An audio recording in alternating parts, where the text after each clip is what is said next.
Good evening, everyone, and welcome back to another episode of the weekly comic wrap up. This is I'm excited. This has been a good day. Woke up early, got my workout in, been reading some good comics today.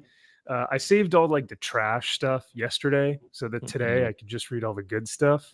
Is that how you guys tend to do it, or how do you read? You tend to save the I, good stuff towards the end, right? yes, I my philosophy was I would save the good stuff for the latter. It's kind of like you're eating a dinner. You gotta work. If you're a kid, you gotta work your way to the dessert. So you gotta eat the vegetables, everything else before you get to like the cake, whatever. And sometimes you're surprised. Sometimes the cake winds up being one of the vegetables, or a vegetable winds up being a piece of cake. Yeah, I mix it no, in now. Now I do a good, bad. I'm like, this one Yeah, looks like dog shit, and then this one looks good, so I'll mix it up now. But I used to yeah, do that way. Yeah. If it's a really bad week for me, like if I've read like 3 or 4 in a row where I'm now getting like physically tired from reading, I have to put a good one in. Like I have to put one that I know is gonna be good, or I'll read something I know is good just to get a palate cleanser and then I can go back. But yeah, so it's always interesting. But yeah, it's a good day. We've got plenty of news for you guys. Chat, it's always fantastic to see y'all. Yes, as the title proclaims, Ripaverse scandal. So we're going to be talking about what's kind of been going on in terms of like I want to report the news very objectively here. I want to state kind of what's been going on within Comicsgate, within Ripaverse, and kind of within the Fellowship as a whole. We will then go over some of the comics for this week. And then afterwards, once the live stream is over, we're going to be doing a membership after party. So if you are a member of the MVP channel, you'll be able to hop on over with Drew and Kyle and I, and we're just going to hang out backstage. We're going to BS for a little bit, have some fun, maybe look at the comics for next week. And it'll be just some more content for the members that you guys can have and join us in that and be part of that. So I think that should be pretty fun. But let's see. Already looks like MG is coming in hot. What's going on, brother? He says, not gonna lie, all the info that came out about ISOM makes me reconsider my 6 out of 10. I gave ISOM 1 a pass because it was Eric's first go at a book, but ISOM 2 was a worse book in my opinion. After knowing the art was a literal copy and paste along with low effort characters and story turns my stomach. Bought into the hype and got scammed. Oof. Ooh. MG, I am so sorry that you feel that way, brother. And we will be getting to that in just a moment. But let me ask you guys this. I enjoyed Alpha Core much more than I did ISOM 1 and 2. Can we say that that's a fair statement? Are we all in agreement yes, on that? I would agree. Kyle is holding. They're all mediocre books. Well, ISOM 2 is dog shit. ISOM 2 is bad. ISOM 2 is a bad book that I will never pick up ever again. Okay. Alpha Core, I probably should go back and reread again. Okay. Let's put it that way. Let's just say what benefited Alpha Core is that it had Joe Bennett on the art, and the art was much more dynamic at points than Isolation. The art was a major factor, the change in art. And also, I think having Dixon on there as a storyteller, though it was not his best work, is still it still made the book a little bit more readable, I guess. But it's still within the confines of like the Ripaverse universe. So I know that there may be some editorial stuff that maybe he can or can't do. I don't know what the inner workings are there, but I liked Alpha Core much more than ISOM 1 and 2. But we'll see now that there have been some recent updates with how the artwork has been sketched / inserted into these comic books and what that looks like. And we'll take a look at each one of those different panels from the book. We've got Josh. Josh, you know, YouTube won't let me say this within the first like 5 or 10 minutes of the stream. You know that. Come on. But he goes, penis wrinkles, eating dinner with my folks, then I'll be in the chat to cause utter mayhem. Well, I look forward to that, Josh. Enjoy dinner with your fam, and can't wait till you get here. Greetings, gentlemen, from John DeVoist. I love that. Is that John Bashima Conan? That's what it Looks looks good, like. John. Yeah, thanks for being here, man. Oh no. Was he the ass man? Yes, man. Yeah, the ass man. Hey, look, it's the ass man. What's up, Otis? Good to see you as well. Well, thank you guys so much in the chat. Like I said, if you aren't a member, consider being one, consider signing up.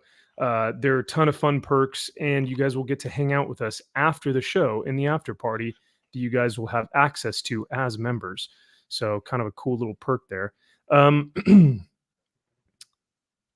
Without further ado, I say let's just get into. Oh, I'm sorry, I totally forgot. I've got show and tell. I was gonna say let's get into Ripperverse, but I gotta do show and tell. Hail Zach, Yeah. good to see you, brother, and Virtue Comics. Hey boys, yes, rip a drama. Now, a few weeks ago, I told you guys that I had an artist edition or an artifact edition coming in. Yes. It was sent here, and then it was sent back to the sender, and then it was sent back out. So now I finally have it in my hands, and it's glorious. Oh. Why was it sent back? Do you know? The original sender had messed up the address. So yeah, just it didn't get to me, unfortunately. But so if anyone has ever seen this book, this was on the back of a Jim Lee comic, nonetheless.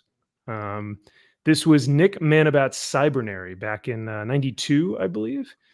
And if anyone has ever seen Nick Manabat's work, it's impeccable. He only did three issues during the Wildstorm Image days.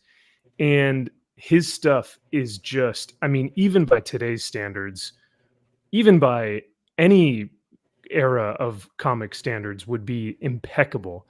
This stuff is dynamic, it's detailed, it's dark, it's gritty. It's beautiful. So I joined the Wildstorm Universe Facebook group, and within it, they offer for its members artifact editions of the only work ever done by Nick Manabat, and that is his artifact edition. So this is a 12 by 18 artifact edition. And up here it says, in loving memory of Nick Manabat, 1972 to 1995. I think he passed away in his 20s, like early 20s. So super sad. Before his career even took off. And like the potential of this guy just crushes my heart. So I'm going to present a video file here of the interiors of this thing, because when you look at like what he was capable of as a 19-year-old to 20-year-old, I mean, it's unreal the type of talent that this guy has. So these are all original art scans of what he did, and that was just kind of an introduction to the book. And hail to all the guys from the Wildstorm Universe Facebook page. You guys are incredible, and thank you for all the work that you do, because this is a fan-made artifact edition. This is not sold on the direct market. This is not sold on secondary market. This is only sold within their group, and I could not be more pleased with the quality. But I mean, like when you look at the amount of inking that this dude did, the type of like shading and the detail that he had and all his imagery, it was impeccable. Like the faces on these things, it looks so rad. Wow. Yeah. It belongs in the back of a Jim Lee book, I can tell you that. Well, Right in the back. if you flip Wow. the Jim Lee book over, which is the Death Blow book, it's actually Yeah. in the front, which Yeah, belongs so- in the front. I mean, yeah, look at that. I mean, as many people consider, as including myself, Death Blow was his lazy knockoff of Frank Miller attempt, which at the time no one appreciated, or no, I wouldn't say appreciated, but no one liked his knockoff Frank Miller attempts. So they would naturally flip it over. Like, okay, what's the better version of this? Oh, man, back here. This is new and original. Then be like, This is good. And I'm now, gonna wow. flip it right back over. Like, oh, there's the good art. This is Well, actually, to be fair, Jim Lee wasn't doing the art; he was doing the story. wasn't. Yeah, he so was. people were actually like, "Oh, you know what? I should probably just read Nick Manabat's stuff because Jim Lee's not even drawing." No, he did. Jim Lee did do the Death Blow art. Did he for the first few issues? Yes, he did. Yeah, because Pretty he was sure, yeah. he was accused of being a Frank Miller knockoff. He was accused of like changing his art style to look like Frank Miller. This isn't Jim. Yeah, that's Jim. Oh, okay, maybe that is okay. Yeah, look how good that is. Can't you tell? Look, there it is. Scroll down. But then once you go to like issue 4, Jim Lee's just doing the covers at that point. He's not doing the interiors anymore. Yeah, the art becomes Tim Sale. Yeah, Tim Sale. Yeah. Yeah, I think he could handle the criticisms of being a Frank. The Miller greatness knockoff. because it was Back so off. good. He's like, the criticisms. It's too good. Yeah. Well, let's go back to the not Jim Lee, the better Jim Lee, Yeah. if you will. Yeah, an original artist. Yes. Woo-hoo. Yeah, look at that. I mean, I'll say this. This guy should have been on Spawn. He should have been on Spawn. Oh, could you There's no even doubt he would have been, imagine? for sure, he deserved it. Yeah. I've always said that I think he would be great doing Warhammer 40K, but that's, of course. But then less than nobody would read it. So. But then no one would even know what that is. You know what I mean? Yeah. So, like, look at how it's like sci-fi mixed with steampunk, mixed with fantasy, mixed with like Blade Runner, and it's everything you want. Yeah, This is the imagine him 90s. drawing Angela from Spawn. Yeah, 100% 90s right here. Oh yeah, this is 90s galore. I need to change my pants after this. This is just, I mean, yeah, that's 90s for you. Straight Hell yeah. butt shot. So let's go back to the black and white so we can kind of get an idea of like just the difference between the colored version and the black and white. It is much better in black and white. I'm not going to lie. It really is, right? It is so much better. The color does not do him justice. Doesn't. Like in fact, it probably hinders. I think it hurts it a little bit. Yeah. So I Max, would can you not explain again? Like, did they got a hold of the originals that he had and scan these in, or how did they scan these in? Yes, so these were you could there was an ash can for Death Blow that had all the Nick Manabat stuff. So I think they took some of that work from the ash can, and then they were able to find the original art. I mean, look at that. That's just unreal. Like Damn. a double page spread like that, and you're just like, what even is this? It's just when you see art like that, I just gotta say it again. When you see art like that, there is no doubt it would only be a matter of time before guys like Todd or Rob or anyone else would be like calling, "Hey, what about this guy? Is this guy available? Is this guy available? Is this guy available?" You know, right? And there's no reason why this guy would not have been getting more work. And these were his first 3 issues ever. Like he started drawing and was just like, oh yeah, I'll draw perfect comics. Sure, why not? Yeah. I love the woman's face up here in kind of the right center panel, or the top center panel. But you're right, Drew.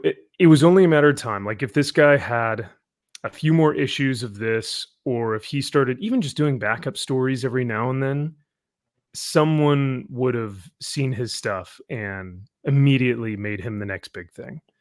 Yep. No doubt. But yeah, it's so rad. His guns. Design the guns. Yeah. He could have been on Darkness. He could have been on Witchblade. And he could have been. He could have been the artist for a Angela series at the time. Any of that.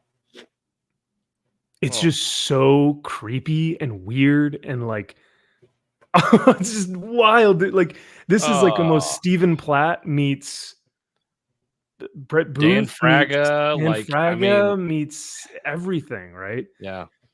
And That's just yeah, he was doing this. I'm trying to lock down a style who it really resembles, and It's wholly I'm unique. struggling. Yes. Wholly unique, and yet we find instances of other people's work that kind of emulate this. But to answer your question, Drew. Oh, go ahead. Go ahead, and I'll finish. Go ahead. I was just going to say, yeah, to answer your question, I think some of the Wildstorm guys in that Facebook group, they have a lot of, like, they own these original art pieces themselves. So that's why they were able to create the book. Because on that front page, it gives like a list of like all the people that, like, it thanks like these different people. Yeah, these profile shots. But I think those are all the guys who contributed to, giving them this original art. And then in the back of the book, it even had some of his like sketches. So I don't know how they got those. But like, yeah, just like pinups and stuff that they had. Like I have no idea where they found these, because I could only find online his published work. Like I never found any of his like pinup stuff. So some of this stuff I've never even seen before, which is really cool. It's one style he does remind me of. I'm kind of seeing it like I see some glimmers of EVS in him. I see Really? Okay. Not 90s EVS, but latter in life EVS. He was on Green Lantern and Flash, his DC work. I see some glimmers of that. But yeah, it's very rare to find an artist, a young artist like that, who wasn't emulating off someone else. Because I mean, case in point, you had Brian Hitch emulating off of Alan Davis, or you had Bill Sienkiewicz emulating off of Neil Adams. It happens. That's what you guys do. They just copy up one of them before they find their own unique style. But this guy, it is so. Oh my God, that bat down there, that is amazing. Yeah, right. It looks kind of like, like he should have been doing like horror Van Helsing books or something, like just something that had bats and werewolves and vampires and hot babes. Yeah, and hot babes. Actually, he's got a death dealer down here. So at the bottom left, he's got a death dealer. He should have been doing Unholy Nightmare with that guy Dolan. Hey, yeah, there you go. He could have been doing like heavy metal stuff, Oh, for sure. And then even like the back cover or actually, is the back cover one of the interiors as well? Yeah, it was the yeah.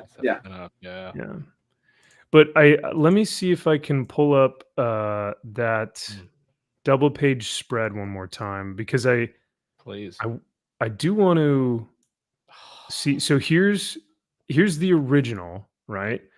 Now here's the colored. See how like it almost gets over. It's like you can't.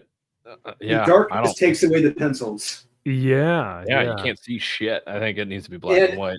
Yeah. And one thing. Okay, now I'm devil's advocate here.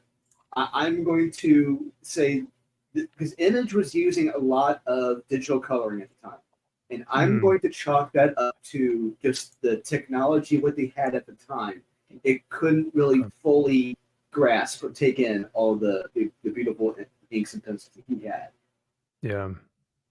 Yeah, I'm wondering who actually was inking this, and if, like you said, they had to do it like a certain way, because like you can see the striations on the shoulder and in the tricep and the bicep and stuff. Look at the details in the horns. Look at the little crevices and the details in those crevices in the horns. Right. And then when you transfer over to the published work, you lose all that detail. Yeah, you do. I mean, it's still beautiful. I like the heavy inks, like I like the heavy blacks, but it doesn't transfer well, man. So it's unfortunate. No, like that man bat thing at the bottom, and you almost don't even see it. That's true. Oh my God! Yeah, you're right. Yeah. Oh shit! It's like, oh, that looks so you're awesome. Like, oh yeah, that's right. Yeah, and then you go to the colored. It's like, oh shit! Yeah, I didn't even look down there. Yeah. No, that's right. You totally lose it. It completely just gets lost on the bottom of the page here. Yeah, I'm just gonna blame the coloring tech at the time. That's what I'm going to do. Yeah, same thing here, man. Like this is a Yeah. creepy body here, but it almost looks like it's just completely blacked out. Yeah. Hmm. This Well, happens a lot. This happens a lot of comics, where you have great pencils and inks. They're just completely eliminated by the colors, which is a shame. yeah. So how did this kid die? Do we know? Was it It was cancer. damn it. Like Yeah. 25? Yeah, like I think it was even earlier, I thought, but yeah, like yeah, he was publishing these works in his like early 20s. So I think it was cancer. I'm not sure what type, but yeah, it took him way too early. And Wow. yeah, man, Give me a minute. I'm gonna look that up real quick. yeah, please do. I mean, wish I knew more about his story, but all I know is that he was one of the best talents, one of the most unsung talents I've ever seen in comic books. I mean, 3 issues and he produces some of the best work I've seen in Image Comics history, you know what I mean? It's like, Yeah. So yeah, he Man. was 23 when he died, and he Oh. was 23, dude. and this Yeah. Hodgkin's lymphoma. Damn. Yeah. 23 years Holy old. And he was making this probably in God. like 19, 20, 21. I mean, This kid's that's like a Platt story. That's like Stephen Platt when he came in like this at that young age, or any other Image guys. Just these young, hungry, incredibly talented artists. And You know who Oh, go ahead, yeah. No, I'm done. You know who did this great too was Michael Turner. Michael Turner showed Yeah. up and was Yeah. drawn like basilica, something like that, right? That was like his first work. It was like a 3-issue miniseries. And chat, you guys might be able to remind me who the first Michael Turner book that he did, but yeah, no, Michael Turner showed up on the scene and was just crushing it from day one. And he was never a classically trained artist. He just started drawing. So That's the way a lot of the while we're on the subject, a lot of the Image guys were self-taught. A lot of them did not go take courses. Todd McFarlane, Rob, Dan Panosian, Stephen Platt, all these guys self-taught, never took courses. For a lot of them, it wasn't until after they made all their money through Image and all that, they actually went to take courses on how to draw anatomy correctly and do everything. So now a lot of these guys, I mean, don't get me wrong, they're still great artists, but a lot of them, just because they went to art school, you lose that cool, over the top uniqueness. But Yeah. Stephen Platt, he still kind of maintains it. He still has it, but it's not that extreme like it used to be. Which is so I mean, I know I'm a product of the 90s, but I love the extreme. The bigger the better, Yeah. the more over accentuated the better, in my Yeah. opinion, right? Unconventional. It's like let's mix this shit up. Like let's have fun with the paneling. Let's have fun with Yeah. character design. Like we can do whatever That's we what makes want. it cool Fuck and this. unique. Yeah. Mm-hmm. Yeah. And like you said, and that is the great aspect of having such unique work, is because you can look at a who's the Batman artist that we always talk about on here? Who's Jimenez, Jim Lee. no, Jim Lee. Neil Adams. Well, everyone knows who Jim Lee is. No, the one who was doing the Batman with the vampire Batman. Oh, Kelly Jones. Oh, Kelly Jones. Like, talk about someone who's got one of the most unique styles ever. It wasn't for everyone, but you see a piece of Kelly Jones' work and you go, I know exactly who that is, right? Yep. Every artist kind of has to develop their own style, and once they determine what that is and they stick with it and it's successful, it's like, man, there's nothing better. And then they hone that craft, and they're like, this is going to be my thing now. Yeah, it's much better than just The problem with Platt right now is that sometimes I get him confused with David Finch, because if there are some times where if you hold a David Finch piece and a Stephen Platt piece side by side today, it's like I'm gonna be shooting 50-50 on if I'm right or wrong who did what. I think Finch's body type and physique is much more realistic. At least it looks like proportionally, it looks, it still looks like a superhero, right? but it still looks fairly proportional. Platt doesn't care about proportions. Platt will create profit and make him 8 feet tall, you know, and then in the next panel he's 5 feet tall. Like Platt did not care about like that, which which is fun, which is a lot of fun for me. But I definitely see in terms of like the inking and the actual line work, Finch and Platt look very, very similar for sure. And then we have Mila. Hey Mila, greetings to you as well. Thanks for being here. Yeah, Aurelio did some really cool spawn stuff, so that's awesome.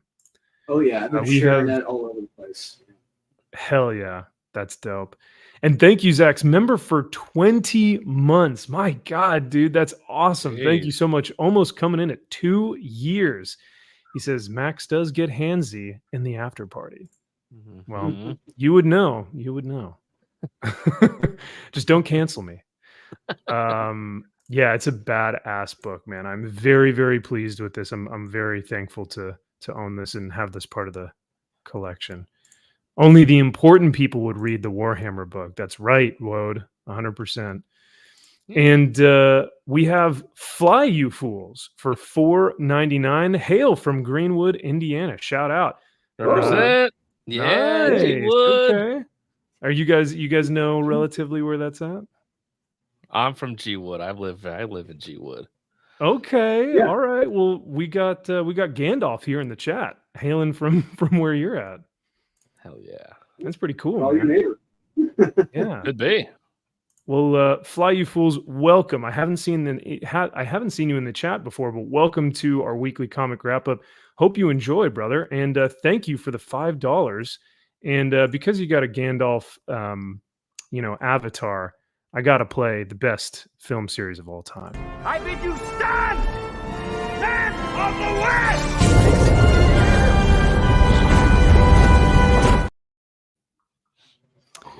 Rings of Power. Awesome. Oh, So good. was that the Amazon show? I can't Yeah. tell anymore. They all look the same. That was the Wheel of Time. No, that was the Witcher of the Wheel of The Witcher Wheel. the Witcher Ring. Wheel. Wheel. Yeah. Because it is a wheel, so it's a ring. So Yeah. they have to find the magical Witcher wheel and throw it into Mount Doom. That's it. And Great Dumbledore assists them. Yeah. Love that series. It's so good. Well, sweet, man. It looks like everyone's really digging the Manabat stuff in the chat.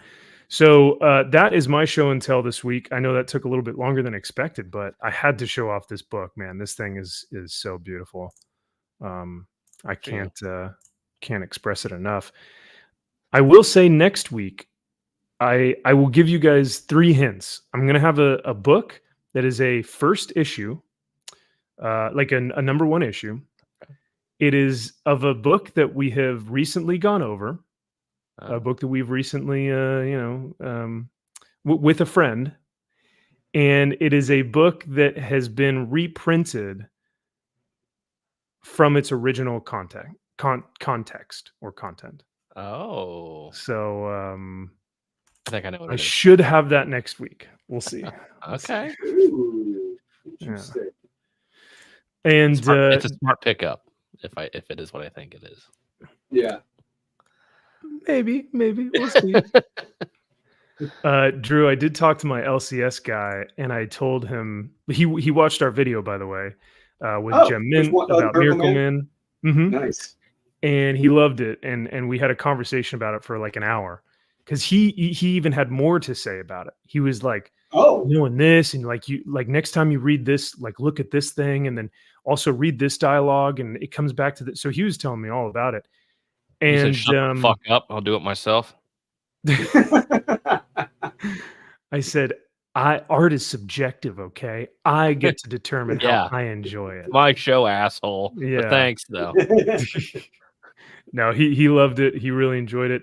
And but I told him, I said, my friend Drew, he's a big fan. What are you going to tell me to tell him to make sure that, like, to solidify once and for all that my LCS guy is a bigger fan of Miracle Man than you are. And because I go, dude, he's got two or three issue 15s like right now. And he laughed and he goes, only two. And he goes, I have the Spanish edition of issue 15, like the Spanish variant of issue 15. Wow.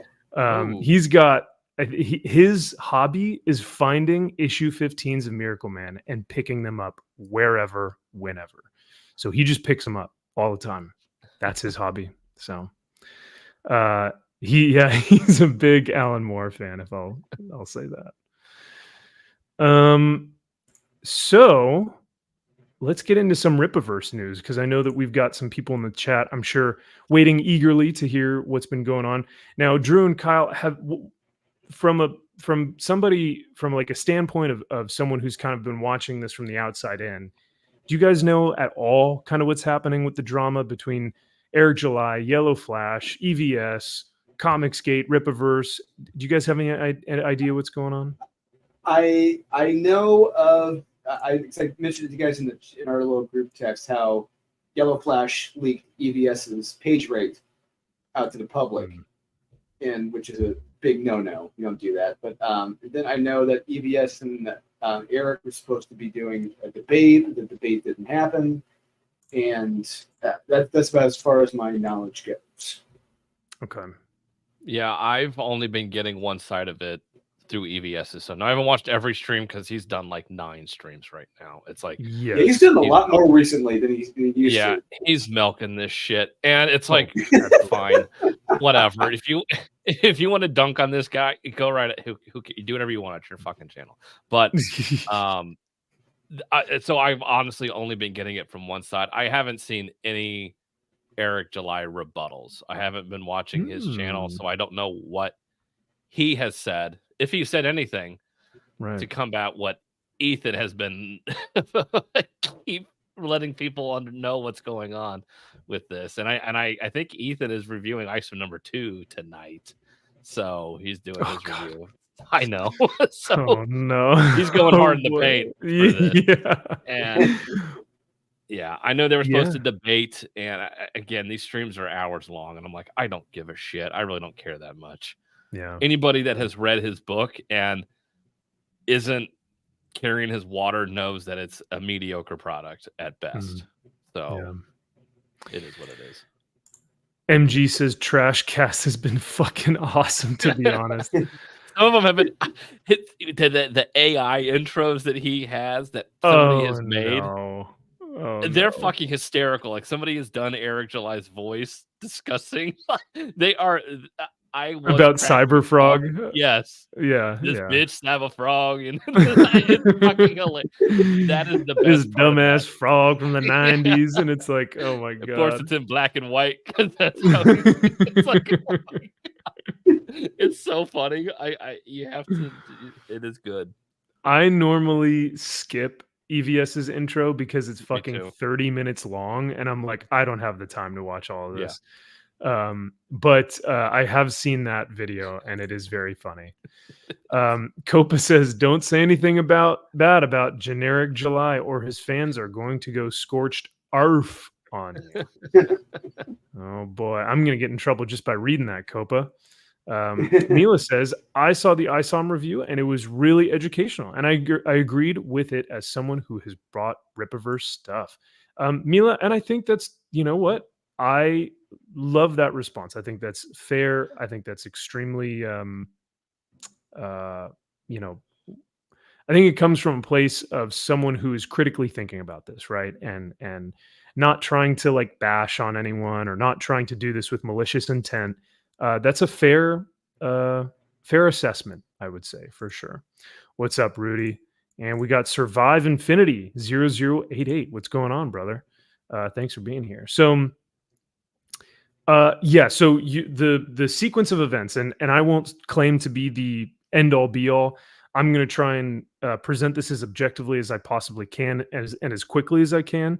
But from what I know, the sequence of events are, like you said, Drew, Yellow Flash had kind of released Ethan's page rates out to the world, which I think was like something $4,000 or something. Yeah, it's between between $3,000 to $4,000, which Yeah. is less than what he was charging when he was at DC. But it's a standard rate, and Yeah. it's just, you don't share that shit out to the public. It's We don't all know. Why he unless did that? unless the creator gives you say, yeah, you can share it, whatever. But you don't do that. So why Right. did he do that? Was he drunk? Because because Yellow Flash was hoping Ethan was going to give him a best friend free Like cover a rate, discounted rate. Right. an even more discounted rate, or a free cover for him. And he thought they were close, and since he didn't get that, he got butthurt and shared it. And Yellow Flash has said before, even on Twitter, he's expressed that he has a drinking problem. He's tried to get it under control. Even if you've listened to some of his flashcasts, like he's not just drunk, he's like inebriated to the extent to where he can't function, right? Like it's a problem. And so he probably did this in a drunken stupor, potentially. He then deleted the Comicsgate page, I want to say, on Twitter, or one of the Comicsgate pages, which then pissed everyone off, right? Because that was like, hey, this is our forum to hang out, and you deleted that. So Yellow Flash was getting blasted from the Comicsgate community. He was also getting blasted because EVS found out that he went into a deal with an artist to go 60-40 on a project that hasn't been released yet, that hasn't been crowdfunded, and the artist has been going through some financial struggles. So EVS hopped on that quick. I mean, immediately was at the throat of that coverage.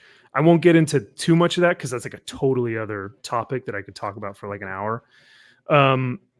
But once that happened, Yellow Flash kind of reverted back to saying like, hey, this was the deal that I made with my artist, and this is how I want to do things.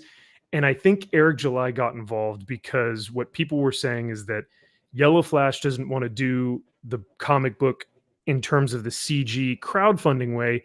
He wants to hitch his saddle to, or like he wants to, what's the term? Hitch a wagon? Hitch his wagon, yes, thank you, to Eric July and not EVS and Comicsgate, which is I'm going to create the book behind the scenes and I'm going to release it once it's completely finished. So once Eric July got into the equation, people started to hop on that and started saying, well, let's take a look at Eric's work and actually see what his artists have been doing. And what people found out was that they were the artist for ISOM #1, and I can't confirm if this was ISOM 2 as well, but this was for ISOM 1 for sure, is that one of the artists was using 3D generated images from a website called SketchUp, and there are others out there. And what he was basically doing is basically dragging and dropping these into the comic book. So, for example, this Twitter user, Lathon Devers, basically has an entire tweet thread of every single panel and every single 3D asset that was utilized to just drag and drop, plug and play into the comic. So let's see if it wants to load. Maybe someone's trying to sabotage the stream. It's the dark They're web. like, oh no, Yeah. He's sharing someone the deleted truth. it. Yeah. It's Michael Janin. Michael Janin's like, no, they let out my secret that I'm. So yeah, real quick, it's Michael Janin is an artist for DC Comics. He's been notorious for using this method for a lot of his buildings. Okay. And that will be something that we bring up in terms of like sketching or dragging and dropping 3D assets and whatnot, and what that looks like, tracing. So this is one of the panels from ISOM 1, and this is the 3D asset that you can kind of turn and move and manipulate to plug into the comic. As you can see, here's the shadow for the sign that's right here above the window, that's right above the door. There's the sign. Here's the Which this is so odd. Why didn't he remove at least try and remove this though? Because it says West Floor Park, 3rd Police Precinct, but then there's like a Spencer's something here, Yeah. and that's what this is, or Samuel's formal wear. And then it has the two kind of pillars here. So like you can see that this is the actual name of the Samuel's formal.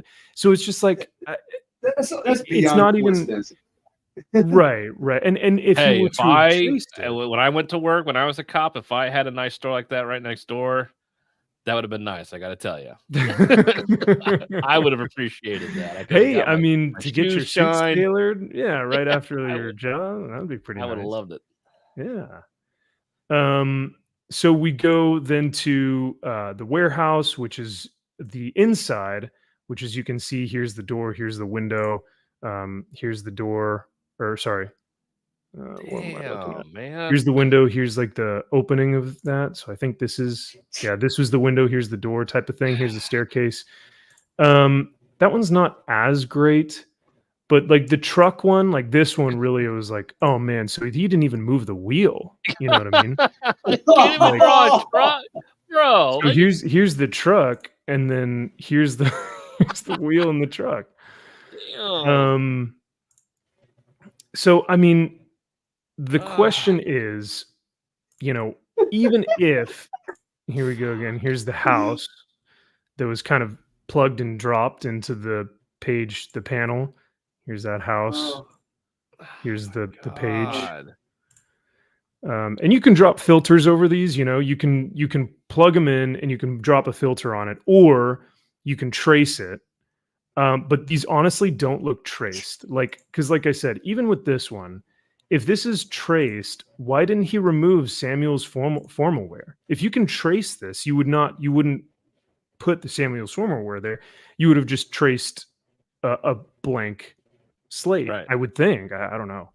Well, yeah, it would save you time. You don't have to do some bullshit writing. It's like you don't need that. You would have moved. Absolutely. You would have moved the 3rd precinct over, Sure, where it would be in the middle there, where Yep. it would make sense to Kyle, write all of that. He got rid of the green and he got rid of the brick. That's all that matters. No one's going to notice. That's true. Yeah. So, with all this being said, and chat, I'm so sorry I haven't been able to.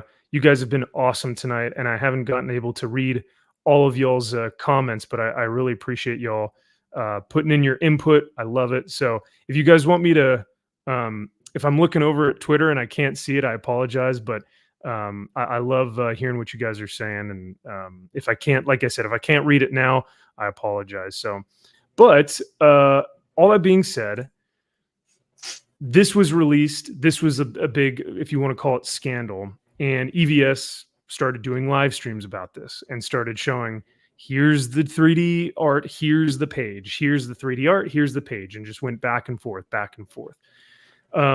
Eric then released a video responding to this.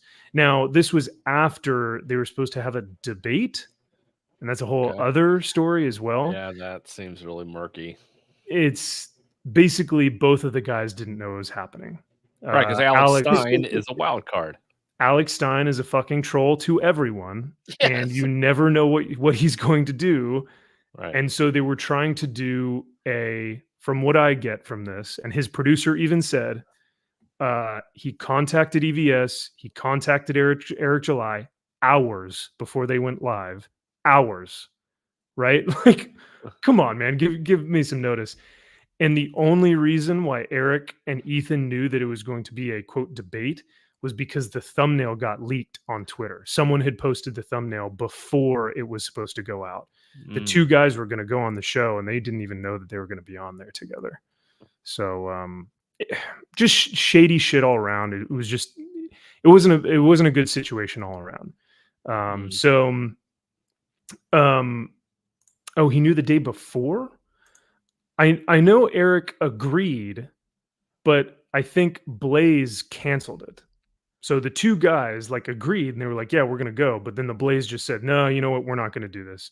So Alex Stein ended up canceling it. But I don't want to talk too much about the debate right? Because I want to try and keep it to the comics. And so let's see. Oh, so the next thing I wanted to bring up was the video.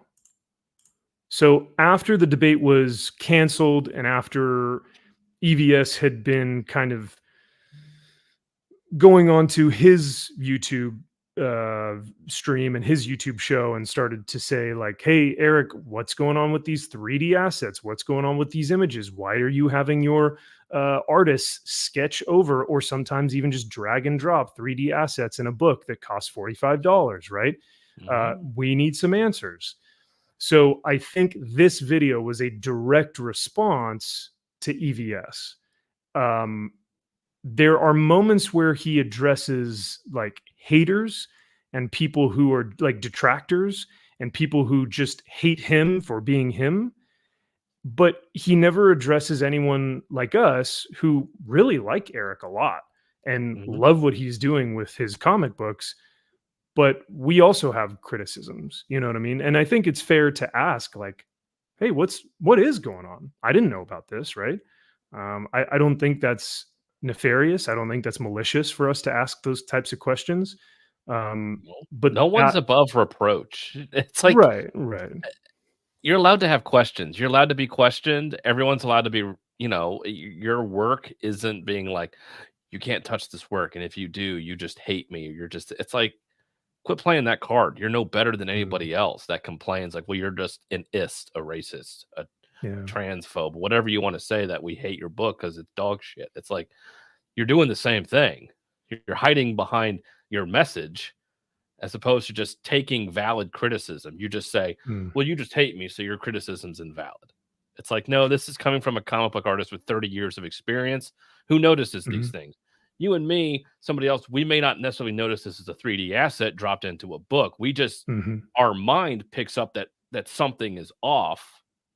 We just don't know what it is. Whereas somebody that's in the industry would know that this is clearly not drawn. This is from something else. And I mean, we also know the art is clearly staged, fake, but the dialogue is dog shit too. So it's like that's another issue in and of itself. So yeah, the fact that he's trying to hide behind something else, it just seems disingenuous from somebody who claims to be very genuine and open, which is how I always viewed him. Yeah. I mean, every time I've met him in person, whether it's been a meetup or whatnot, he's always been super genuine, honest, open. He seems like the same guy he is on YouTube as he is in real life. The guy seems like he really has a passion for this stuff. And even in the video he'll say, even I didn't know about the 3D assets. Now, whether or not that's true, I'm not sure. But he does mention that what Cliff was doing in this book, he wasn't even aware of. But you're right. It does come across as disingenuous because the title of the video was "Ma 3D Assets." And okay, now Max, what you just said real quick. As the creator myself, working with Aurelio, I see every single panel, every page. I look over I'll look over the same panel. God knows how many times a day. And for him to say that, it's like, are you not reading over your stuff? Are you not checking the stuff? What the hell are you doing besides just sitting in a script? That's what I would like to know. I guess my rebuttal to that, or not rebuttal, but I guess my response would be he's also running the company, right? Which, like, I'm wondering if he should maybe just be hiring people, like outsourcing his book to other people, like give them the framework of what he wants to do with the Rippaverse, and then have Chuck Dixon and whoever, draw it, illustrate it, and write it. But it seems like he's running a company, doing a YouTube, channel, and also writing a comic book. That's a lot, man. So yeah. I can see how something like these 3D assets could have just been, slipped in there and just, and then he looks at it and he goes, all right, yeah, looks good. I don't know. Well, yeah, if you're not a comic guy, how would I know? Right. Yeah. That's because when we read ISOM #1, I think in my review, I said the art is fine for a first issue and the art is fine for what it needs to do. Right. Which is just tell the story of ISOM. It's but very generic, bland, and safe. There's nothing it's exciting about it. yes, absolutely. And like I said, for me, I didn't dock it for that necessarily because one, this was his first book ever, Mhm. and two, I think that for what it was, it wasn't like offensively bad. And I appreciated more so the story and the dialogue.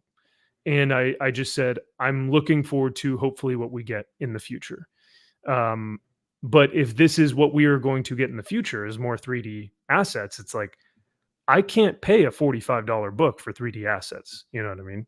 Right. So um, I think one of the big things that he addresses in the video is the fact that people are criticizing him to this really high standard, um, or that the book is at a really high standard, and he says that well, there are plenty of people who do sketches and who do tracings, right? But the thing is, I think for me, and I don't know how you guys feel about this as well, but when the Rippaverse first was launched, what was y'all's what did y'all think about Eric's intent? My thought process was that he was trying to compete with the big two. His slogan is be great, or do great things every day.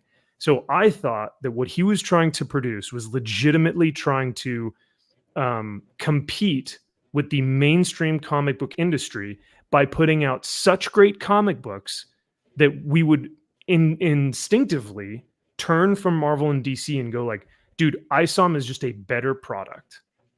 And I don't know and I think that's why there's so much criticism is because if you are going to compete with Marvel and DC, you have to then produce the type of product that is great, that is going to compete with the big two. But what do you guys feel about I think in the this midst of all criticism? that, he forgot to have fun writing it. He Mm. forgot to have fun. Yeah. He was too focused on producing a quality product instead of like spending some of the time thinking, you know, what'd be really cool here is if we had this, it's a huge splash page. This happened. I read the comic. I don't get a feeling for any of that. There was no excitement in doing this. It was just do a safe, decent, good script that could match Marvel and DC, but wouldn't be full of identity politics. He didn't have fun with it. Right. There's nothing fun about it. He was too focused on that as Yeah. compared to having fun. That's what I take away from it.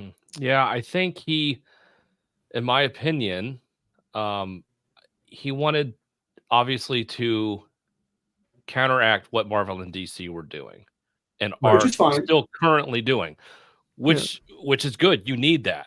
Otherwise, Yeah. Yes. Oh then yeah. you just have a monopoly. You need that counterculture, and Mhm. that's what he wanted to bring here. So I think he wanted to build a brand. He didn't necessarily want to Mm. make a good comic book.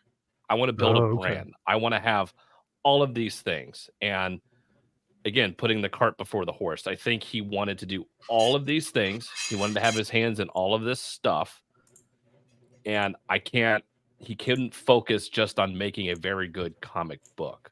He's like, I have a good idea. Here's an idea that I have. It's like, okay, well, how are you going to make this work? I don't know. I'm going to bring in a bunch of people and we're going to make it work. And I think that got lost in the sense that Marvel and DC are so dog shit, which they are, that realistically I could put out not necessarily anything, but mostly anything I put out is going to generate revenue just because of who I Right. am, because it's counterculture, because it's Ripperverse, and he got in at the right time. Mhm. And he got in front of an audience that was just so desperate for something new and different that they were just going to take anything. And Image was like that to a point where it's like, let's pump out all of this stuff. Mhm. Let's not necessarily focus on writing. Let's just have kick-ass art. At least they had kick-ass art, and they did. Yeah, We just yeah. showed some amazing art. The stories, you kind of saw the Emperor had Is no some clothes. TLC. Yeah. But that counterculture, but at that point in time, Marvel and DC, look at where Marvel and DC were then as opposed to where Marvel and DC are now. It's like you had Jim Lee, McFarlane, all these top guys leave Legends, to do this counterculture stuff and kick ass and do it. And then eventually, but flash to this, and I feel like he wanted to do that. And again, he had good intentions, and I felt that he just got too big for his britches too soon and didn't focus on, like Drew said, panel by panel, page by page. This is how I want to make this book, and this is how I'm going to kick ass with this one book. He's like, brand, let's brand this, let's do this. I got all these ideas. Let's just do it all. I don't have time. It felt like reading a aircraft in case of emergency manual. That's what it looked like. No. Just like very safe, generic, like bland. Like I can tell as a creator myself, there is no love in there for the panels and pages, making them exciting for the reader. There's nothing put in there. It's just play by numbers. No, and we know working where we're at, it's like your first thing is who we getting on covers. We need some badass, kick-ass fucking covers to sell this book. That clearly wasn't done because your covers are dog shit, and they still are dog shit. And you get guys like in EVS doing your covers, and you're not telling him, hey, we need some work on your cover. I know who you are, and it's great, and your name's going to sell, but your cover's not very good. And I think you know that your cover's not very good. Let's rework this cover. I think it needs some pumping up here a little bit. Anybody that reads comics would know that. And that's your first step, is getting kick-ass covers. I'll hold my covers for Unholy Nightmare over any of the covers for Ice and #1. I'll gladly I'd hold Siren's Gate covers over this fucking book. You know what? Hey, maybe. Siren's Gate, my favorite book this week. It's a key. It's a key. It's a key. Real quick, I just want to address one of the members of the channel, DJ Smith. Hail to you, brother. He says, so are we going to ignore the two weirdos that had been harassing him by stalking his warehouse and his granddad's tombstone? I saw that. I didn't see that. This was going back like a month or so, maybe a few months. This guy, a few months, like last year. Yeah. Okay, last year. Yeah, they took photos at his grave. It's like, what the hell is wrong with you? The fuck? Yeah. So DJ, I don't know. We are not excluding this. Those weirdos are absolutely insane and have mental issues. They literally are degenerate people who have nothing better to do with their lives than to harass a man's grandfather in his grave. It's pathetic, the type of losers that did that. So don't hear me saying that is not, an issue. But in this context, that has nothing to do with Eric's comic book, right? Those are weirdos who hate Eric for who he is. They don't give two shits about Eric's comic book, right? And I think most of Eric's detractors don't like Eric himself. But now, as as we're kind of getting a peek behind the curtain, now we're seeing more people who still love Eric himself, like the guy himself, but now have criticisms with his book. And I think that's totally fair, as anyone should have criticisms with anything. So yeah, DJ, I just wanted to address that and say, we do not condone the actions of those people at all. And then Zach's here, another member of the channel, says, I don't buy comics anymore, but I was going to order ISOM #1 until I had it in my cart and saw the shipping charge to Canada was obscene. Glad I didn't buy it. So even for the US, Zach's, I mean, we're talking about an almost $50 book, right? Because if you $35 plus shipping and tax. And for me, if I'm going to spend that much money, I do want a book that is going to rival Marvel and DC. And if it can rival Transformers and Conan, which are the two best books out there right now, in my opinion, it's not even close to those two, right? I still think Eric has a lot of work to do. So, and that's fair to say. That's not malicious. It's not me trying to be an asshole. That's just me as a comic book reviewer. So just in an art standpoint, not even story, not even talking about story, just art and covers. Yeah. You can't even get to that level in your art and your covers. Yeah. So all that being said, I think the two biggest things for me is we just need a complete, almost like not a rehashing of how we're telling the story in ISOM and Alpha Core. We need better material, and we need to drop the price of the books by at least $10. These things need to be $25 for people. They need to be able to get $25 book in their hands that is really great quality. And I don't know if I want to pay for a book that's $45 with 3D assets, No. Sorry, I've been talking a lot. I feel so bad. I want you guys to address your concerns as well. I feel bad because I've been watching Eric and EVS and all these different channels and Twitter, and then finally I'm like, oh well, here's all the information, So if at any point you guys want to interject, please cut me off because I want to hear y'all's takes on this as well. So. Yeah, well, I mean, you're right. I mean, the price point is a good point. I mean, they're expensive. I remember going to go check out issue number 1, and the card, like, holy shit, for this is how much he's charging for this? I mean, it's going to be worth it. And, Yeah. I give most of these guys a shot. If it's their first, I give it a shot because I want to back them. I want to back Comicsgate. I want to back indie creators. I think it's important. I am more than happy to do so. I have the capability to do so.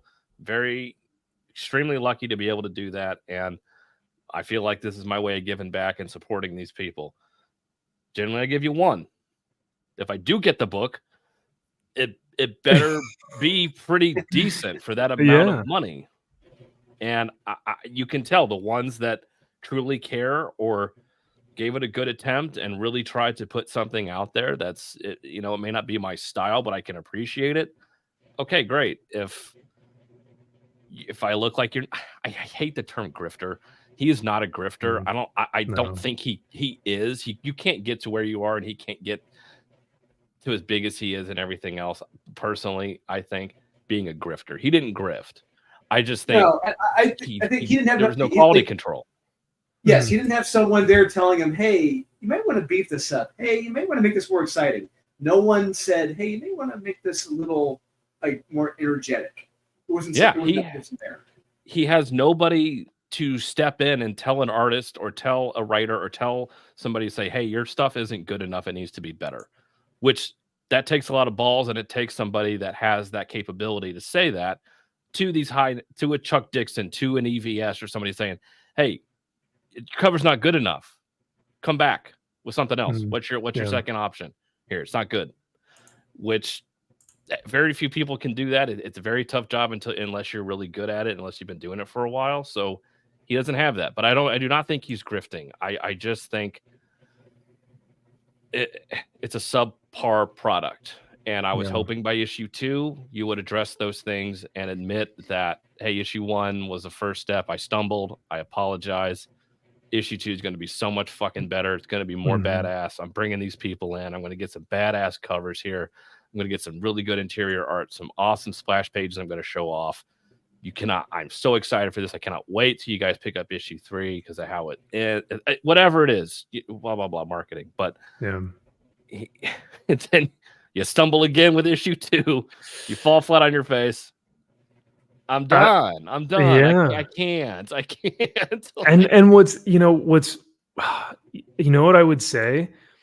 And hail to you, Zax and Comics Embraced. Can't wait for Unholy Nightmare. That thing is going to be so dope. Yeah, so you guys much are gonna fun. love it. I'm sharing you guys. I'm sharing with you guys the covers. Some of the stuff we got coming out. I don't want to say the names yet, but they're looking really damn good. You sent that one cover today, boy. Yeah. Oh yeah. Here's what I'll say. I think he should have released Alpha Core first. Probably. Chuck Dixon and who was the guy on art again? Joe Benitez. Who had some great splash pages. If he came out of the gate with Alpha Core, oh my god! 1, I think that would have made more money, and 2, more people would have carried over to the next book, which would have been ISOM number 1, which is a better title. First off, but ISOM is his grandfather's name, which is where it comes from. So that's why those Sure. detractor weirdo fucking losers went to the Isom grave, because that's his grandfather and it's the name of the comic book character. But all that being said, yeah, I think he should have released Alpha Core first. I think it's a better product. I think it's much more competent in the writing and in the illustrations. And I think that if he released that, more people probably would have hopped on. And I think they would have hopped on, not just because it's an Eric July product, and that's key. In order for him to sustain the Rippaverse like title and brand, he needs to start selling not just to Eric July fans. He's going to have to get people to turn their heads over and go, is that Chuck Dixon? You know, oh, is that David Finn? Or do you have Brett Booth? You know, like they're going to have to start looking over to what he's doing. And regardless of what he's saying on his YouTube channel, they're going to have to, regardless, be like, this is great material. I'd rather read this than Marvel and DC. And yet that hasn't happened yet. So I think that's going to be one of his biggest challenges, is diverting not diverting the attention, but having his customer base go from like 99% Eric July fans to like maybe 80%, you know, the 80-20 rule, 80%, you know, of a lot of your income coming from your fans, and then 20% coming from people who maybe know nothing about him, but just want a good product. So I don't know. Yeah, there's a lot he could have done, and it's easy to Monday morning quarterback somebody else's campaign. Oh, And of course. Yeah. Obviously. In this but case, Captain Hindsight. yeah. Captain Hindsight. But yeah, starting out Alpha Core and not have, because then you get rid of those fucking mystery boxes that all ISOM was. It's like so many mystery boxes, just like Jar Jar Abrams has. It's like, yeah. Oh, what's this? Who's what's this this? person? What's What this? does that Oh, look at mean? this back there. Hey, who's that guy? Oh, this guy. Oh, who? Oh, why does he? It's like, Jesus fucking Christ. That's all you're doing in this book. It's just, hey, remember what happened back then? Hey, he used to be somebody back then, didn't you? Oh, what happened to you? Hey, you weren't the guy you used to be back then. Remember what? It's like, Jesus fucking Christ. That's all you're doing is setting up this shit. Like, whereas like Alpha Core was like, here's who we are. This is what we do. And now we're going, you know, we're going to go fucking do it. Yep. So it was, I don't know, it just had a different vibe, different feel. You got to know the characters a little bit more. And when we're talking about 100-page book, you know, you got to start answering some questions, I would hope. But you know, now we're getting into criticizing the book itself. So I feel bad. I've edged you guys out for too long. Let's look at this video. I've been edging myself over here as well. So, so yeah, I'll go ahead and play this. If you guys, if there's anything that y'all see that you want to talk about, just let me know and we'll pause it. But I'll probably pause it a couple ways through and we can discuss. So. My 3D assets. What a wonderful time to talk about business. Now, most everybody knows that anything the Rippaverse does will be the most scrutinized thing in comics. So he says it will be the most scrutinized thing in comics. Like I said before, I think if it is, it's because he is holding himself to a very high standard. Right. He put on himself. He did this to himself. Yeah. Yeah. And I think that's fair. I mean, like, I would love for him to compete with the big two. And I'm really glad that he has that competitive nature to hold himself to a high standard, to be like, we're going to produce some really great comics that you guys are going to love. But if you're going to hold yourself to that standard, people are going to hold you to it too, you know, and that's what's they should, as they should. Right. There will be hate watchers, envious creators, and people that feel we are undeserving of the success. And they are going to go through everything with a fine-tooth comb. And it's not with the intention to help. It's to destroy it. That's not true. So that was what was different. Because, like, I think that they're genuinely good people who want to read the comic and criticize it only to make him better. Right. Right. So when he says, like, he just blanket statements. What it sounds like, that everyone's trying to destroy it. Detractors. The intention to help is to destroy it. Without an intention to help or to just destroy. And it's like, so who isn't? So who would you deem criticism okay from? Who is it? Who is that? Is it one person? Is it five? Yeah. Who is it? And I mean, I can't deny it. Yeah, there are a lot of people who hate him. Sure, There are a lot absolutely. of people who are going through his comic books and just being like, "Oh, this fucking sucks" or whatever. Mhm. And that's absolutely that's a truthful statement. But then there are people like us who are like, "Hey, we love you, dude. We love your stuff." And like, but we still have criticisms, right? Like, are we Yeah. not part of that, like group? I don't know. Right. No Um, one's perfect. Alan Yeah. Moore's not perfect. Frank Miller's not perfect. Jim Lee's 100%. perfect, but nobody else is perfect. Whoa, Jim wait, Lee's hey, the only one whoa, that's whoa, hey, perfect. hold on. We all Don't- just saw we're- Deathblow. He's not perfect. Yeah, come on. We're not. We're in hour into the stream. Don't make me have to kick you already just for more Jim Lee comments. But hey, hail, brother. Great to see you, man. Hope you're doing great. Yeah, let's keep going. Are more honest about that than others. This is something that we anticipate, we embrace. In fact, it's more of so a. In fact, it's more. maybe he addressed it by saying some people are more honest than others. So maybe that's what, like, we fall into that category. Maybe. Or of a badge of honor. The hype surrounding the Rippaverse is so real that people that don't even care about comics are spending countless hours trying to find something wrong.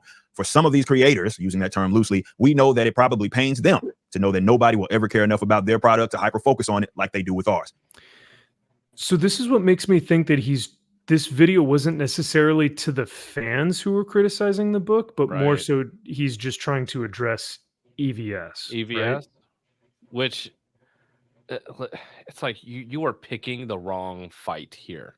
Like, Yeah. you are picking the wrong fight. You should not be going after him No. at all. First off, Yeah. he will destroy you anyway. He is like an Alex Stein. He's a Howard Stern. He's just going to just make fun of you. It's like, He's going to monetize it. Yeah. Yeah. it's like, just leave him alone. Like, Yeah. let him criticize your book. So what? The more fodder that he has, that he just soaks it up. Like, he like the human sun ray, isn't that what he calls Yeah, himself? the Like, human he just sunbeam or whatever. sunbeam, Yeah. yeah, Something. he fucking loves that, dude. He loves it. And so the more you interact, it's like, I've sent you guys comments before on this channel that we've received, right? Yeah. And the three of Yep. us always go, don't interact, because these people, all they want is attention. That's what they Um, want. Yep. Yeah. So is that who? But is that who we know specifically? Is there anybody else, any other creator in the space that has publicly gone after him for this? That's a really good question. I don't know of any other Comicsgate guys getting involved with this, because all of the trash casts that EVS has done have only been him solo. I think, yeah. So I don't want to say anything prematurely and say that there are, but that's a really good question, actually. Yeah, I generally don't know if there have been any other small time creators that have publicly gone after him, and they've they've crowdfunded books that for whatever reason he doesn't deem worthy. Right. So I don't know. Okay. Yeah. Anyway, let's set the scene. Contrary to some people's idiotic beliefs, I'm not the artist of ISOM. I'm the creator and the writer. The artist's name is Cliff Richards, and he's an industry veteran. The word that non-playable characters got in a recent update is 3D assets. So this was another thing that I was like, oh, only non-playable characters, only NPCs, only chuds, only those people are saying it's 3D assets. And I was like, no. Don't just relegate it Yeah. to just chuds. Like, Yep. there are legitimate people who are saying, like, hey, come on, man, we're paying $45 for your book. Don't have your artist use 3D assets. Yeah. Right? Just as you have an industry artist doing your book, you have an industry artist counterbalancing, saying it is 3D assets because I am working in the industry or have for a very long time. You can't Right. denounce that. You can't use it as a shield and then be like, I don't know, those guys don't count though, but my guy does because he's got a picture with Stan Lee. It's like, okay, so what? Yeah. Ooh, this is a good question from JK. Kyle, what do you think? Gonna hop on that Jim Lee variant? I think I already have I think I already have the yeah, I already got that. Yeah, you got that. You got the OA. Yeah. Yeah. I reached out to Gross. him personally and asked for it. Yeah. That book sucks. Anyway, What? The interiors are bad, and you got a Jim Lee Yes. cover in 2024. Come on. That book is amazing. Dutch door action. Jesus. Man. Oof. Oh, it's so good. Not as good as Marvel Meow. It's not as good as Isom, but it's pretty close. We'll continue. But yeah, that was one of the things that Okay. I heard this and I was like, NPC? I was like, no. Of course, dismissing everybody. Yeah. Right. This is in reference to certain background elements in ISOM being referenced and or traced. Did I know anything about this? No, and neither did most of you, which is why. And that's fair to say. I did not know. Eric didn't know. Maybe Eric didn't know, right? I'm going to take his word on that and say he didn't know. Sure. It's like we've been talking about. We're fans of this stuff. I'm not an illustrator. I'm not a creator of comic books. So I wouldn't have known the difference. But it kind of, it's like when I found out that Greg Land was sketching porn girls' faces, I'm not gonna lie, man, that hurt because I love his stuff. You know, I was like, I fucking love Sojourn. Like, I love Greg Land work. And then all of a sudden, I'm like looking at his work, and I'm like, oh, like, oh my god. Hey, but Max, you know what he does? He does it all by hand. He does that all still. This is true, and yeah, you know what? That's true. He does do it by. He takes those pornographic images right from his desktop, and he just. So, but yeah, so I mean, it's different from, and he's actually going to get into the video about like tracing and what that means and stuff. But as an artist, you can also reference, you know. And there's a great artist who did the cover of Flash, where he took a picture of himself running like into the camera like this, right? Yeah. And he referenced his own photo of himself to draw that cover. That's what I feel like an artist would do. So yes, that's what a lot of them do. Yeah. Yes, that's been a motive going as far back as Norman Rockwell when he started taking photographs. That's what Neil Adams did. Neil Adams was taking a lot of photographs, using the light box, doing tracing, but adding his own touches to make it unique and stand out the way it wasn't a direct lift from the damn photograph. Yeah, absolutely. For over a year, including the same artist that once said the art was fine, nobody ever brought any of this up. It was never an issue. Now, because some people are having problems staying focused and getting their books out, they floated out this fake narrative that Cliff did this to meet some crazy deadlines, as if. So that's all EVS. Okay. Because like EVS's stream, he specifically said, I think Cliff Richards was under a harsh time frame, because Eric gets these books out like that, right? Mm-hmm. And EVS has always been criticized for late books or books that come out 3 years later, or, you know, whatever it is, right? Which is wrong too. Both, there's a happy medium here. Yeah, EVS is wrong for taking too fucking long on his books. This guy's pumping them out almost seemingly too fast. It's like, it's like, happy medium here. Yeah. EVS, speed it up a little bit. This guy, slow it down. Yeah. Because if Eric took the same amount of time that EVS did, and we were getting ISOM level quality, I'd be pretty pissed. You know what I mean? Oh yeah. But EVS takes way too long on these, and you know, he's doing Rainbow the Brute, and I'm like, I don't care. Give me fucking Cyberfrog. You know, I want to read Cyberfrog again. I don't care about Rainbow the Brute. But you know, the quality that you're getting in these books is like impeccable. It's there. It's there. It's the best book out there by bar none. He spares no expense. It's like Wraith of God is better. I'm talking about the quality of the book. That he puts out. Fair. Yeah. The structure of the book, let's say, and everything, like overall. Foil covers, J. Lee covers. Yep. Yeah. He knows how to sell a product. That's what he does. He knows how to sell it. And I think he's smart about saying forward, it's like, I'm not going to do as many pages, which is smart. Just because you have a large page quality, we've said this before, doesn't necessarily mean you're getting a bang for your buck. It's like, hey, I got a 200-page book out for you. It's like, it's all dog shit. Who cares? It's like, if I can't even get past page 50, why am I going to read the other 150 pages of your book? Like, nobody cares. Yeah. I'd rather it be 22 pages and have it be like every page be an action like one of like a Nick Manabat pages. You know, he was doing 7 pages in the back of those Deathblow issues, so stuff like that. But we'll continue on. If the quality had to be sacrificed to be on time. That's not only incorrect, but it's corny, because this is only being said because others are under scrutiny themselves regarding their inability to deliver products, and they already took the money for it. So they think referencing ISOM and the errors that it may have, which came out on time, justifies them taking an eternity to.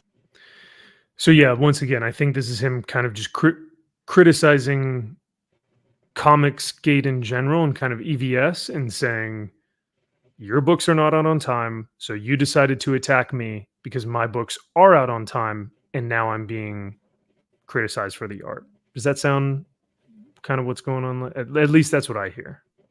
Yes. And he's doing what it seemingly sounds like what Yellow Flash is trying to do, whereas I'm going to counteract that argument that people can throw at me saying my book is late by already having it done. That defeats the purpose of the crowdfunding for your fucking book. If you can already make it before, it's like, you're not crowdfunding your book then. So then you can't say, well, crowdfunding works. Look, I did it. It's like, you're not crowdfunding your book because it's already done. You floated the money beforehand. The Yellow Flash thing, that could be a whole nother YouTube stream, because that to me is like, why are you writing a book? What makes you qualified at all to write a comic book? Like, maybe I'm wrong. Maybe someone can tell me like, hey, he's actually got brilliant ideas. He's really creative and all this stuff. He seems to drunkenly stumble over bounding into comics articles and barely can get a word out in 9 minutes on a YouTube video. How the fuck is he supposed to write a great comic book? And people are going to pay for it. Sorry, go ahead. He's got his fans, and apparently he's been saying, I'm working on this comic. He's been working on this damn comic for, I don't know, 2-3 years. It's like, you haven't written a comic for 2-3 years. It boggles the mind. It's like, we'll see what happens. But, and I've learned that there are various methods. Yes, there are various methods that people can use now to come up with a plot. And a lot of help out there. There's a lot of help, a lot of computer help. Hopefully, he's not using that computer help to write. No. Yellow Flash's artist, like, legit looks like he's doing some really cool stuff. So it's like, it's shitty because it's like, I want to support this artist, and this artist probably wants to get this book out that was supposed to be out in October. I'm talking about using a computer, Google or whatever, the artificial intelligence ChatGPT to write his book. Yes. Yeah. Right. Yeah. I don't know. I could be wrong. You know what I mean? I don't want to ever act like I'm above any of this, right? I'm merely a reviewer, comic book reviewer, a culture critic, right? But at the same time, I don't see Yellow Flash producing a book of quality in terms of the writing. If he's hired a great artist, that's fantastic, but he's going to make a lot of money for this book. And I don't see his qualifications anywhere. And I don't see where it's going to go from here. Like, is he just making a book to make a book? Does he even have passion for comic books? You know, like... I was watching his reviews back in like 2018. He did like comic books. He was reading and reviewing comic books back then. But there's nothing there to show me or to tell me that he was a creator in any way, shape, or form. Yeah. Flaccid for 18 months, my dude. So good to see you, and thank you for the 18 months, brother.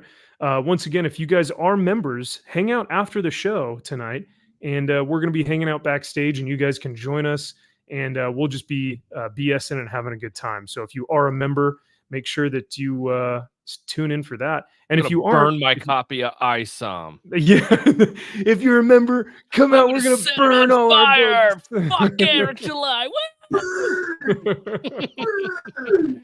I do not affiliate or associate with Comics Elite or any of the members of Comics Elite. Okay, Zack Snyder. Yeah, right. Yeah. Flaccid, this is a great question, and I'm going to throw it to these guys, Drew, Kyle, on solely the quality of crowdfunded books. And well, we'll also say Eric July's in there, even though it's not traditionally crowdfunded. Whose is better? Are you talking like all crowdfunded every books? Crowdfunded book? I think so. Flaccid, I think that's kind of what you're saying, right? On the quality of the stories, who is better in terms of because he says up here, I've never read any of EVS's books. Are they good stories? So I'm assuming he's talking about just crowdfunded books. I'm going to interpret that as comparing EVS to Eric July.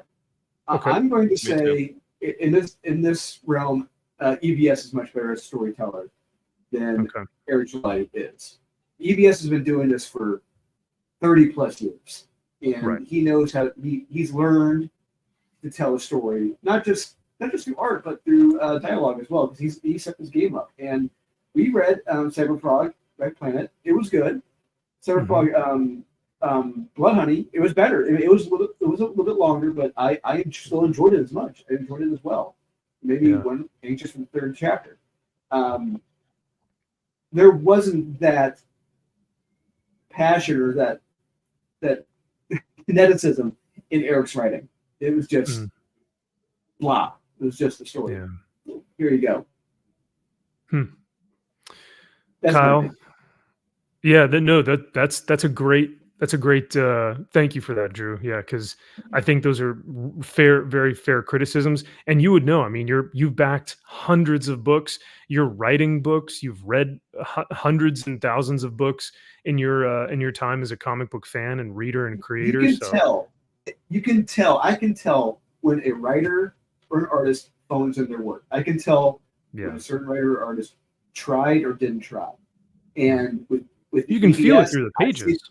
Yeah. Absolutely. I feel the passion there. Air July, I don't really see it. Yeah. What you got, Kyle? You think that Eric's is God tier? Oh, of course. Above reproach. Don't even bother. Okay. Well, I affiliate with both fucking suck. Actually, you would you make more people angry or less people angry if you were like, both are the best things ever, or like both of them suck balls and they're awful? I don't know. That's a good question. We could discuss that after the stream. Yeah, that's true. No, EVS has had decades to hone his craft. Yes. And to not be afraid to take criticism and farm it out to people that can give him advice on things. Yeah. He knows how to do that. And that's what you learn in the industry. It's like, listen, and he himself has said he got to read Jeff Johns' scripts. It's like when you see that guy's writing process, and how he tells a story, that's a backstage pass into a mind of somebody who is so amazing at storytelling. It's like he got to see that writing process. So that's going to make you better and to understand how to craft a story. Well, they developed stories together. So like that type of creativity, that type of mindset has been instilled in him since the early 2000s. I remember EVS specifically talking about how he and Jeff would text each other at 2:00 in the morning. They'd wake up like 3:00 in the morning and they'd like think of like they're like, what about a red lantern? And the red lantern is rage. You know, like imagine having that much excitement to text each other and like get on the phone and be like, okay, so I'm going to start doing this. They were designing the Lantern Corps at that period of time, you know? And not to compare Aurelio and I to these two Johns who are brilliant, but Aurelio and I, we message each other almost every damn hour. Like, hey, what do you think about doing this? Oh my God. God. What do you think about adding this? What do you think about taking this out? We're always spitballing ideas, story ideas, characters, designs to each other every hour on the hour, every day. Yeah, it's something when you, like you said, Drew, when you see a comic creator that is extremely passionate, you can feel it through the pages and you can feel it by how they talk to each other, to the other creators, and to fans. And I think that's really special. Yep. Speaking of exciting and really special, we've got JDL41 with a $20 super chat. Man, dude, thank you so much. Hail to you, man. Yeah. Hail to me. That's a big one. Let's get some applause in here for JDL41. Hell yeah.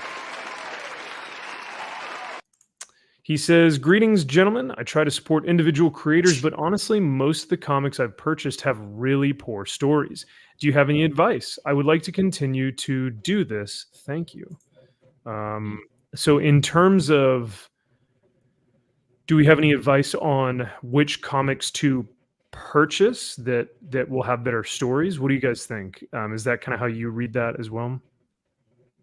Yeah, You know, and unfortunately, which creators do you think can produce a good product? Yes, yeah, that's kind of how I'm reading that. JDL 41. If that's kind of how, because yeah, I have plenty of people I'd recommend, but yeah, Drew, Kyle, what do you think in terms of supporting indie creators? Um, I mean, we've read them and we've seen the type of quality that you're talking about, man. There's a lot of editorial that needs to be done on some of these crowdfunded books. So we agree with you here. So you're not the only one. Don't worry. Yeah, if you look at our chart for crowdfunded books, there are I don't know how long ago we did that video, but like a lot of those books were very mid tier. A lot of them were like around like the 6.5 range. A lot. Yeah. It's just they lack that editorial oversight, or they lack that certain other energy it needed. There were some others that did process, like Aaron Lepresti, he and EVS. Those two are like two who are like the best right now in crowdfunding, getting their stuff out and having a quality product, story, and art wise. And I'd recommend Unholy Nightmare. yes, of course. Unholy Nightmare from Dolan and Aurelium Mazzara. Yep. Yeah, Kyle, do you have any that you would recommend as well? Yeah, apart from what you said, obviously EVS, Aaron Lepresti, they're killing it right now. Everything that they're doing, from our perspective, they're batting 1,000. I I think it's finding creators that you like first off, and a product that speaks to you. It's something that I know that they put these shorts together and they only have 30 seconds to kind of do an elevator pitch for why they think you should back a book. And there's some books that I have backed that I haven't even brought up that I've read that I've enjoyed. There have been a lot more that I'm just like, Yeah. all right. And then there are some that I'm just like, fuck, god damn it. Like, why I spent $40 on this. Yeah, God I damn look it. back at my Indiegogo. I'm like, first off, the book just randomly shows up, and I'm like, what the fuck is this? I don't remember even backing it. 3 years later, and you're like, Yeah. oh Like, yeah, I guess I oh. bought this. Yeah. Yeah, I'm like, Yeah, damn there's it, one book I backed. There's one book I backed. It was called I think Robot USA or Cyborg USA. What? Yeah. EVS was promoting this guy back in 2020 during the pandemic. I was like, okay, I get these gymnists who become cyborgs or whatever. I'm like, okay, cool. And the comic is it's something. I backed this alien book. It's called Fatal. EVS was pushing that book. That book got delayed a lot. It came out. I think it's actually pretty good, and the art is fucking amazing in that book. It is so damn good. Was it worth the wait? No, but it's still a good book. And if they put anything else out, I'm more than happy to back it because they have proven that they can do it. Or the Diaz brothers, Kyle. When they do like the launch stages or Magic Cop. Yeah, Magic Cop, fucking great. Art needs work. Story is great. Character design, awesome. Wow. Normally you do not. Headless Hitman by far is one of the coolest fucking characters that he needs a standalone story. Headless Hitman, fucking awesome. I love that character. I need more of that character. Damn. So yeah, there are a lot of these that people either don't know about or necessarily feel they want to spend that much money to back it because you don't know what you're going to get. But yeah, find creators you like, find them on YouTube. Start with an EVS because they generally tend to promote people, and if it's something that interests you, there's, I'm trying to think, like some Kenneth Rocafort stuff has been good. I've liked that. Art wise, I would say Groken. Groken has been, I think, his creator-owned thing that's beautifully drawn, but absolutely nonsensical story-wise. So there's that. But the one that Wizard of Oz story one. Battle Brick Road. Oh, that's been really good. Yeah. One cool designs, the Scarecrow. is one of Yes. the coolest character Yeah, designs. Battle Brick Road was awesome. Okay. Yeah. JD, I'll try and make this as quick as possible because yeah, Drew and Kyle have Sorry. covered it, and I echo their sentiments as well. So thank you guys for being so thorough because this is well worth the $20. So thank you, sir. Yeah, I would add Fiendish to that list by Renee. She's great, and I think that what she's doing is bringing like a manga aspect into this, which is really cool because that is what's great about crowdfunding is that you get all these different voices and all these different creators giving their takes on things. So Aaron Lepresti, EVS, Renee, I would say the Barton brothers, some of the best artwork in the game. There's very David Finch-esque.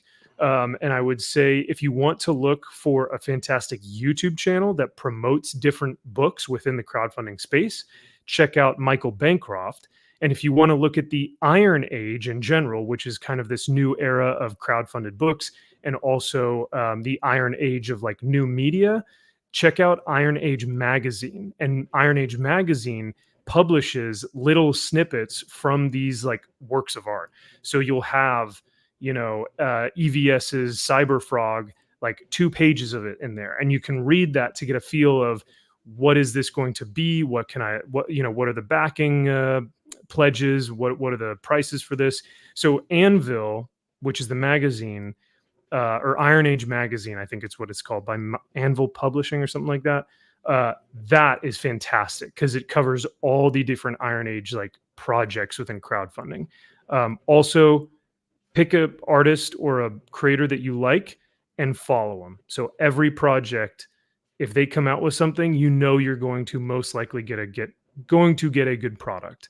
Yeah, I think that's probably all I have in terms of advice. If you guys can think of anything else or add on to that, if not, we'll go back to our video here. Mhm. The video. But yeah, what's up? I said, oh yeah, the video. Completely forgot about Yeah, it. right. Oh, So thank you again, JD, for the $20. We won't watch the whole thing, but we'll just kind of finish off what we do have. To complete a project, a book, and then ship it.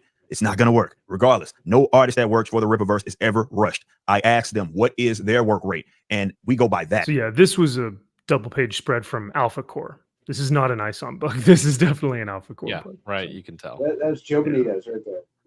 Yeah. I want them to do the best work that they possibly can. I'm not mad at Cliff, nor am I going to throw him under the bus. You know why? Because he was doing that, and other industry veterans have been doing this for decades. He's doing the same thing he was doing with DC Comics, only nobody said anything because nobody actually goes through and combs through comics like they are this one, especially readers. With that being said, artists may care. Not all artists do this. Some do, others don't. For example, none of this is a problem with Alpha Core because it's not what Joe Bennett does. Would I prefer that Cliff have less of a heavy reference to other models? Yes, I'll speak about that in a bit. The premise I do reject is this dramatization, as if something nefarious is going on, or that this like is unique to the Rippaverse and isn't much of a standard. Deadline. So yeah, I agree with him in saying that I don't like this isn't nefarious. I don't think Cliff is like, I'm gonna get these fuckers, like I'm gonna use 3D and like, totally destroy the comic. I don't think it's that. I just think it's negligent, Yeah, I think he wanted he wanted a shortcut. He wanted to take some shortcuts of some pages. He didn't want to draw cars or a house or a building and just use the shortcut. And unfortunately, people knew the shortcut he used. Yep. Yeah, if he feels the need to be like, I don't, you're not fucking paying me enough for this, or I don't really care that much. Why? Yeah, why would I care? Yeah, I think Eric also references that other comic book creators do this, and they weren't. No one said anything then. And once again, I think it comes back to holding yourself to that high standard. Is that if people are going to keep you at a higher standard of quality, then yeah, you will be criticized for doing something like 3D assets. But like you said, he doesn't have to worry about that with Joe Bennett because Joe Bennett does everything himself. So I think that is a positive thing, is that one of his artists is just doing everything by hand and doesn't have that issue whatsoever.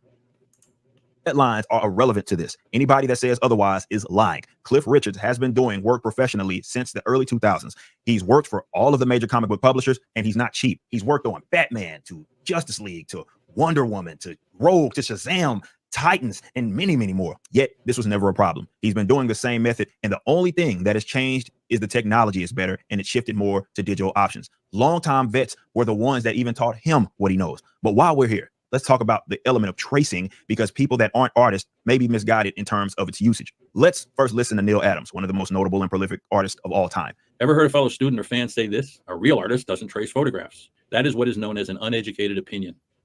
Then we have facts. You don't have to write this down, but you should remember it. All the best artists I'm sorry. of the last 100 years have traced photographs for their finished work. Sounds a lot different. So now I understand what he's trying to say here. It does feel different, and you guys can, disagree or agree with me here. It does feel different when it is a 3D asset, even if it is traced. If it's being plugged and played with and just dropped into the comic, that's one thing. That I don't want that in my 45-page or $45 comic book. Even if it's being dropped in and traced over, I still think there's a level of like fuckery going on there, because when a lot of these artists do their tracing, they do it from reference work that they have photographed themselves, or reference work that they have had models, model for them. Because like he's about to show Alex Ross, and we've seen multiple times that Alex Ross uses photos of himself in poses, in different like poses, like the classic Batman and Harley pose, where or Joker and Harley pose, where Joker's like kind of holding her as she dances. That was Alex Ross and like his girlfriend or something. So yeah, these are two completely different things. Two completely different things. We're talking about, like you said, the Lightbox images and redoing those, like adding your own touches to it, as compared to a Google image drop. Those are two different worlds. Not even the same ballpark. Yeah, nice try though. Nice try. And even like this thing that Neil's doing here, I like Neil when he's like, this doesn't look like Neil Adams, at least to me. I don't know. It just doesn't, it feels lifeless. It feels kind of soulless. So I don't necessarily enjoy what Neil's doing here. I don't know if I'd be able to tell a difference, but it doesn't feel like him. But I'll continue the video. A lot different from what an undereducated opinion is, doesn't it? Drew illustrated the very best movie poster illustrations in the 60s, 70s, and 80s. Star Wars, Indiana Jones, Back to the Future, Goonies, Blade Runner, Harry Potter, Hellboy, all of them. That was Drew Struzan, all traced from photographs. And the reason that it's not so bad, in all honesty, guys, is photographs. One photograph, another part of a photograph, another part of a photograph. This was a sword, now it's a trident. XY the trident did things. So like Neil's even kind of, collapsed these images together, collided these things together to make what he kind of wants. And then he draws the rest, right? Yes. He's not just kind of, tracing image. It's not a one for one. It's not a one for one trace. Yeah. He's adding his own personal touches to it, makes it unique. Right. And like I said, that's a reference. Using a light box to do it. I mean, our artists have been doing this for the longest fucking time.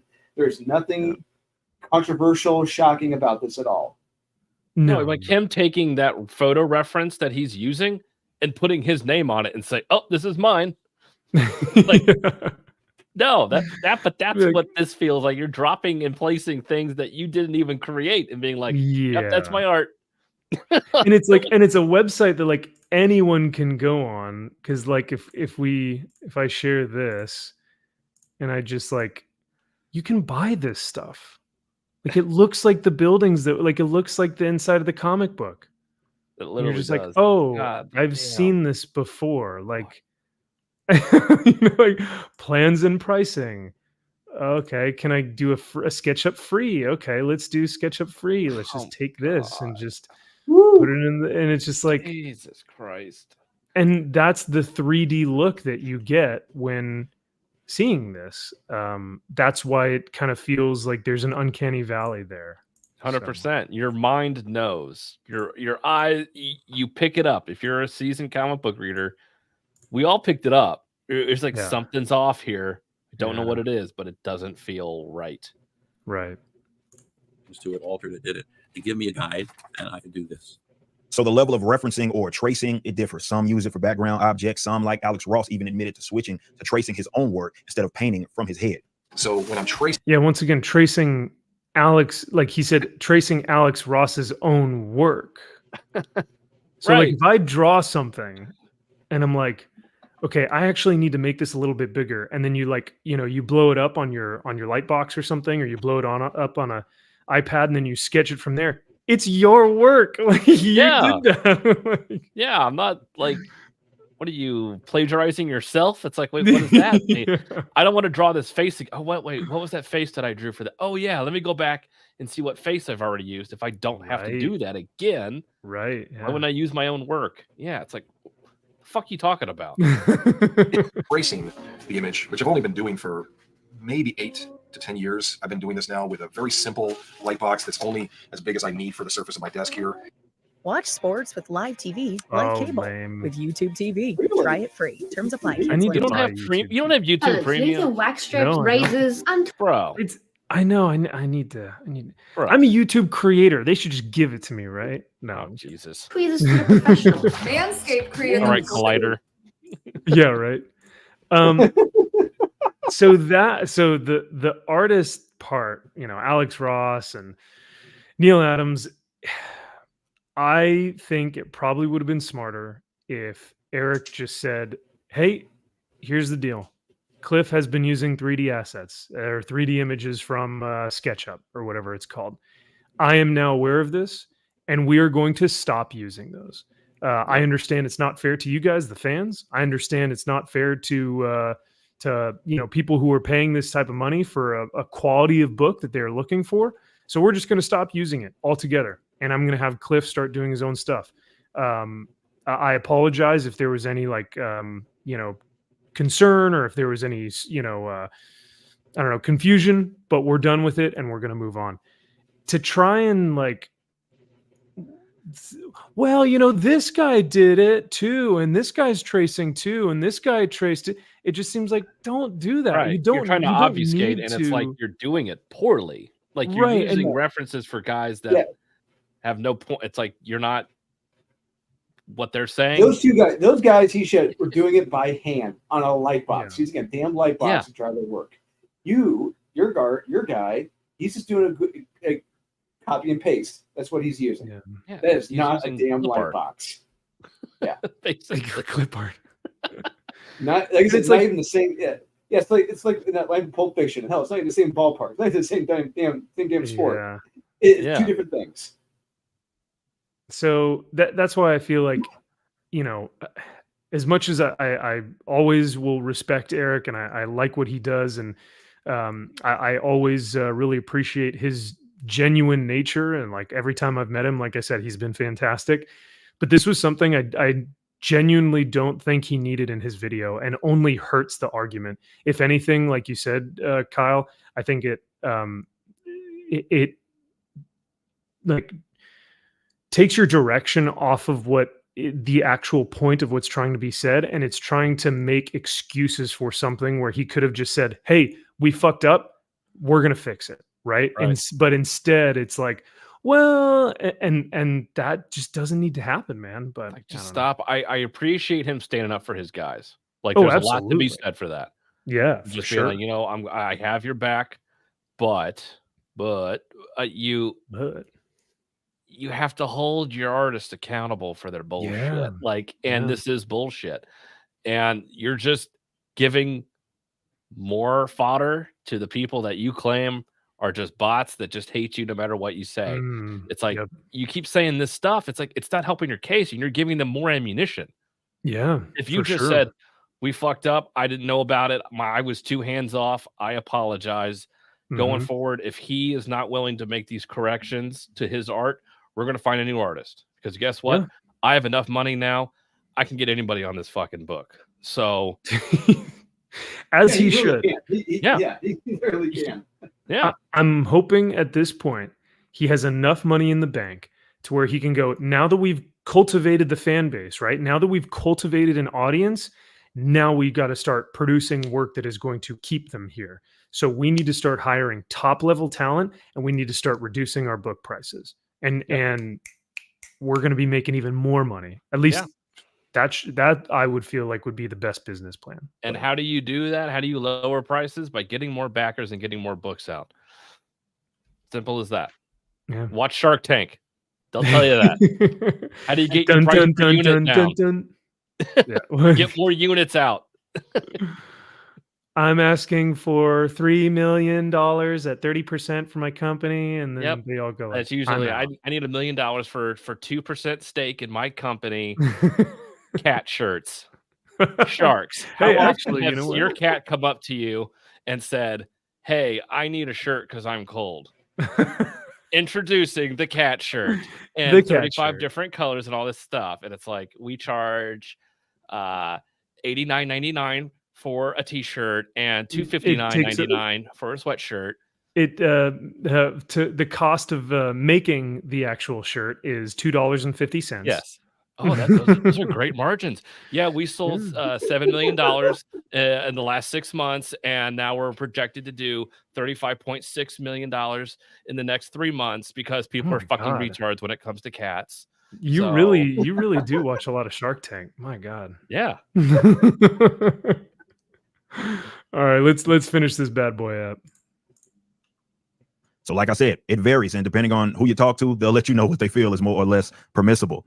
Look, I get it. It'll be a continued debate among artists. I'm not justifying it or even condemning it. I'm just giving it to you straight. As I said, having now been made aware of this, would I just prefer that there's less reliance on external assets? Absolutely. I don't condemn Cliff, and he's not getting fired from ISOM, nor am I even upset. Instead, as an owner, I do whatever I need to do to help and elevate him as an artist. This is why our creative team has grown internally since ISOM first launched. We're trying to improve these artists, be it our interior guys or our cover artists. It doesn't matter. We want you to be great, and we want you to be better. Having that. So I respect the hell out of that. The fact that he's trying to mentor these guys, I think, is really cool. You know, you hope that your boss, it won't just be a boss, but he'll be a leader. He'll be a mentor. He'll be, you know, someone to aspire to be like. So I think that's fine. I also think, though, that he needs to run a business that is going to produce quality content. And if that means maybe putting Cliff on a different book that's not your mainline ISOM title, you know, I don't know. It seemed like, no, he's not doing this again. He will no longer this be doing can't be a thing that you do anymore. This will not be a thing. If Cliff fucking does this, if we catch it, he's gone. Right. It's not, well, we're going to mentor him and make sure that we'll bring on somebody else who can. It's like, wait, you're not going to fire him? What the fuck are you doing then with him? Like, what? I don't understand what you're saying. Like, we're not going to condemn him. We're not going to condone it. So we're just going to keep him on. We're just going to condone it then by saying he's not fired and we're going to help him. It's like, what? I that think wasn't an answer. If I were to play devil's advocate, I think, and this is me being like, if I'm trying to put myself in this situation, I would want to tell Cliff, hey, you are in this company with us. We are a family, right? We're going to mentor you to be better, to be great. We're going to work on your art, and we're going to get the best product out there that we can, and we're going to work with you on that. However, if you do the 3D bullshit again, you're done. But if you don't, we're going to make you a better artist, right? Like we're going to invite you into this space, and we're going to produce great stuff. And I want you on this team with me. At least that's what I'm hoping. But like you said, it does kind of sound like he's just going like, I didn't like it, but we're not firing him, but we're not getting you, but we're just going to keep letting him do it. Yeah. So what are we doing? Are we going to let him? It sounds like a certain head coach for the Dallas Cowboys who did a shitty job, but we're going to keep letting him be the coach, you know? Mm-hmm. You don't change horses midstream, all right, boys? Hey, if it ain't broke, don't fix it, right? But it is broke, and it's broken down, and it ain't starting up. But you know what? Oh, we're going to keep going. How about the black coach who was like, you know, what, a 3-15 season or something. He's like, well, you know, there's not enough diversity in the NFL, and it's like it's 80% African American. What are you talking about, my man? Yeah, you're right. We need more white guys in here. Yeah, actually, there needs to be more like Filipino dudes in here. Like there's 0.1% of the NFL is Filipino. Come on. Many Asians. So- But yeah, so I feel like to correct this, we should be like, hey, Cliff, you know, is art what's the artist's name? Oh yeah, Cliff Richards. Cliff? Yeah, I think. Yeah, it's like, hey, we're gonna do this coming up next. He's gonna be doing an ash can, or he's gonna be doing a short little 10-page book, all sketch art, line art, whatever, just from him. So we're gonna put out, you know, a short little 10-page book that he's gonna do just to prove that one, he can do it, and two, that it's gonna do something that's gonna get you excited for the next project that he's gonna be working on. Yeah. Something to show that he can cut his chops and actually do stuff. I don't know, Yeah. but like he has to come out and say, I apologize, I fucked up, I was lazy, I'm not going to do it again, and here I'm going to put this product out real quick that's going to show that I can do this. Right. I mean, that would be cool. I think that would be a good start. Right. We'll see. Yeah, we'll see. I think regardless, for some readers, they will not care whatsoever. They're going to see the 3D assets and they're going to be, I don't give a fuck. I like Eric. I'm going to support his book. He's, you know, crushing it. And, you know, whatever. He has my money. And that's awesome that he's going to still have those fans.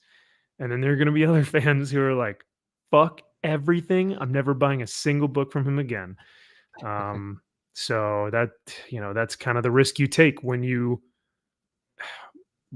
keep the guy who's been doing the 3D imagery in the book. So That professional eye, it helps.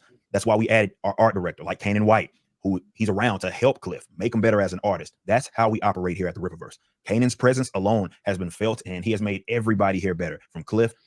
I think so. Kanan White is their art director. I think someone had said, like, let Kanan just draw. Like, let Kanan do the illustrations. Get Cliff out of there and put Kanan on more of this stuff. But I think he's overseeing more of the just overall art direction. So we'll see. Okay. To Joe Bennett, to Deborah Carita, and the rest of them. You see, the intention with these weirdos is not constructive, it's destructive. This is why they float this false narrative around, you can't take criticism bit, and they conflate bad intentions and hatred with criticism and have nerve to say that I'm the one that's doing that. No matter how many mountains of evidence that you show these guys, it doesn't matter. Any type of evidence, they will reject it. They need something to be true, and no amount of facts is going to have them deviate from that position. I mean, there are people that still think that we don't even have editors, though we've added several, and many have been in public releases. So with any talent that we bring in for the Rippaverse, I always have that talk with them about the amount of scrutiny that they're going to now get. It doesn't matter if you've worked for Marvel or DC. You haven't seen anything yet. They understand this, and they still love working here. Honestly, it's all flattery. We're not even 2 years old as a company, and people feel that we are important enough to put this much energy in and trying to find something nefarious going on. It's almost sort of having this way of legitimizing us as they try to delegitimize us. We understand this is never going to stop. We're not trying to even make it stop, to be honest. We are more than prepared for whatever they throw at us. We're just going to keep being great. And as our haters spend countless amounts of hours talking about us, it is what it is. They're fans in their own way. But seriously, to all the fans of the Rippaverse, whether you're a fan of Alpha Core, Isom, Yaira, Gooding, whoever as a character, the universe itself, we do appreciate each and every one of you. You, not our haters, are the reason that we do what it is that we do. We cannot wait for you to see what we have in store for 2024. So I think that pretty much sums it up. Any other final things that you guys heard there that you wanted to comment on or anything? It wasn't even a real apology. It was just, yeah, okay, well, we'll try not to let it happen again. That's Yeah, it. haters gonna hate. Yeah. Like I said, I think this was more of a response to EVS than it was an actual video to fans. So And again, yeah. that animation that he was showing throughout that video, you paid somebody, you were overlooking that too. Mhm. That costs a shit ton of money to do that, on top of a terrible product you're putting out. So it's like you're doing that, putting out books. It's like that animation stuff. I mean, that's a lot of work and money and time and energy and effort and all that stuff that you're also putting into that too. That was from issue 2 stuff you're throwing in there. So I'm just like, man, doing way too much too fast. I still don't really know why he has the animation. Is it just to promote the book, or is he actually going to try and do an animated like series or something? guarantee you he's in talks to do something with the Blaze or something. Who knows? No, man, it's optioned. It's probably Optioned. optioned. You know, where we are beneath our knees, beneath the trees, underneath the Yeah. seas is it's optioned, right? So It all is. yeah. So Bad luck. That video could have been 2 minutes long. We fucked up. We won't do it again. Sorry. there you go. Yeah. And that's kind of where my thought process is like I'll say you know, this was probably my least favorite video that Eric has done. At least, well, it's not even my favorite video. I think it's one of the more poor videos that he's done. I think you hit the nail on the head. I think it should have been 2 minutes tops. Hey, I understand that we have a lot of criticism out there right now about the current 3D assets in ISOM book 1 and 2. The artist that used those is not going to be using those anymore. In fact, we've actually gotten rid of them. And I'm really sorry if that betrayed your trust. If you guys thought better of me, or if you guys, you know, held me to a higher standard on my art. So, you know, this is what we're going to do going forward. And here's the new artist, and we're not going to be using those anymore. Mm-hmm. I'm sorry. You know, end it with I'm Yeah. sorry, and we're going to be great. We're gonna keep going forward, and we're gonna keep making great stuff for you guys. Right. And there shouldn't be the excuse of, well, I don't want to bend the knee to people to apologize for something and admit defeat to the and that's something that, yeah, well, we're not saying for you apologizing for something you've said. We're apologizing for a product you put out that you either didn't know was an issue or you did know and you put it out anyway. Either Yeah. way, it looks bad. You just needed to admit your faults. And, you know, like I said earlier, maybe he feels that he is bending the knee because it's EVS who's been pointing this stuff out. And he feels like, oh, well, if I say I'm sorry about the work that's being done here, that, you know, EVS wins. And I don't think that at all. If anything, I want the two of them to actually like collaborate Both together. succeed, right? Yeah. Oh, yeah. Like, what? Why the fuck not? Why should we be like upset that other people are like doing well? Yeah. Now, maybe EVS as a 30-year creator, maybe he's upset because he's like, listen, I am an actual comic book creator. You are not, right? That I can understand. But for the both of them, I do think that they need to be working together on this stuff. But instead, they're butting heads because they're both. I think both are fairly stubborn and both have, you know, fairly large egos. But that's what makes them good businessmen, right? Right. Yeah, they're clearly they're. Oh, sorry, you're kind of roboting, Drew. Oh, sorry. You say they're alphas? Yes, Uh-oh. I'm sorry. Yeah, they're alpha males, just like Yeah. the Image Comics founders, all alpha males. With that being Oh, said, yeah, you have to. You're going to hit. Yeah, You're going be to an hit entrepreneur. that. Yeah. Yeah, you have to be. Yeah, absolutely. Yeah. And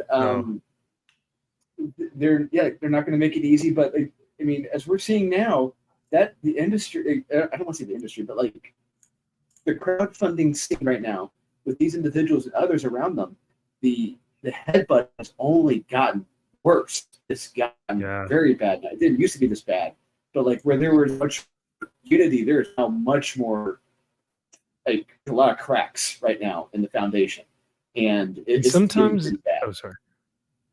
Yeah, sometimes it's not even headbutting; it's just petty drama, like petty, childish BS. That's like, dude, there's no way we are arguing about this right now. You know? Yeah. But like, why am I even wasting my time with this? Other than just to make money. Other than I just want to get super chats, and I know EVS plays into that, and he's allowed to. Hey, listen, he can do whatever you want. You do whatever the fuck you want. You're a grown ass man. But honestly, personally, no, you should be putting out Rainbow the Brute, but it's hard to do two things at once. Yeah, I've been waiting on Rainbow the Brute for a very long time. Waiting on a lot of books for a long time. For a very long time. No Man, A Cold Day in Hell. Waiting on that for years. So it's like,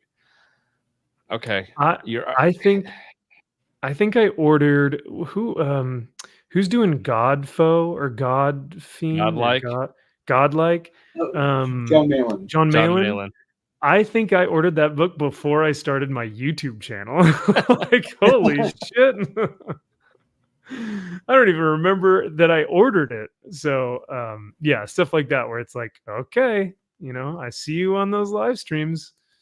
Okay, that's fine. Sure. Go ahead. Keep Yeah, doing the no, live that's- streams. That's fine. I mean, honestly, they probably make more money from the live streams than They they do do. writing a book. So it's like, all right, yeah, I get it, right? But at the same time, aren't you a comic creator? So, Like, do you really feel like you need to be drinking yourself into a stupor and acting like a fucking jackass on YouTube for 5 hours is really worth your time once a week? Like, I'm just whatever. So I just noticed this. So this 3D warehouse that we're looking at, looks like it was dropped in, but this is straight. So here's the logo. I don't know if you guys can kind of see that. I tried to zoom in a little bit, but that is the logo for SketchUp. I don't know if you can see. It's that kind of blue, blue little like square thing. Here's that logo. Yeah. The same one here. It looks like. It looks pretty close. So I think this is a SketchUp design. I don't know. Like, if you did it one time for a giant cityscape double splash page where it's like, I don't want to draw every one of these fucking buildings. I understand that. I get it. Yeah. It's like, come on, man. Like, a car, a desk, a bed. You can't even draw that. Yeah. So speaking of which, in issue 2 of Unholy Nightmare, a certain item is going to be there's going to be a certain car. In the Google is tracing bull, I'm going to call him out on it. I'm going to be pissed. You said that if your artist does something like that, you're going to be pretty pissed. You'll call him out. on it. Yeah. Sorry, hopefully some my phone. There's an issue in Holy Night. A certain vehicle shows up, and if a real for that car, I'm going to on it. Yeah, I would. If Aurelio did, I don't. Well, you know what? I don't even think Aurelio even has that in his mind. He's an artist through and through. I even if he was trying to do something that was lazy, it would be he would just draw something. I don't think he would even take the time to go to SketchUp and print it out and drag and drop or something. I don't know, but never. He's never done that. As far as if we're going Born of Blood, he's never done that. Yeah. I also, I've told you guys, I have family members that are Italian, and they fucking take pride in everything. When it comes to like food, oh my god, like they are so particular. So the Italians take pride in their work, absolutely. So I don't see Aurelio doing something like that. So not saying that Cliff doesn't take pride in his work, just not that there's anything wrong with that. No, he it is what he took a shortcut, and we saw the shortcut he took. Yeah. And if the book were $3, maybe it'd be different, right? Maybe I'd say, whatever, man. I hope that he doesn't use it a lot.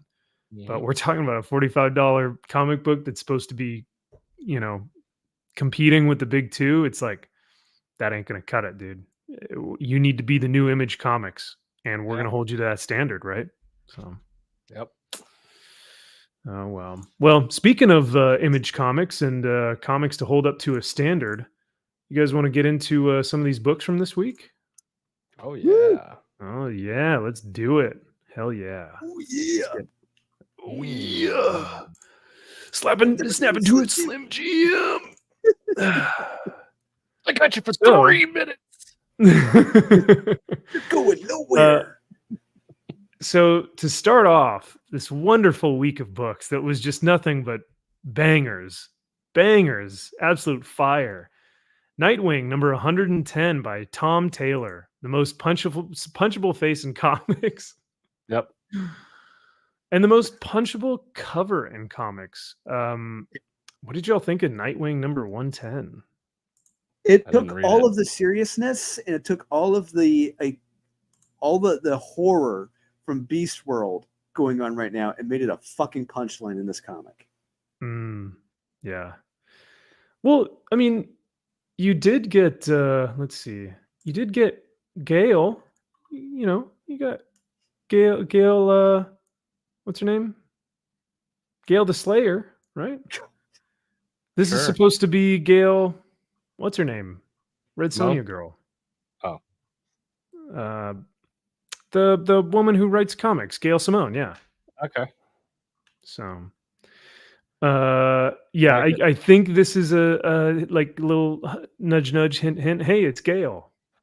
But because it's the like manslayer. Yeah, the manslayer. And the bear has like red fur. She's a redhead. And the announcer says like, oh, she was once a hairdresser. And I think Gail was a hairdresser at some point. So Cute. but Subtle. the best part is Mr. Mittens. Yay! Yeah. It's Damien as Mr. Mittens. Yeah. Damien is a cat, everybody. I like it. So, I'm here for that. Hence, the cover, because he's, it's the meme, the cat. Oh, the meme. I didn't get it. The meme. No, I still don't get it, but hey. It's the meme that's been But, going around for like the last 2 years nonstop. The ladies yelling at each other at a dinner table. Yeah. Yes, and then the more cat than sitting that. there. Yes. Yeah. More than 2 years. It's been going around for like maybe 5, I feel like. Too long. Yeah, I can't stand Tom Taylor stuff.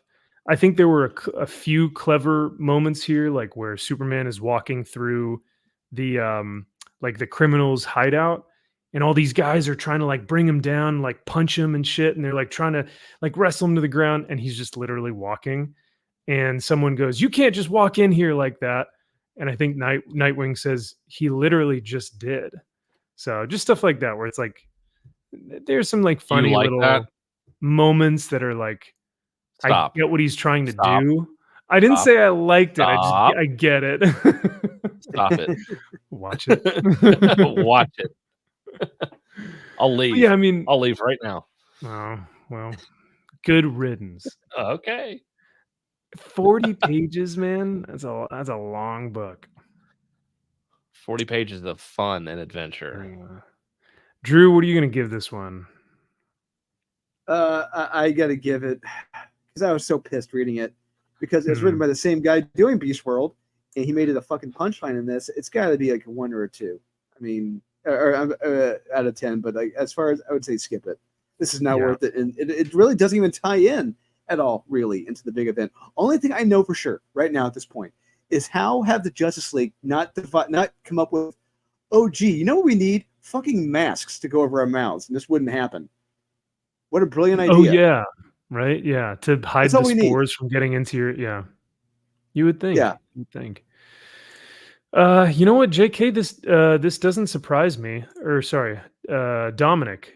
These meme covers sell surprisingly well at the shop I work at. Yeah, no, I believe it, man, which is so sad. Yeah. Because it's people who don't read comics that just buy it. Oh, that's a cute meme, and then they just buy it. So I understand. I got that reference. Haha. I understood that. Yeah. I got that reference. Yep. I didn't read it. I'd rather eat a ton of peppers and take a spicy shit. You are a spicy shit, Josh. Oh. Ooh, this is good. Shouldn't that be a pig and not a bear? Damn. Man bear pig. If we're talking about Gail Simone, yeah, maybe it is a man bear pig. Shoot. So yeah, I'm actually selling my Injustice omnibus because I will not read anything Tom Taylor. Wow, scorched earth. You're done, huh? You're black pilled. I just what has he done good other than everyone goes, oh, well, he did Injustice, and it's like fuck all. If like that's the only thing he's done though. Well, he did Deceased. Deceased was good. Yeah, Deceased was. That's a ghostwriter. That was not him. That was his name's on it. I have to give him credit until otherwise. until Ben Abernathy comes out and says, "Yeah, I wrote most of that." For right now, it's Tom Taylor.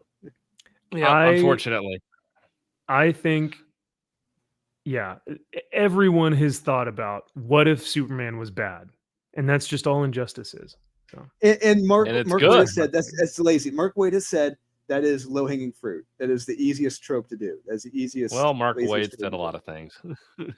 Mark Waid has said a lot of things. Yeah. Speaking of Mark Waid, Batman Superman World's Finest, I forgot to read this. I didn't read it either. I didn't read it. Oh, so did no one on the panel read it tonight? I read it. Kyle, you read it? Thoughts? It's pretty good. Okay. It's not bad. I Art, mean, yeah, of course, the art is fucking Dan Mora. It's fan-fucking-tastic. Oh, It's I'm Gog and sure. Magog, and it's getting Boy Thunder to come around and to see the error of his ways, and Ooh. and then we get a big baddie showing up at the end because they want to try to fight Darkseid and be like, don't open up the multiversal boom tube portal, Gog, because what you're doing is wrong. And sure enough, it's like, oh shit, at the end. And the next issue, I hope is good. It should be, but no, this was action packed. This was fun. I think the next issue is going to be an annual. Oh, Yeah. oh so- my. Yeah. Oh. Oh, But you're right, man. I didn't read this, but the art in this is like, God, Yeah. Is it possible that he gets better every issue? Like, I know. There's some cool close-ups of Gog's face oh and stuff. my Wow. God. Yeah. Oh, look at Green Lantern. Oh man. Yeah. That's so cool. That looks so good. Damn. Yeah.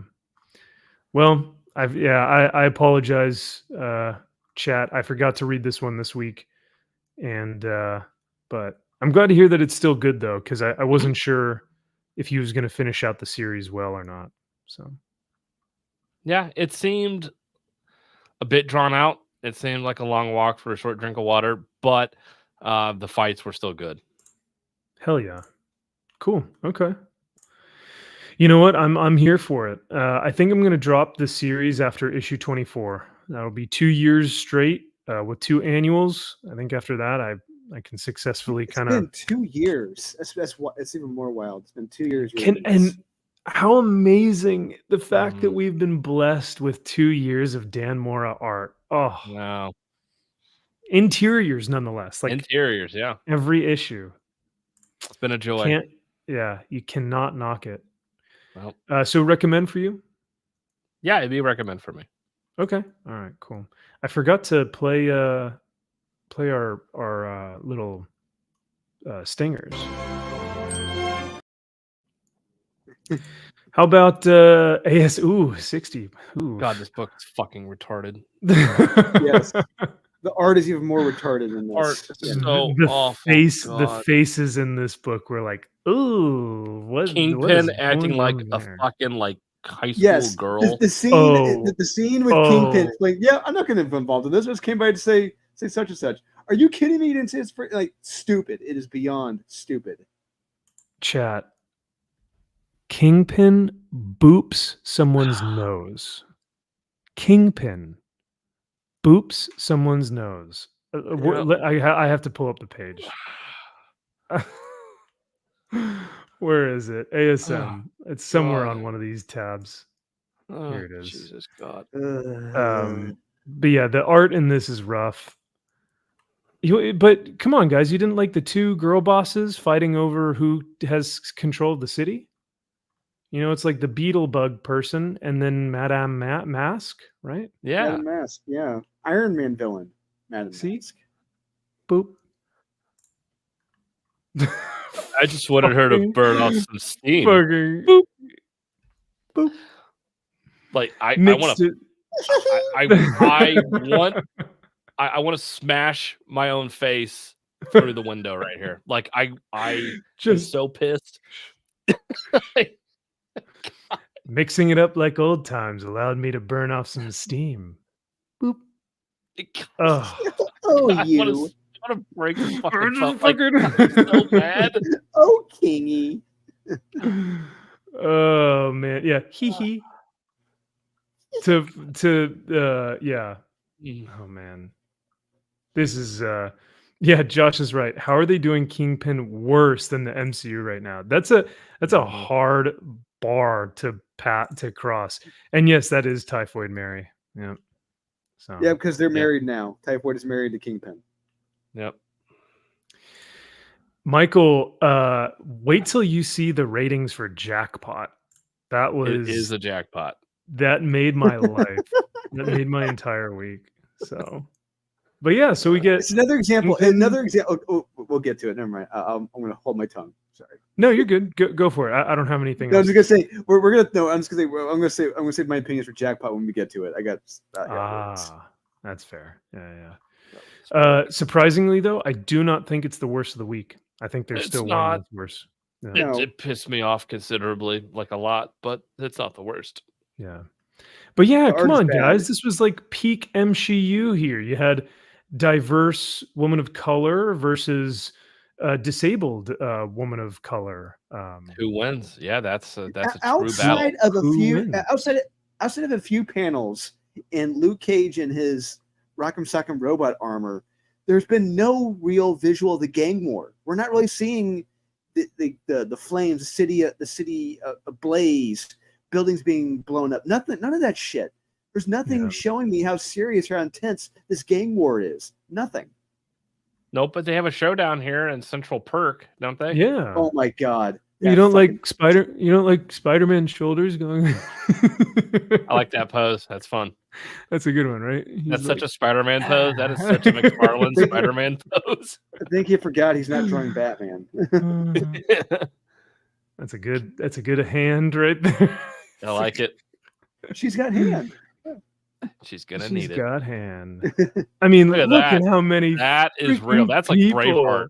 That's Gladiator, God damn it. Braveheart. Like that is real. Lord of the right there. Rings. Yeah. Yeah, I that's- feel that. oh, Only thing we're missing are the wacky motorcycles for them to ride facing each other. It's the only thing we're missing. oh Yep. boy. Oh man, this is so the ones real. from Star Wars.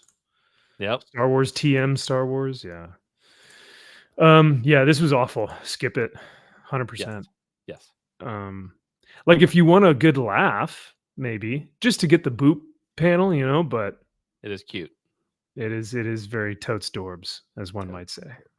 Come on, everybody, skip it. God damn it. Did you say hashtag totes dorbs, Drew?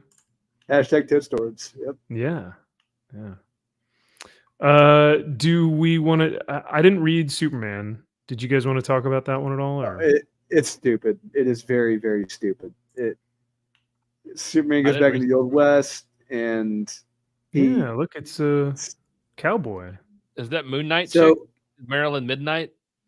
Oh oh, yeah, yeah, that's right. she's calling the shots in this issue. She's dragging him along, There she is. and yep, she's the hero and everything. And she meets her grandmother, girlfriend, something back in the Old West, and yeah, it's a stupid issue. Yeah, I'm hoping it's just a one and done because Clark is back in the real world. I think after this issue, so Well, modern day. I hope she gets her own mini series for this reason alone. Whoever's drawn this cover. I was gonna say I kind of want to read about her now. can I have this series? Just She looks really smart, and Well, funny. It's a shame you don't see those assets in the actual interiors. it's a Oh shame. no, of course not. Of course not. No, she's drawn like a plank of wood. Yeah. Yep. Like a Just a playing plank- card. a- If you turn it on, it's just like Gone. gone. Yeah, just a plank of wood with one emotion, resting Yeah. bitch face the entire time. That's it. Yeah. Almost like Rosa from Zorro from last week. Yeah. That's a real character. You bite your tongue. Oh, She's going to be a whoa. villain. You'll see. Or the next Zorro. They don't have the balls to make her a villain. She's gonna be the hero. Yeah, she's gonna be Zorro. She's gonna be Zorro by the end of the comic. SGM can do no wrong. All right. Speaking of a woman who is technically a villain, but who we want to believe is Tom King wants us to believe is a hero. Hmm. What did we think of Wonder Woman issue number 5? Did you guys read this one?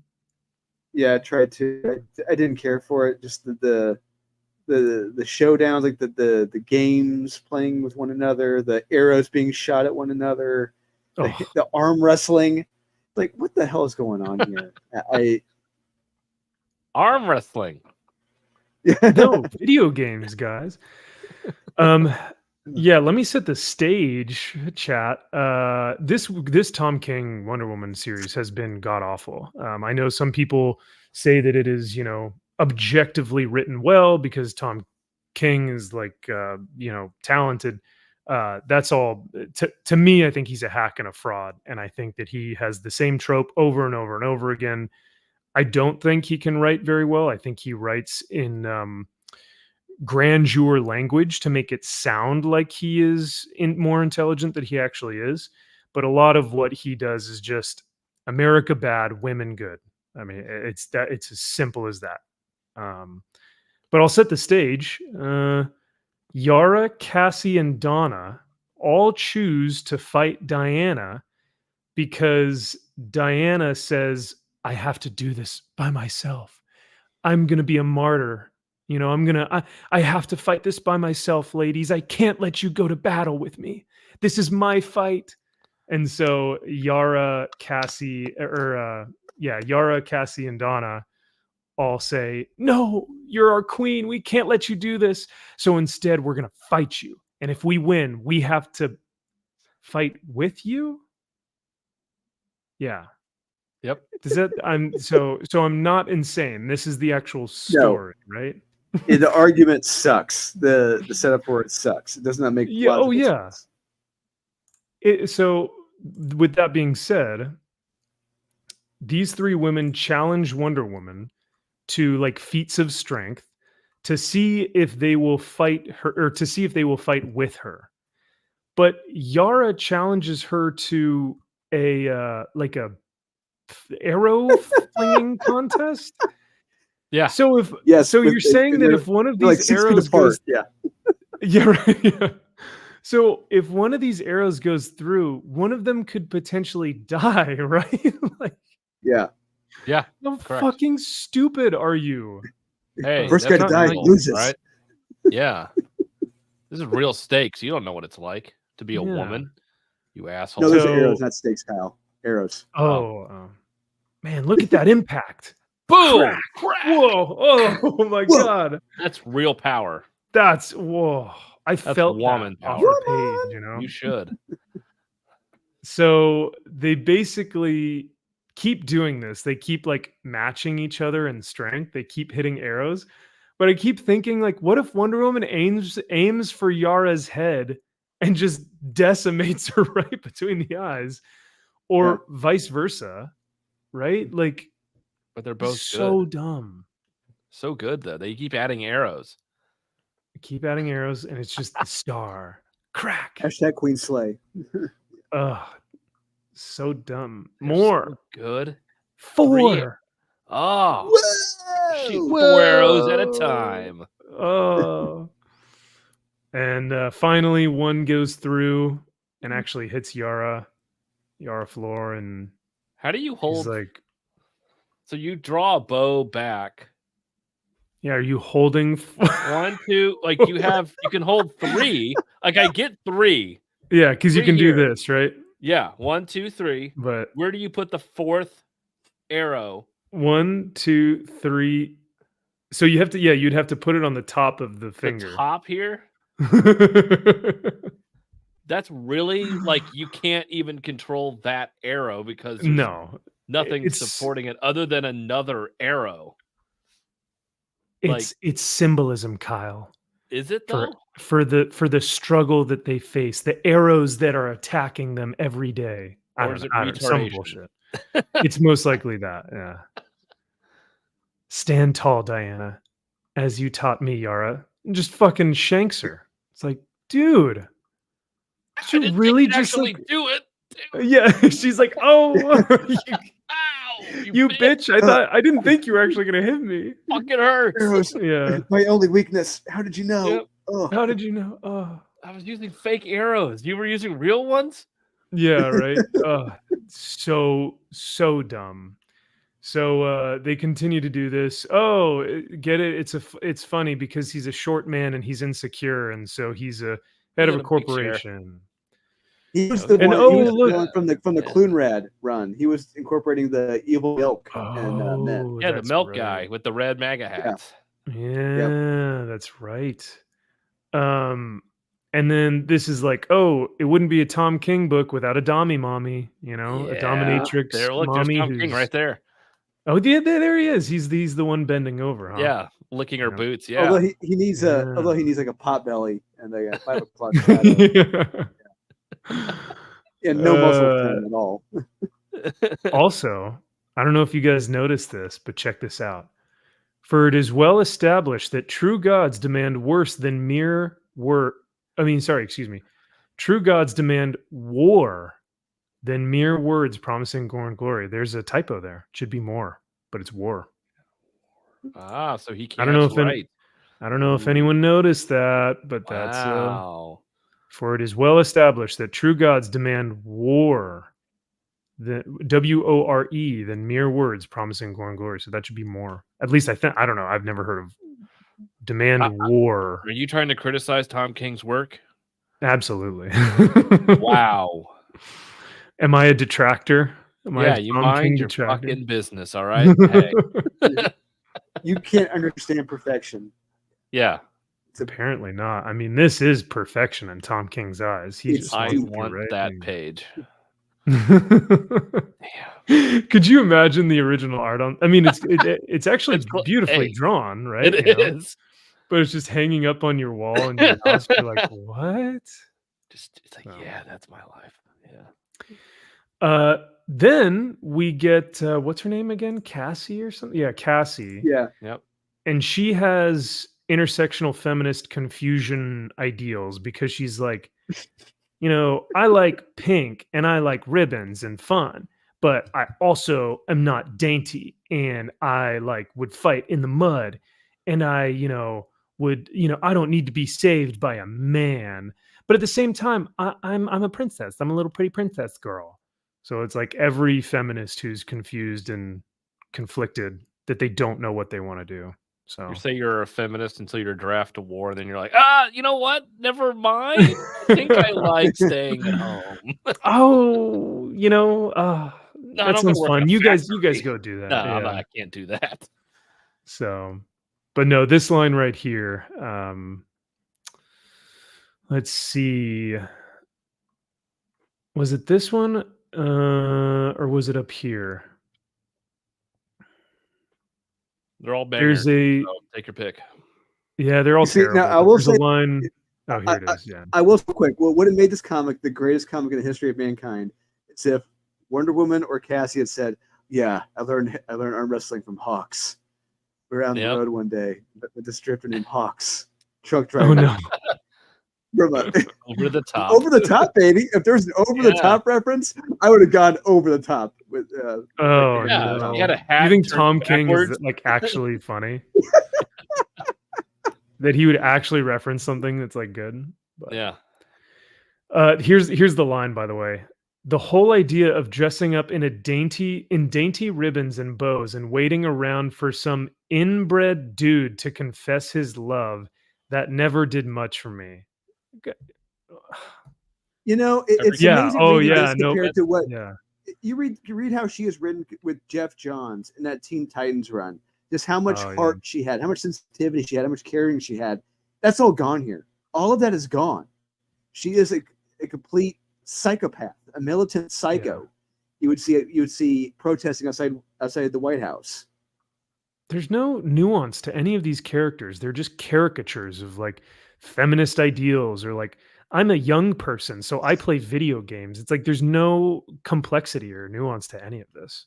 So Does she only go to bars?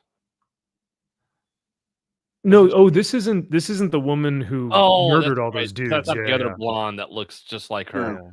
That's This right. is a different blonde. Another that- blonde that looks just like her, Yeah. but not But her. you're not wrong to ask that question because I Got it. too was like, wait, isn't this the woman who just fucking killed everyone? Why are they so cool with her now? That's what I immediately just Um, thought. I'm like, wait, she's back in another bar killing Yeah, people? right. Stop going That's to quick. bars if men are Stop. going to, yeah, right. So yeah, and the other thing too is JK brings up a good point in the chat. None of these, challenges, quote unquote, mean anything. Like Cassie isn't known to be like a notorious arm wrestler, or like No, Yara isn't Stupid like a. anyway, even if you It's stupid. Yeah, like what are we doing in a bar, in a random disgusting dive bar that's like two goddesses or arm wrestling? Like, what are we doing here? Tom King, what the fuck are nobody you walks by and doing? laughs at them for just being stupid. Yeah, Hawk. some guy just like Hawks walks over. should be walking Yeah. by, laughing at them. Yeah. That's not how Yep. you do it, you know. Come on. Life's So, just not heading to you. It's got to meet it halfway, okay? Come on. Yeah. Yeah. So it's all of these conversations, by the way, you don't need to actually read them because they all are the exact same. It's like, let me fight with you, queen. And she's like, no, this is my task. This is my battle. I must do this myself. And she goes, swear it. I won't interfere. You can have your war. Thank you, my princess. My princess. God.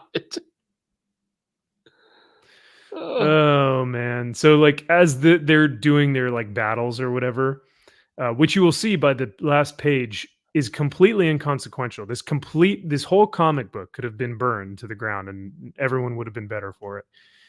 But Donna and Diana play video games because Donna's a teenager, get it? And so they're playing like the Injustice video game.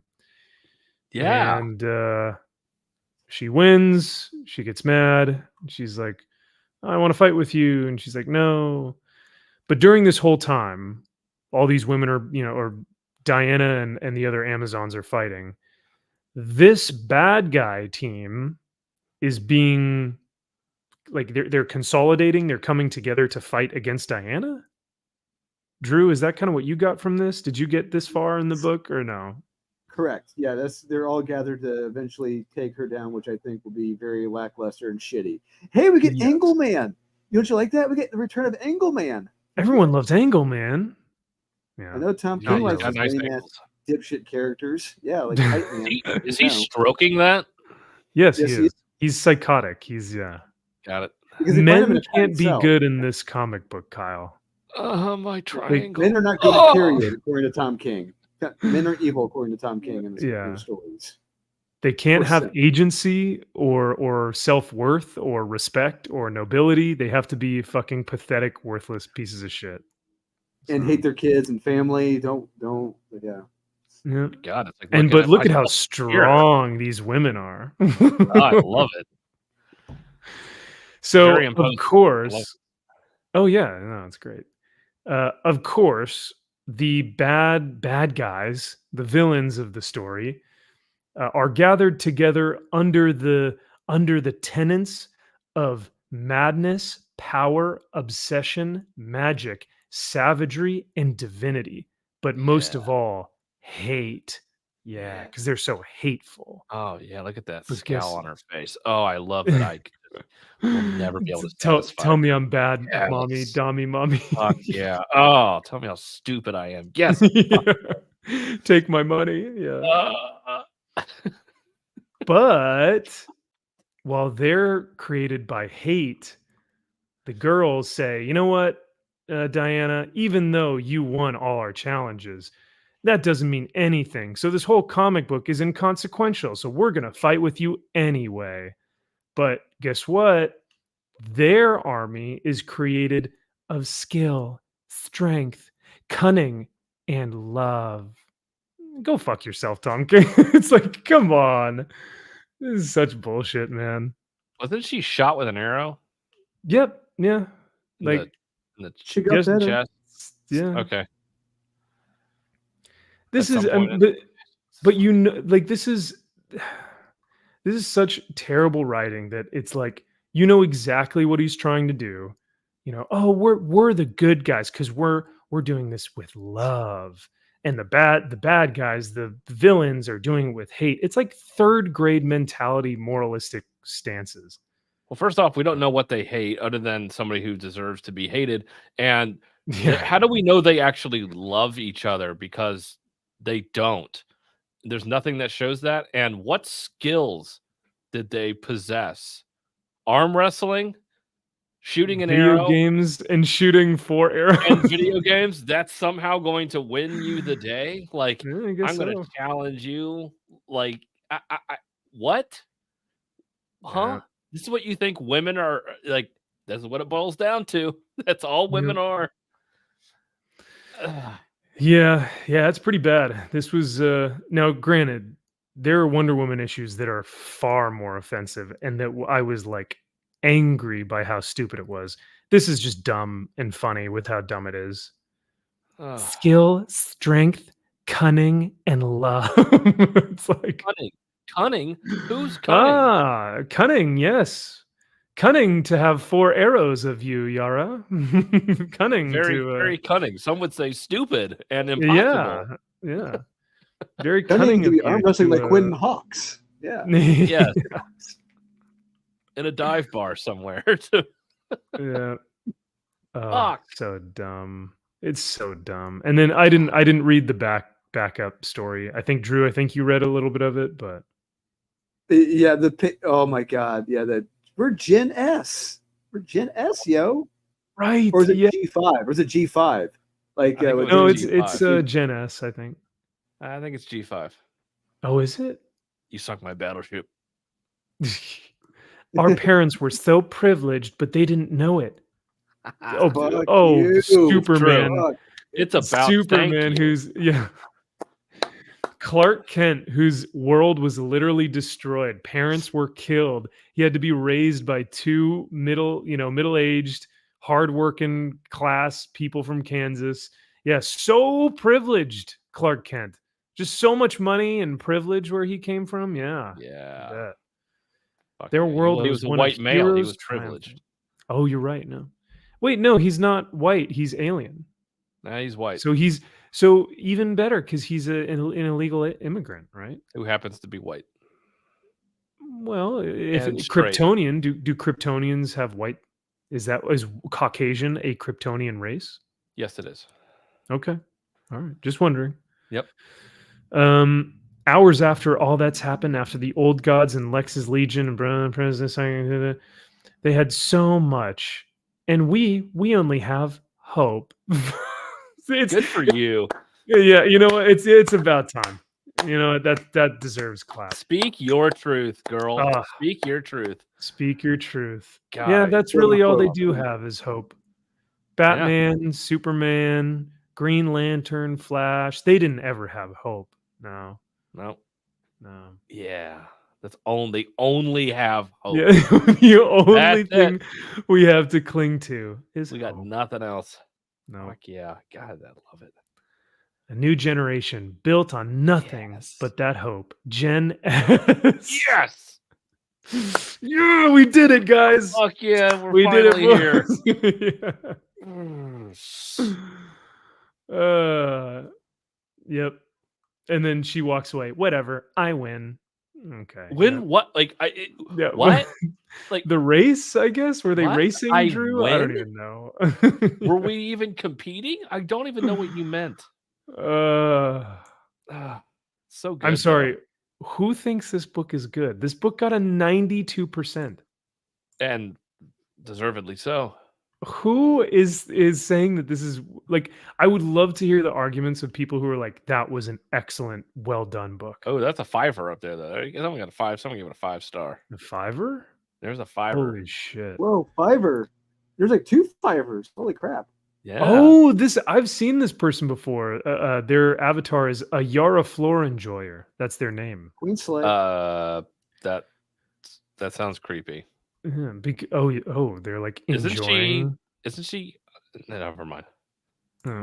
Underage? Is that what you're about to say? Yeah, I was gonna say, isn't she a little young? the Fiend Machine. The S stands for shit. We're Gen shit. That's pretty accurate. You know what? Yeah, that's fair.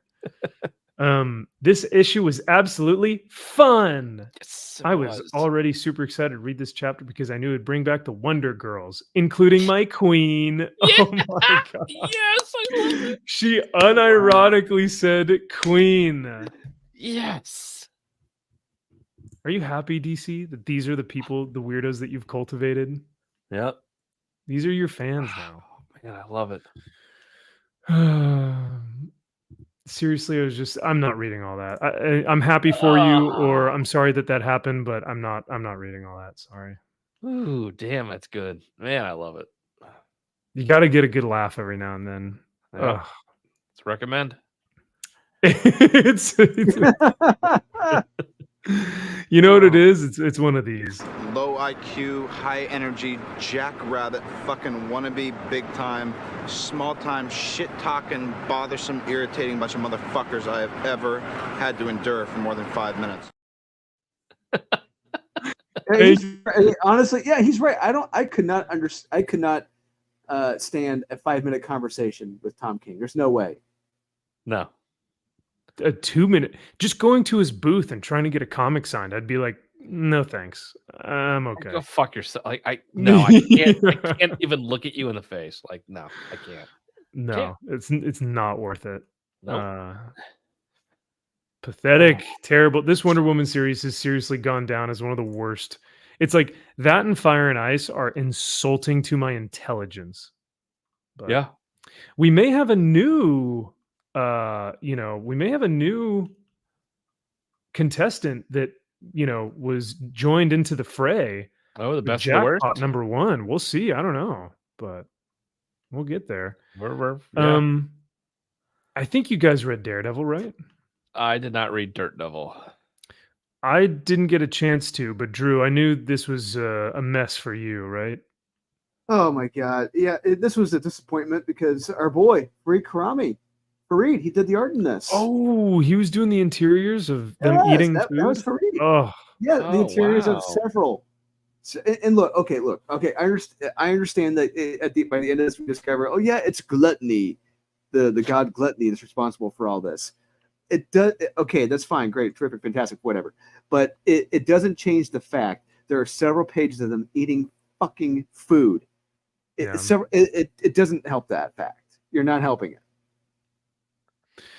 Yeah, I think you sent us some pages beforehand, and I was like, I don't even know if I can, in good conscience, read this thing. There's no way. I don't know if I can stomach it. Yeah. Oh, hey. Good one. Thank you. I do like that she's, metaphorically breaking his dick here, though. That's pretty funny. Yep. Well, I see what they did there. She should. She should. Destroying that patriarchy, am I right? Yep. One dick at a time. Am I right? Yeah. Am I right? So this would be a skip it then, Drew? It's unfortunate, yeah. Look, like I said, I understand what Saldine's going for with the twist is at the end, but you're doing yourself no favors by drawing them eating food on several pages. Not one, not two, not three, several. Maybe would you maybe give it a meh just for Fareed Karami, or can his art not even save this book? Oh man, because it's not like they're doing anything cool. Yeah. Because if you pull it up, you look at his art in that book, his art looks really damn good. It really does. Yeah. And it's unfortunate he's wasting it by drawing these jackasses eating, and damn. It's tough. It is very tough to make it a meh for his art because just Justin. That's a shame. Yeah, it's just not gonna get there. Mm-hmm. But not for me. I can't. That's fair. Come on, everybody, skip it. Yeah, I would say if there had been 1 or 2 pages of them eating and that's it, yes, absolutely. But the fact that it's several, no, I can't do this. Well, let's go to Cobra Kai Commander. Wow, 100%. Okay. What did y'all think about this? This was a wild ride. I enjoyed it. I really, really enjoyed this. Kyle, I'll let you go. maybe it's just me. I didn't really get it. I I think thought it's it because was. Yeah. No, go ahead. It's okay. I'm not a big GI Joe fan. Like I like GI Joe, but I'm not a huge GI yeah, Joe fan. But I like this issue. I thought it was a lot of fun. I mean yeah, it. for sure. I thought the art was fantastic throughout. I thought Absolutely. it was great. It sets up a lot of stuff. It ties into everything very well. Yeah, I thought this was good. This beginning, it because we got teased. I read this before, and it seemed interesting why he's wearing a trench coat and a hat. I'm like, okay, sure. Mhm. Let's see where this goes and all this stuff. I'm like, okay, still kind of here. Right. I'm like, where are we going with all of this? And I think But that's kind of like maybe diehard GI Joe fans are watching or like reading this and like, oh my god, that's the place, right? And No, what? No, for I think me, a lot of fans were. A lot of people. Like me, I'm like, what the hell is going on? Like, oh I really? did, Okay, all right. yeah, I was like, what is going on? Because I thought this was all, cool, different, unique. It's Yeah. weird. I don't know what to expect, and I think that's what they were going for, and I dug it. Okay. yeah, we got And one Cobra thing we have to, Law. we have to remember, we got to remember this Cobra Commander. This is not in. This is in the Energon universe with Duke, Transformers, everything else. Yep. So this is kind of like a newish origin incorporated into that world.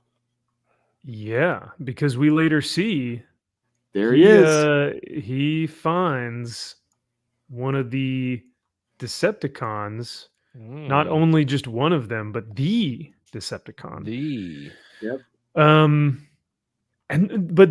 Like I said, I don't know how this is gonna play out. I'm like, should they be meeting? Like, is that I guess I just have a lot of questions because I'm like, I don't know as a GI Joe fan. Are GI Joe fans like, hell yeah, that's super cool. Like that sounds really rad. Or are Transformers fans cool with this as well? I don't know. It just it's a wild ride for sure. Yes, It's it very is. fun, but it's wild. So sorry, go ahead.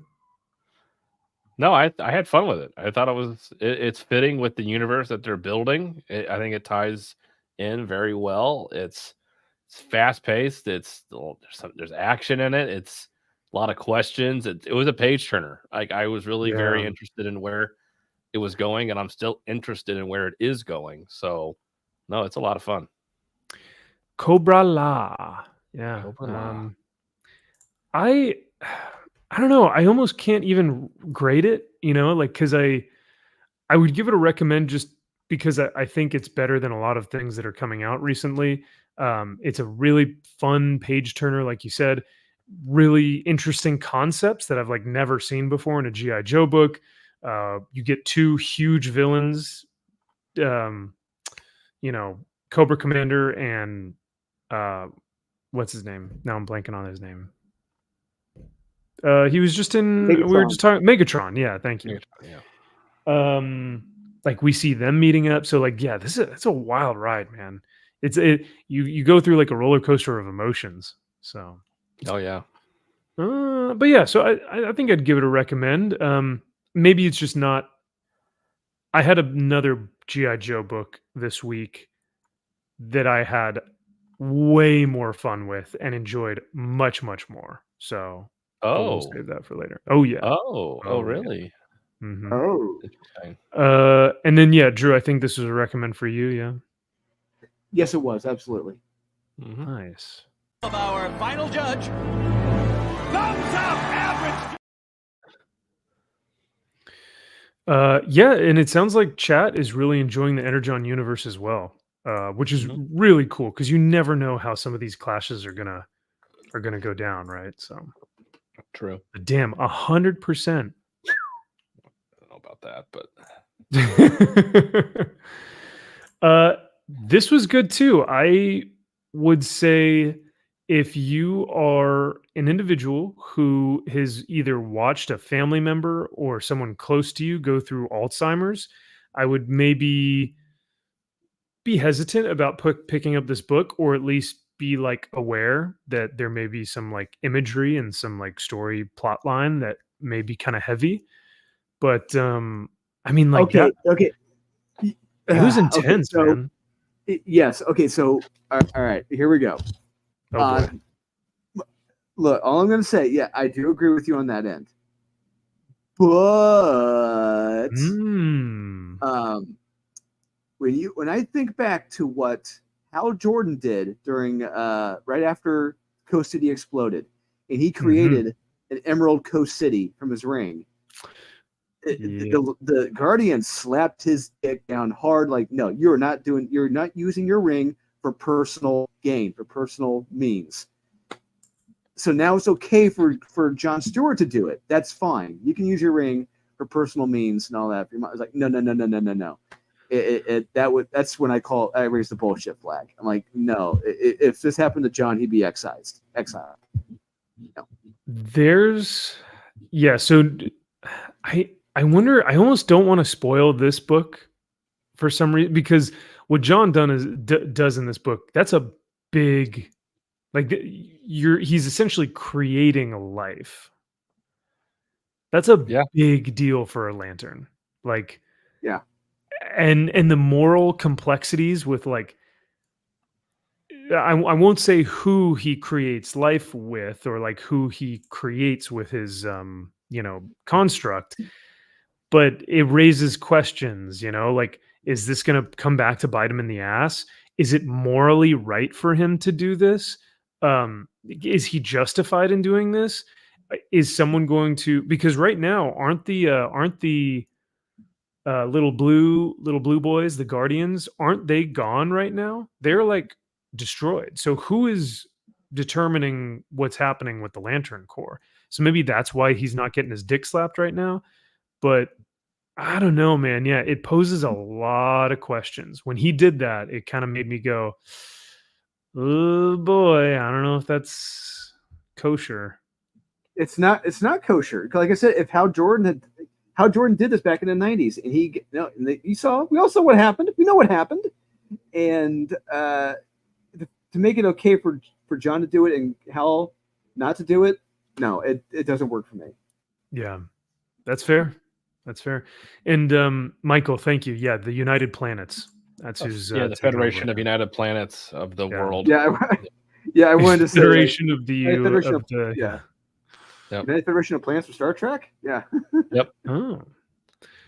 Yeah, they were actually really good in the last Green Lantern issue. Not this one currently, the Green Lantern War Journal, but like Hal Jordan Green Lantern book. Mm-hmm. So they were good. So I think the art continues to be outstanding, and I think there's a splash page in this book in particular that is just incredible. But yeah, man, it's this was a different one for me. I wasn't sure how to feel. I still want to give it a recommend, but like you said, Drew, I don't know if I can condone the actions of John after what he did. I don't know. Kyle, did you end up reading this one? Yeah. I think they spent a little too much time on that in the beginning. They've been spending the time with his for every fucking book. It seems like the first half is just, oh, where is she at? Where is she at? Where is she at? Where is she at? Where is she at? You should. Oh, I'm going to confuse you with my husband. I'm going to confuse. It's like, we fucking get it at this point. Yeah. Thank you for keep bringing it up page after. It's like, okay, let's get on with it. I understand it. It's great. I understand it's important, but it's 5 issues in. I don't need the first half of the book to just be that every time. It lingers a little too much, and then the second that we get like some really cool action, it's like, and next issue, or it's right. Like, and we're done. And yeah, you spent too long on that. You could have done that in a couple pages, and that's fine. Yeah. So yeah, I mean, there's some cool action in this, but like you said, the first half of the book is really just kind of that relationship, which I don't mind, but we could cut back on it a little bit. So yeah. It was by far not my favorite issue out of the 5 that have been out so far, but I agree. Yeah. The question is, do we give this one a meh out of the series? Because the series has been good, but yeah, it's a meh for me. Okay. Drew, you think we can probably You want to bump Yeah, try and meh. bump it up to a recommend or nah? Yeah, well, What the Jon Stewart book? yeah. No, I'd say it's a meh. Okay. Yeah. It's a I meh. think it's right there. I think it's perfect at a meh. Meh. The next one, this was for me, this was also a meh. Cable #1 by Fabian Nicieza. I hated this. Nicieza? I hated this.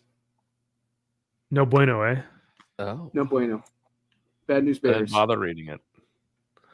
Didn't bother reading it, you said? No, I didn't read it. It looks super gay. I'm like, nah, pass. Cable looks like a bitch. Honestly, it felt really long. Like it felt Yes, very absolutely. long-winded. Long Uh, and boring. And yeah, just drawn out. And let me see. I think I wrote, did I have notes for this one? Yeah, so old Cable has to get young Cable out of captivity from Orcus, and it's just a convoluted time traveling mess for most of it. This is not the Fabian Nicieza I remember from X-Men 25, so I don't know what happened between then and now. But like the fact that dude wrote X-Men number 25 and this Cable, there's no way. There's no way. So I don't know. It's a shame. But hey, is it the first appearance of Grey Gargoyle? True. And Is that a first appearance? In where? because No, this no, one- Greg, the no. last- Greg Gargoyle's going back to the '60s. Oh really? Oh wow. Okay, never mind. I thought this was like a new character or something. But No. Gay gargoyle. oh, that's right. Yeah, Okay. Gay. they Gay designed him gargoyle. from Hey. Josh's costume. Yeah, Yeah. Oh, 100%. gay gargoyle. Yeah, the gay gargoyle. Same gloves, same haircut. Right? Yeah. Same Hey, but attitude. they fight little spermy monsters. Oh those god, they spermies. came on everything. Yeah, I they guess I just- wasn't wrong when I thought it looked pretty gay. I mean, so- it is kind of gay. Yeah, they Yikes. saw the spermies saw Cable, and they're like, "Oh my They're god!" just splooging everywhere. Yeah. So look at him splooging all over the page. Damn. Hey, Over the face, necks, and chest. It even makes the noise. Splooge. Yeah. So yeah, Cable fights spermy monsters. Wow. We mustn't succumb. Oh. Yeah. And Cable drives a taxi cab. Yay. That's fun. Thanos drives a car, a beaten up truck, and Cable drives a taxi. With a hat, with a Mario hat on. Yeah. I like it. Coach Dorbs. Oh, what about this dialogue? I'm just Oh, a God. social advocacy associate in the marketing department, and they're all ancient, like no offense. So stop. when they say they wanted a long range, God. it's just like shut up. That's a PowerPoint with way too many words on it. That is what that is equivalent to. You know what would have been? You know what would have been great if Fabian had a sense of humor. Where it gets cut off, the next panel, it would have been Cable, the adult Cable, the real Cable, putting his finger up to her mouth, just saying, "Shush, we'll take care of this." Well, he does get called a misogynist pig, Drew. Because remember when he's I think he's like getting into the building or something. Where was it? It was he's talking to like his AI girlfriend. Remember? Oh shoot, where is it? I could have sworn. Yeah, he's talking to Belle.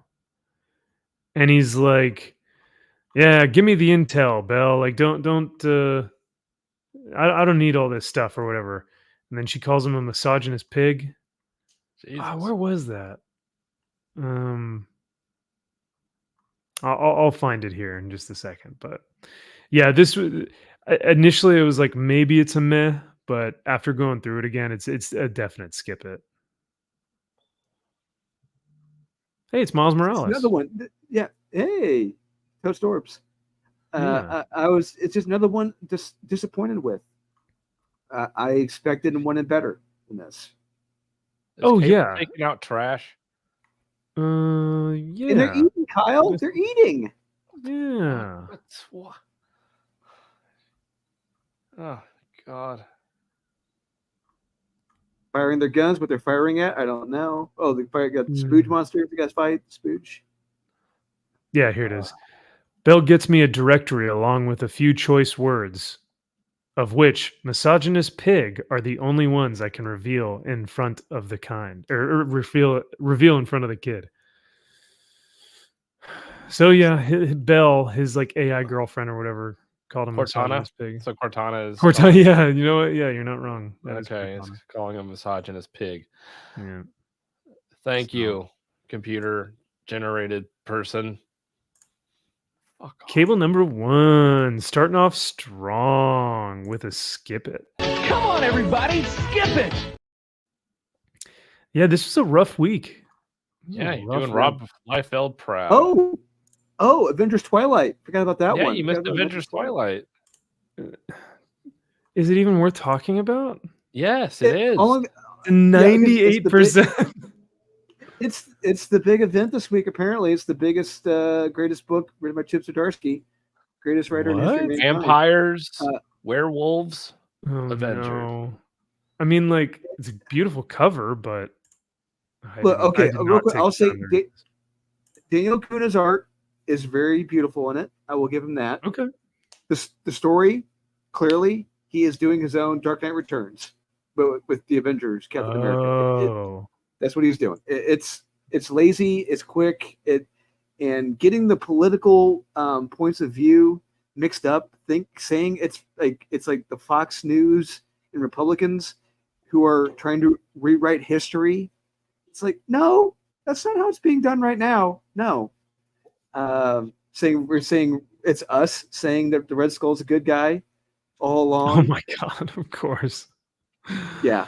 We have old man Cap coming across some two mutant thugs, and they're scared to fight him because he looks so big, and they don't know what to. I'm like, sounds a lot like the Dark Knight Returns. No, it's not the Dark Knight Returns. So anyway, he goes home to drink his wine, from his Commissioner Gordon and talks about, wait, what? Oh my God. Well, yeah.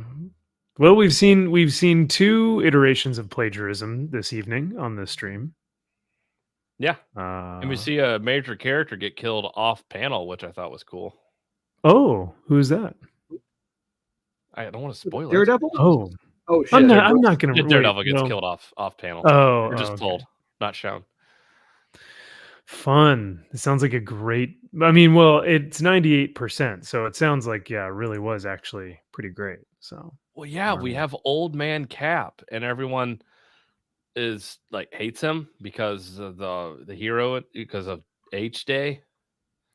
Well, because he's white and America and old. Well, yeah, there is a black woman that comes up like, "Hey, you're Captain America," and he's like, "Oh, you want a picture?" She's like, "Oh God, no, I wouldn't want a picture with you." You. Oh my God. It's like, of all right. course. All right. Yeah. Oh, Okay. That tracks. Have a nice day. Mhm. Have a nice day, ma'am. Thank you. America thanks you for your service. Yep. Well, meh. Oh, it's a recommend, but I have issues. Oh. With it. No, I'm kidding. Oh, No, okay. it's not a recommend. It's not even a met. It's not a recommend. I can't. Wow, it's a skip it, eh? Yes. Yeah, apart from the art, there's really nothing earth shattering or groundbreaking in it. Wow. Nothing dazzling. Nope. I wasn't. Come on, everybody, skip it. Sorry, you weren't what? I was not I wasn't dazzled. dazzled. Oh. You know what does dazzle you though? Dazzler. Oh, jackpot. Oh, well, I mean, yeah. It's Close. equally as hot. Yeah. Oh, so this one is funny because I don't know. Have we ever seen a 36 on League of Comic Geeks before? For a current Marvel comic, no, I can't recall. For like any comic, like even Fire and Ice get in the 80%. Yeah, I think even Of Harriet Tubman, Vampire Hunter, got more than that. Yeah, that's right, huh? And that only had like 5 reviews on it. Yeah, that was Five still a 5 people who like, put a rating. So out of 101, 36 people liked it. Oh. 2.1 average rating. I want to know who gave it a high rating. Like, Yeah, yeah. But what's so funny is this is like not as bad as Fire and Ice, and yet people are destroying this book. Do you guys know why this one is under attack, or under attack, quote unquote? But why does this I'm one going to get so much scrutiny? two things. Two things. One, you've made Mary Jane a superhero, which she's never been in the past. Two, you're still keeping her in that relationship with the dipshit that she met in that alternate world where they have their family. yeah, who Yeah, aren't real. The kids that's weren't even right. real, and now he's Yeah. arm carrying her life. Like he's like Oracle for her. Like, Sure. Yeah. hey, I noticed your power's getting low, so I rerouted all your systems, and now you're strong again. We're gonna overcharge you. We're gonna overblow you. Oh, you're about to explode. Oh, I love you. There's a butthead. Oh, you little bastards. Yeah. Yeah. So before we actually look at the book, though, I mean, there's really not much to say about it. It's just bad. It's just not very good.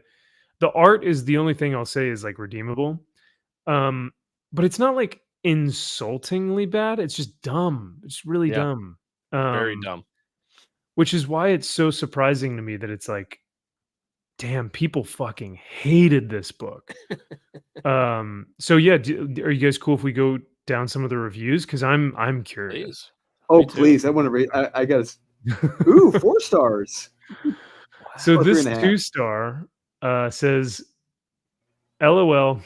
Okay, I have no idea what this was. Thought I could just jump in with 20% of context. That's on me. Oh God, this 3.5 stars. So I've got a couple of questions. Why isn't Jed McKay writing this? Why do Black Cat Mary Jane titles need to be tied into events? Who asked for this? That's That's your only question. Yeah, that should be the only question.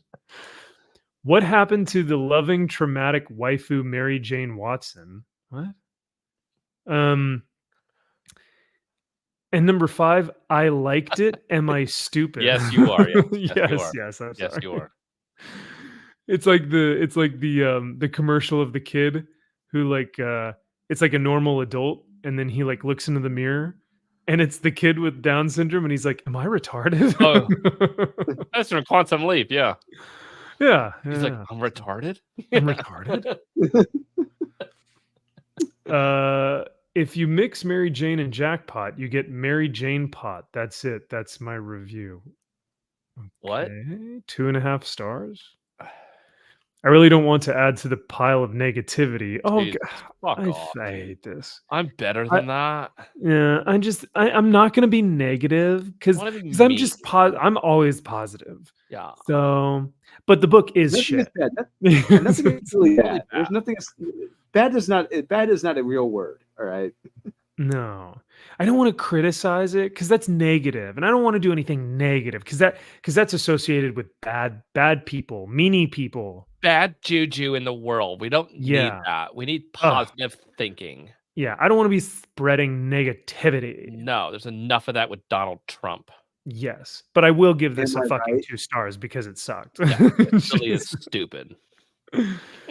Already your argument is invalid whenever someone says, "I don't want to be negative." And it's like, Yeah, I'm not gonna add well, on.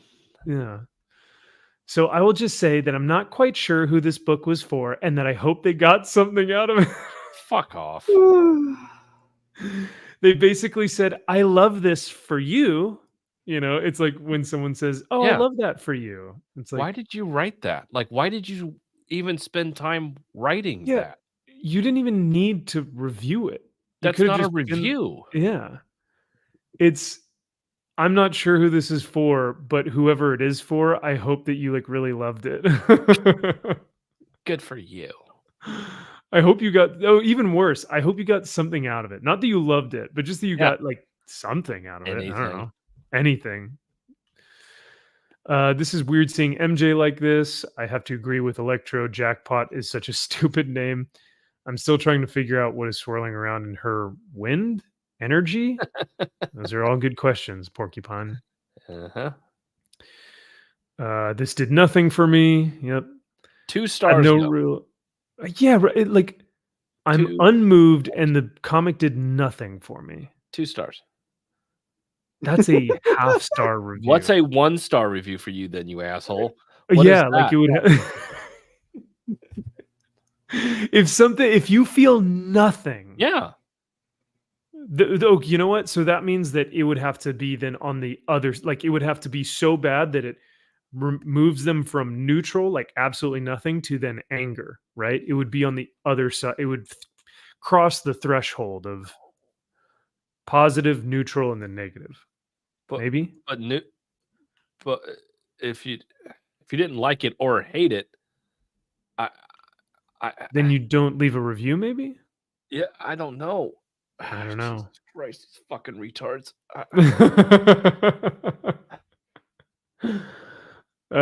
I had no real expectations, hoping for at least kick-ass art. Wishful thinking, maybe. I don't know. Felt super cheesy. 1 star. All right. Bad and dumb. Just start over. 1 star.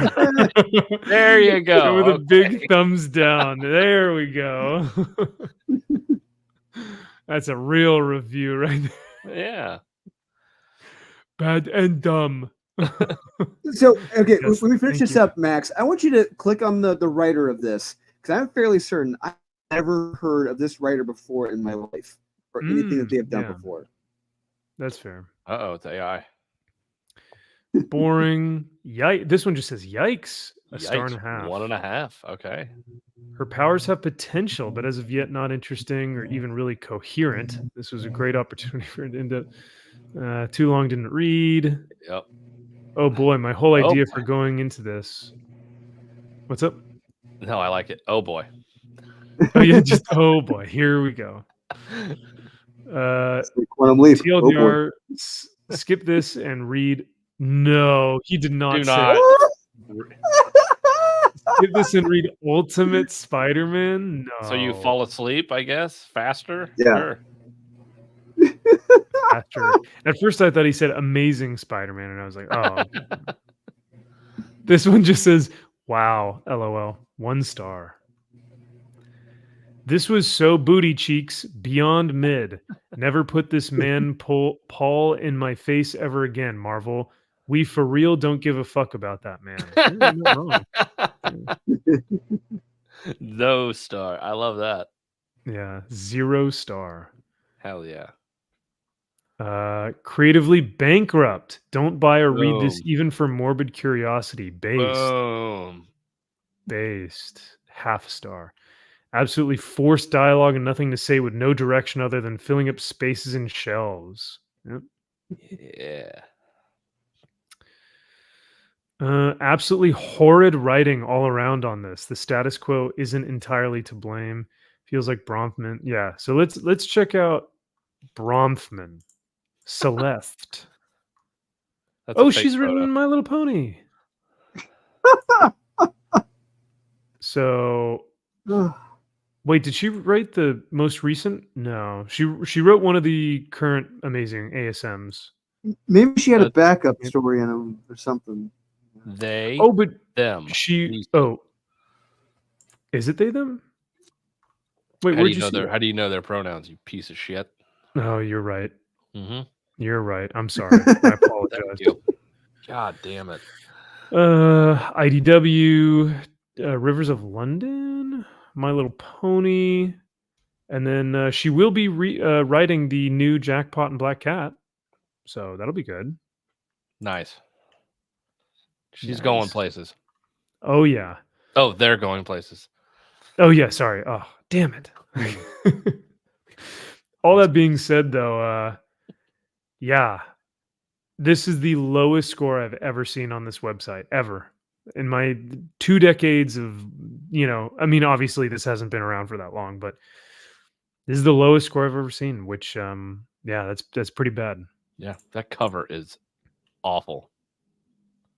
But it's Lobos. That cover's lazy as shit.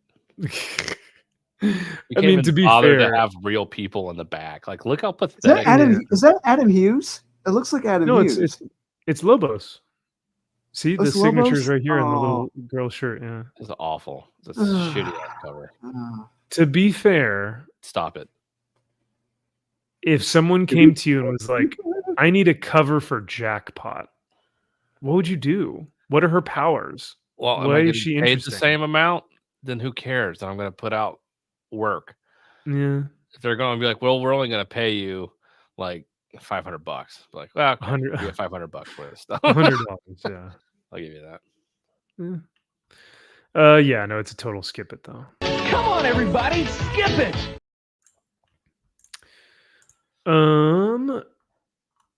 So, like I said, I read the still- Deviant. I did read the Deviant. Oh, you did? Oh yeah, the anti-gay book. Oh yeah. Oh, is that really don't all it say is? gay. Don't say gay book. Oh It's yeah. just don't say gay book. Oh my god, yeah, it is I- so gay. Just everybody's gay, and because they're gay, they're just killing people because they're gay. And I thought it was like a Christmas thing though. It's like Santa killing people. because he's gay. So he's Christmas is gay. repressing his gayness? Correct, because they're gay, they kill people, and they're gay, Oh. and everyone's gay. And I tell stories of when I was gay and my gay friend we were gaying so hard with each other that this other gay guy was killing gay guys, and it's just really bad because it's gay, and we need to stop So- the gays. Damn. So, Cal, I got a question about this book. Are they gay? Oh, they are so gay. They are the gayest of gays. Well, I mean, this sounds like it's right up Josh's alley. In fact, he sounds like he's getting aroused right now. So, Well, he's not gay enough for this book. I'm sorry. damn. Apparently, I mean, shoot. I mean, no one is as gay as James Tinian. So, I mean, Yes. he professes it himself, right? Isn't he like, oh yeah, I'm bi, so Yep. so I can be gay, I guess. And I nothing think he's happens in this very- book but gay talking. Mm. Oh yeah, because that first issue, he goes to the prison and he talks to that queen, right? Yes, The old queen. just like Mindhunter. Yes. Yeah. Oh, it's straight. It is. It is Yes.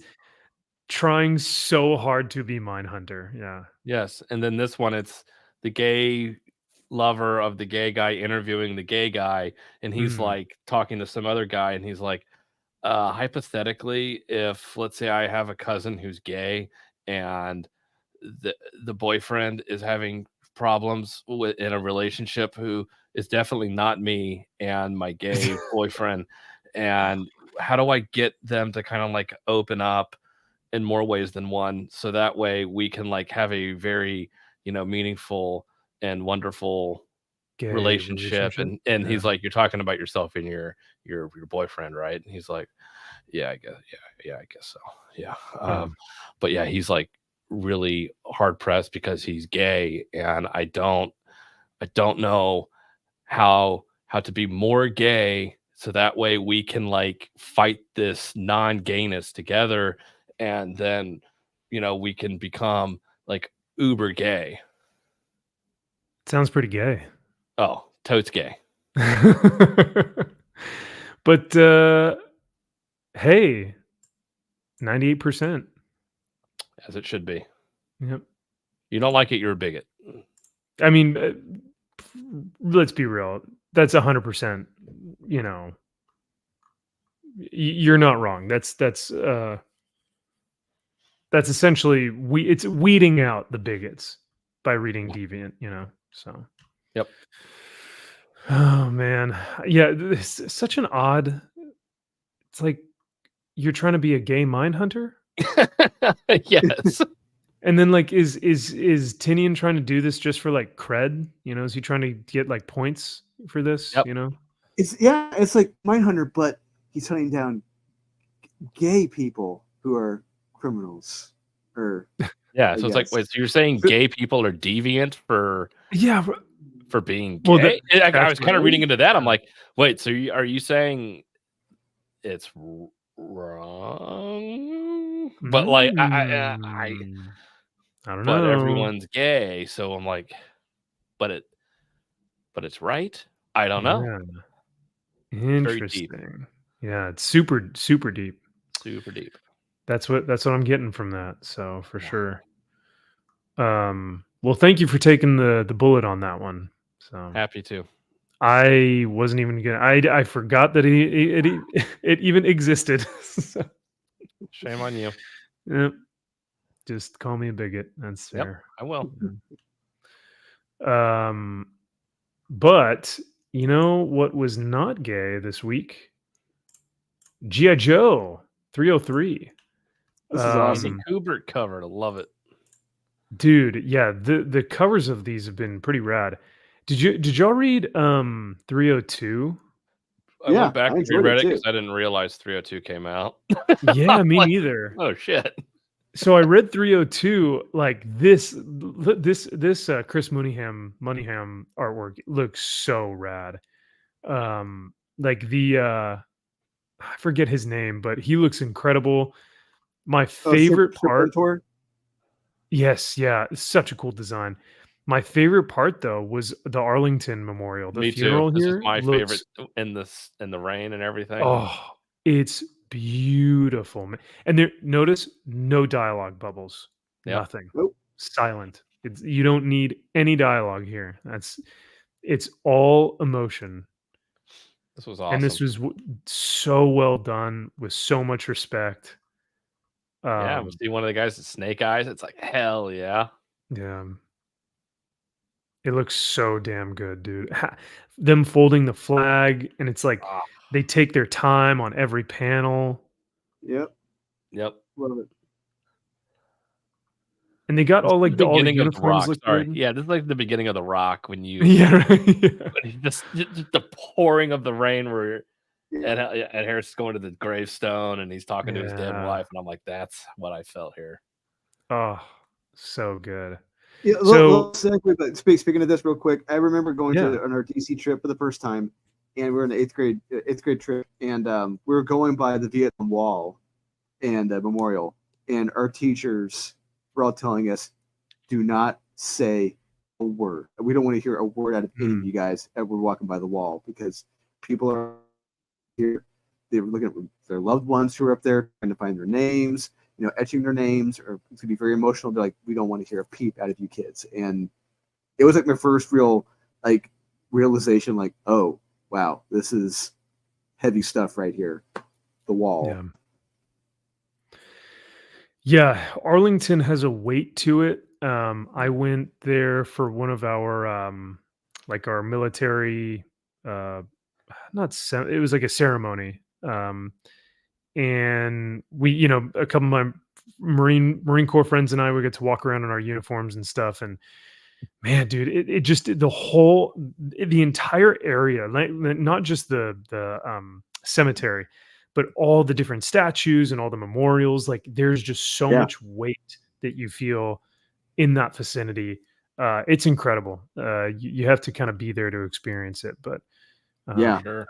I think they did it really well here in G.I. Joe. That's cool. Mhm. It helps when you got Larry Hama writing it, who is a Vietnam veteran. So Yep. There you go.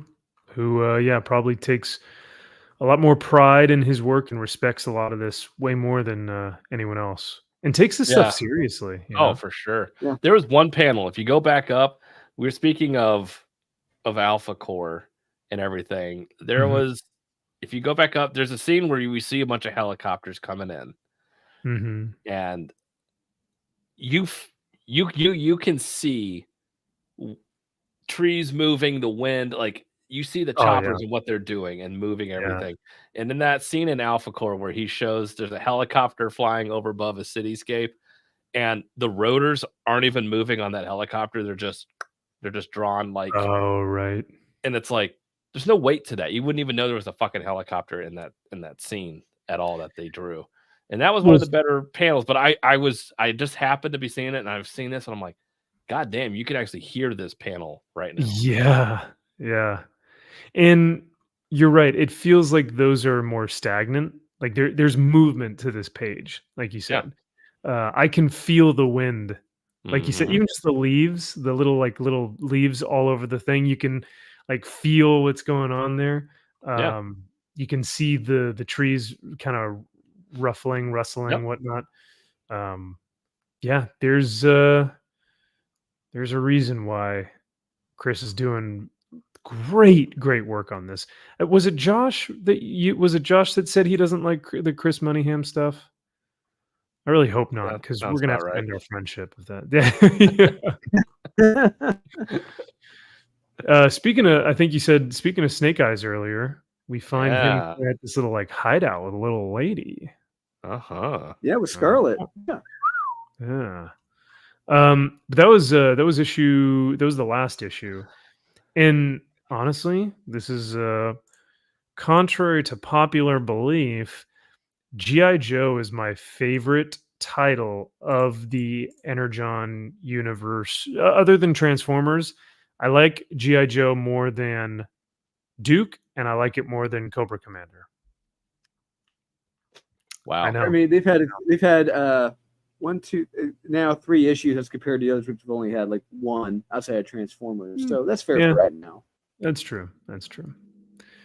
Yeah, once again, great helicopter shot. Oh Yeah. yeah, look at all See the that dust up. Yeah. dust coming up. The Yep. whoop whoop whoop whoop whoop. This thing is so rad. I don't know It's so what it creepy. is. It's so creepy and weird and dystopian, but I love it. Yeah, it's like something out of Dune. It's so Yeah. creepy. Yeah. Yeah. It's like not alien, but not human, but not robot. It's like, what the fuck are you? Yeah. They're going to this island where all these people are fucked up and they're half Yeah. hybrid human things now because of this bomb Yeah. that went off. It's like, Yeah. damn, this But is yeah, now they're creepy. like, okay, yeah, can you make a full human like this? Yeah, prove Mhm. what you can do. Prove it. Do it. Prove it. Yep. And they may have. Yeah, because what we Perhaps. find out is that those human half hybrid robot, AI things, they aren't made just to just as weapons for, just for bodyguard purposes. They're made to go kill a certain someone that we saw in last Mm. issue. And they get pretty damn close, but uh-oh. Not so Kadoosh. fast. Yeah. Chopping off heads, killing people, zapping them in half, slicing them and dicing them. And I'll stop there because I don't want to show the last panel. Because I legitimately was like, oh shit. When I saw that last panel, I was like, Oh, wait a it's G.I. second. Joe. Come on. Wait a second, but I know it's I thought like it's G.I. Joe, like this issue, it's so funny that it's like they know everything that's going on. They're like, we got spies here, we got intel on this. We know exactly what is going on at all times, Yeah. everywhere we're at. People are sneaking in. Yeah, we got them up on camera. Hey, Got they're 'em. building these mutant I got hybrid eyes. things I on this got eyes on island. this guy. Yeah, Yep, he's got coming eyes on to this thing us. too. We got satellites everywhere. We know what we're doing. Of course, I they're love that. G.I. Joe, dude. That's G.I. Joe, Yeah. and I love it. It's They're the perfect. best. Yeah. They're the fucking best. It's awesome. It's awesome. Yeah, they just, and the bad guys don't even realize it. They don't even realize that Yeah, they're they have watching no this whole time. No. Yeah. And like you said, beautiful Andy Kubert cover. Like this cover is just It rocks. chef's kiss. Yeah, so cool. And I like that they're kind of introducing that sci-fi element where the villain has released this toxic, bomb on their island to where it makes them, crave human flesh, but it also makes them invulnerable and like unkillable almost, Yeah, and they're Um, not going crazy. They're completely Yes. cognizant of what they're doing, which is Yeah. terrifying. Yeah. Oh, hell yeah. And they look disgusting. Like they all look like they Yeah. kind of have this leprosy, Yep. But no, this G.I. Joe series has really surprised me. I read issue 1 or 301, or was it just 300? 301. Yeah, it was 301. And I was like, man, this is really cool. I really like this. Mhm. And sure enough, 302 and 303 just bangers, man. They're ramping it up. Yeah. Yeah. And this is we brought this up earlier. How we said we can tell when an artist or writer phones are working, they're not having fun. Here, you can tell absolutely. Andy is loving this. He digs it. Yeah, they're having a ton of fun with this. And you can tell that Larry's really enjoying getting back into the swing of things, you know? You can tell Larry's having fun. Absolutely. Oh yeah, Hell we're all yeah. having fun. Well, Larry probably hasn't written something like this in a while, so he's like, I get to go back on G.I. Joe. Fuck yeah, man! I'm gonna have some fun with this, you know. And I get an artist who's fucking a kick-ass artist. Yeah, absolutely. Yeah, yeah. So this like G.I. Joe, Conan, you know, with both Grim Jim Zub and Roberto De La Torre, and then Transformers with DWJ. Like those are for 2024, man. Those have been crushing it so far. I think those are my 3 right now that have That's been really fair. good. That's fair. Yeah. I'd agree with that. Because I can't really think of. I mean, maybe World's Finest, but at the same time, it's like, you know, we all know I who's know. doing World's Finest. The elephant in the room. Let's see. Miracle Man, Silver Age. Yeah, Miracle Man. Oh, you read that? Okay, cool. Oh hell yeah. While you give your thoughts, I'm going to run to the restroom, so I shall return. Because yeah, this is Neil Gaiman, eh? Yep, it is. Neil Gaiman. Okay, all right. Well, yeah. Hopefully, you don't spoil anything for me. But yeah, I'll be right back. Yeah, I'm gonna try not to. So yeah, this is a recommend for me. I thoroughly enjoyed this. I had a blast reading it. It's, you know, hey, they have their big confrontation, they have their showdown, or what's going to happen, what are they going to do, and it didn't go the way I thought it was going to go. I dug it, and what Dickie does here, you know, where he goes and how he goes about it at the end, it's like, oh great, and like that last page, it's like, oh shit. Yeah. I love the setup for the Dark Age. I cannot wait. But it just goes to show you, like, Dickie's right. Like, even Neil Gaiman said it in that Komodo book, that utopias are fucked. Utopias are screwed anyway, because they're composed of people. People aren't perfect. People are going to destroy the utopia. But even if there's someone in charge of this utopia, that's their view, and you're going to have control. And it's like, it's not a utopia. It's not everyone living in harmony, and it's destined for failure.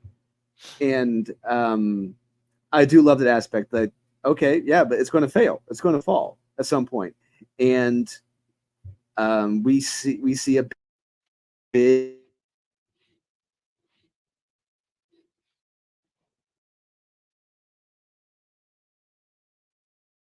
Did we lose you?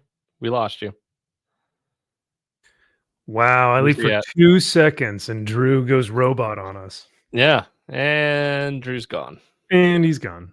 And the AI have taken over. Yep. Oh well.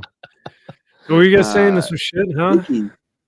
What was I talking the whole time, or did you guys hear me? Or no. Are you serious? I've been talking this whole damn time, and you guys didn't hear me. God. Oh my. No, we got most of. I mean, it was like the last like 30 seconds. We didn't get you. Yeah. Okay. Well, where did I get cut off at last? Because I just said a lot. I just hopped in, so and I don't think I was listening. So no, what you were talking about, Neil Gaiman setting this up, and just how it was perfectly ended, and how utopias are destined to fail. Yes, and the one last thing I did want to say is how Dickie sees himself as Satan, or the serpent, if you will, coming into this utopia, and Miracle Man as the Jesus. I see it as the opposite. I see Dickie as the Jesus, Christ-like figure in this example, and Miracle Man is the Satan, setting up this utopia in his vision where he's in control. I see it. I see it inversed.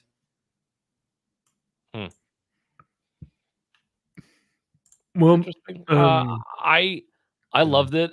It's that, yeah, this world that Miracle Man has set up, and it's a character realizing after they've been gone for so long, it's after you've lived in this utopian world and your eyes are opened. It's like, no, it's that you can't have the light without the dark. You need the good, you need the bad in life. You just have to have it. And he's realized that. It's like, okay, you think you're on the righteous side, you think you've built this utopian world and you think you're the greatest. It's like, well, I have to be the antithesis of that. That's my purpose in life. That's what I'm going to do. And I'm going to try to find my purpose in that. And whatever that means, that's what I'm going to be. And I was really liking the part where like Miracle Man is seen just not, he can't stop looking at him and watching him and what he's going to do next. And it's like he is just focused on this now. And you know, another biblical aspect to see it as, Dickie is Moses and Miracle Man is the Pharaoh. You know, they're pitted against each other. It's another way to see it. Like, because as we see, Dickie gets his followers toward the end of this, as does Moses. So I see there's biblical allegories here. Oh, big time. And I still think Dickie, I still think he's evil. I think at the end, clearly, he's getting some dark voices in his head. We know who it is. We absolutely know who it is. Yep. And I don't know. I'm very curious to see where it's going to go with the Dark Gate. Like, I'm really very, very curious and excited. Me too. No spoilers. I don't know. But sounds cool.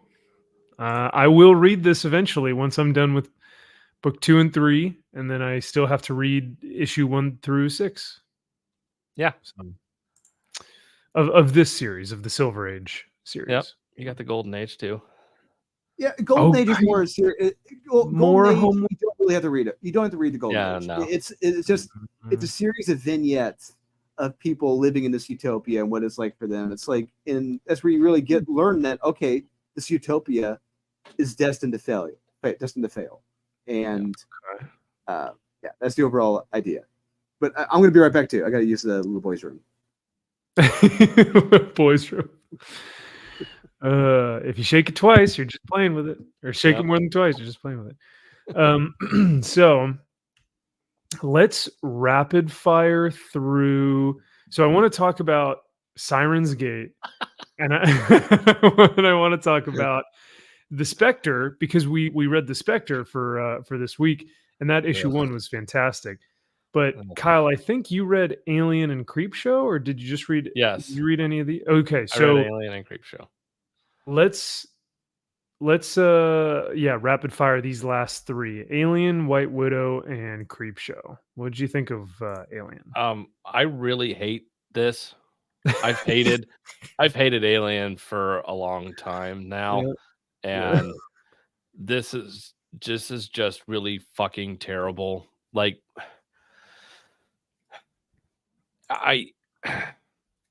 Stay frosty. I know. I hate Frosty. the fact that this world is not only comprised of strong womanses, but those strong womanses are drawn and have dialogue of that of a 12-year-old pissed off teenager. Wow. And that's every character is written like a fucking dumbass teenager. And because when you have Ridley Scott's film and you see all of those characters, the complexities of each one, lived in universe, adults, they all have their own voice. Obviously, it's like, yes, but it's like, and then in Aliens, it's like, these are adults with adult problems, adult situations, trying to figure out how do we survive. Whereas this, there's no urgency. The aliens aren't a threat. And all of these women are just complaining and arguing with one another about who's better at fighting these aliens. Well, and it more or less it piggybacks off of what Ridley Scott was doing in those latter Prometheus films. And like the Prometheus and the Alien Covenant, whatever, just how it's that bond between the cyborgs and the aliens. Yes, who And created whom? And the cyborgs are trying to Mm. work with the aliens at the end. There's a scene in this where a cyborg is almost touching hands with a xenomorph, saying like, we are one, We are one. We are one together. with each other. We understand each we are other. we are the world. We are the truth. Yeah. I was like, fuck this book. I cannot believe this was real. This is real. Fucking terrible. But the cover's so cool. No, it's not. The cover sucks. But they're killing like aliens, right? It's a bunch of xenomorphs. Whoa, no. xenomorphs. Nope. Doesn't happen. No. And the last page, I fucking Uh. laughed out loud. That last page is so damn stupid. Yes. I could not believe it. Oh, I don't know. Look at how well. Yeah. At least G.I. Joe. At least more people are picking up G.I. Joe than Alien. That's good. Yes. White Widow 69. Hey, yeah, 69, dude. 69 for 69. White Widow, dude. I'd let White Widows 69. Yeah. Anyway, yeah. I mean, it's garbage. It's hot garbage. There's nothing of substance to this book. There hasn't been since issue 1. It continues to do the like, dislike, fucking bullshit. I don't even know if it's worth reviewing anymore, right? No, it's not. Not at all. Like at least Wonder Woman, like we can go, haha, look at how stupid the arrows are, or look at how dumb this, look at this dialogue, look at this stupid, cuck or whatever. But like White Widow, it's like pathetic. It's like you're not even trying. No, I skimmed this one as and I just quickly just was like, yeah, this thing sucks. No. I will say, I unfortunately read the whole thing, and it is essentially just a large propaganda pamphlet for corporations bad. So I saw She-Hulk at the beginning, and I was like, nope. Nope. Oh yeah, and that She-Hulk little first portion of the story goes nowhere. I assumed. Absolutely nowhere. Nothing happens with that. It doesn't progress the story. It doesn't progress the characters. Nothing. Sounds about right. Yeah, so that's a skip it. But Creep Show, hey, 91. Yeah, shit show. Yeah. God, Oh, come fuck on, it's that issue first story. 5. It's got to be good at this point. Oh, Issue this 5. fucking book. That first story, screw it. I could not believe it. I didn't read it, so you guys will have to give me the inside scoop. Oh my god. In 2 sentences or less, what would your review of Creep Show number 5 be? I'll let you handle this. Are you familiar with the? God damn it! I don't. It is so because it's so political. Oh, blatantly really? going after conservatives or just human beings in general who don't want their children indoctrinated in schools with literature that may go in a certain direction.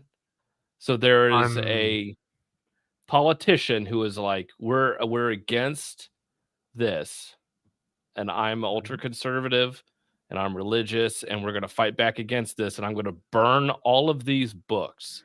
Oh, of course. Oh my and God. What happens to me at the end? Take a guess. He gets burned. You write a Creep Show book. Congratulations. You write a book. Jesus fucking Mary. Yep. Like they can't even pretend to be subtle anymore. Right.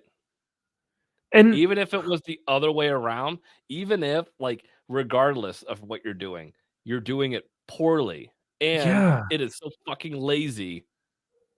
I don't even understand. There's no satire. There's no irony. There's nothing of substance. And that's the thing. It's like, dude, Joe Biden, and not to get political because this is a comic book, whatever. But Joe Biden has been in office for what, 3-4 years now, 3.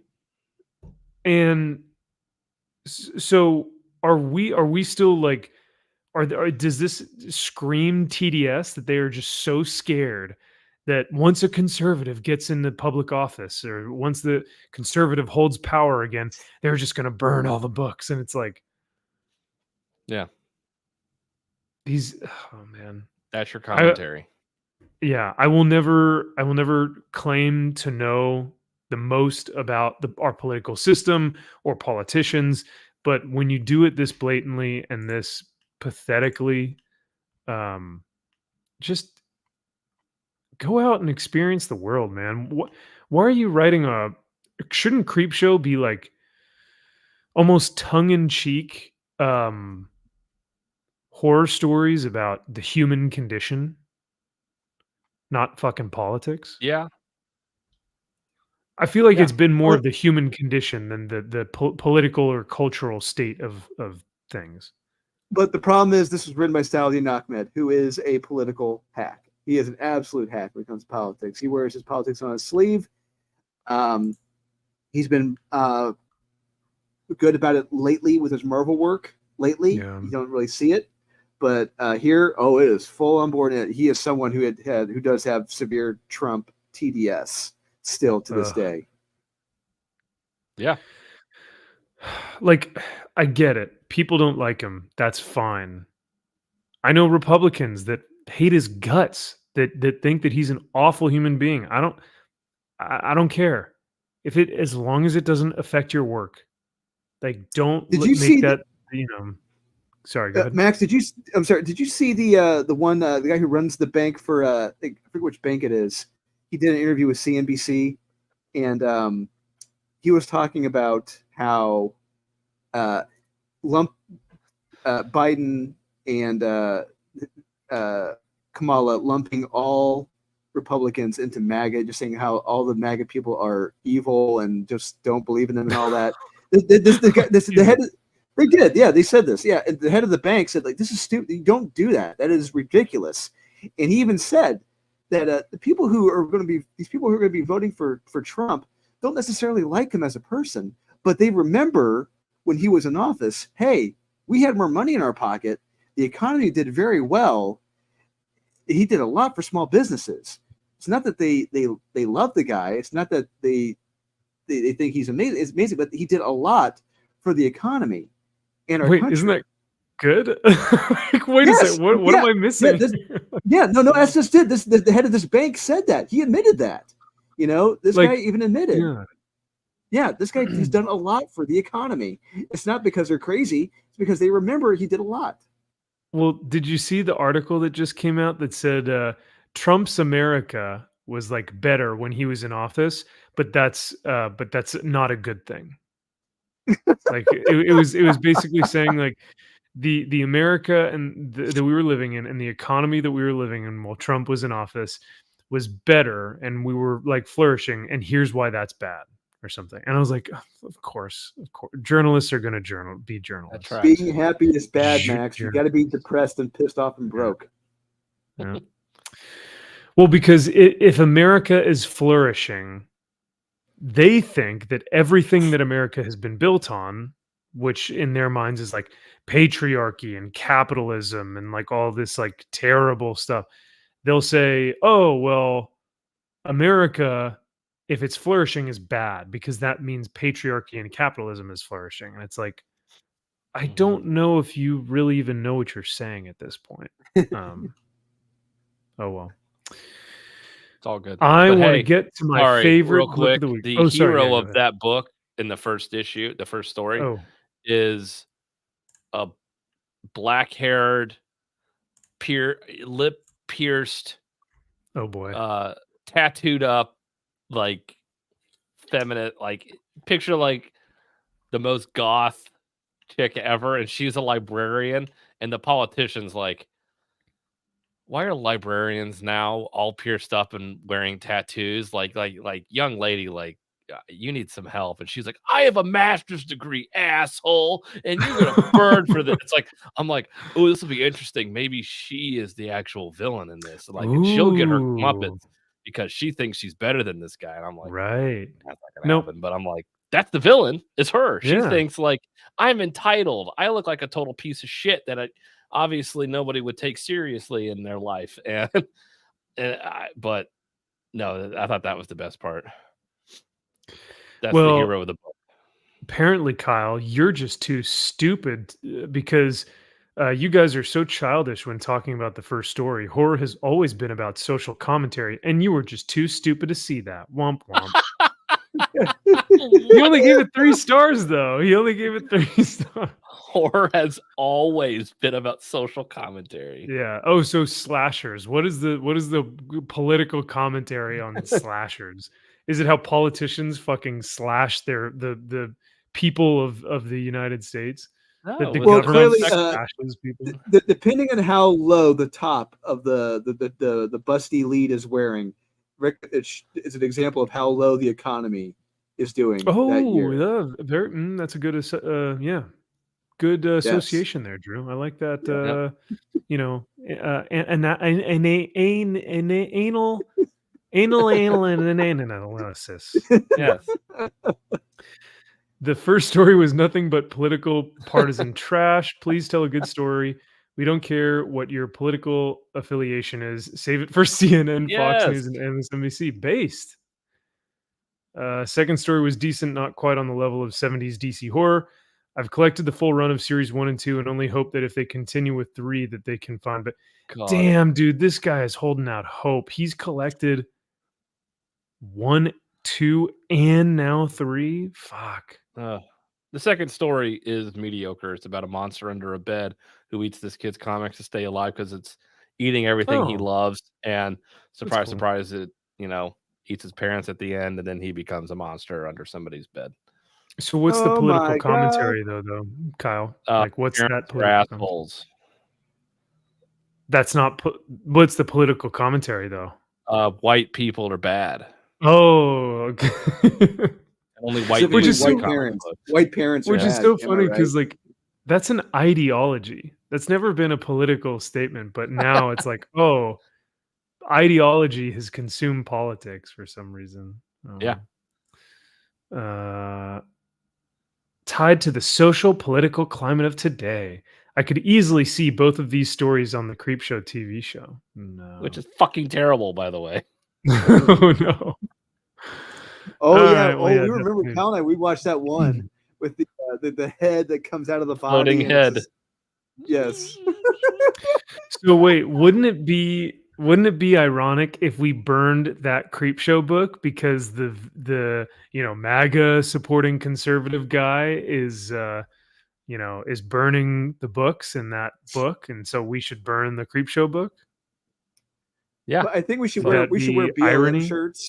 Yeah, we should wear BLM shirts and Yeah. drink some champagne coolies while we're Yeah. burning it. Buy some mansions. Yeah. God. Yeah, no, that's pretty wild. It's always interesting to me too how like people villainize, because you said like the conservative guy probably had like a suit and tie on, probably clean shaven, and Yeah. just had more conservative Yeah. values and was just like, oh, hey, young lady, like, man, I don't remember so many people like younger people having tattoos and piercings and stuff, because that's not necessarily a more conservative looking individual, right? When I That's think of his views. librarian, I don't think of what you look like. Sure, yeah, of course. Yeah. And he's not being discriminatory. He's just saying, I didn't expect a librarian to have the piercings and tattoos or whatnot. He's not being like, oh, fuck you, you dumb bitch. He's But just that's how like, she takes it, and of course she's in the right. Yeah. right.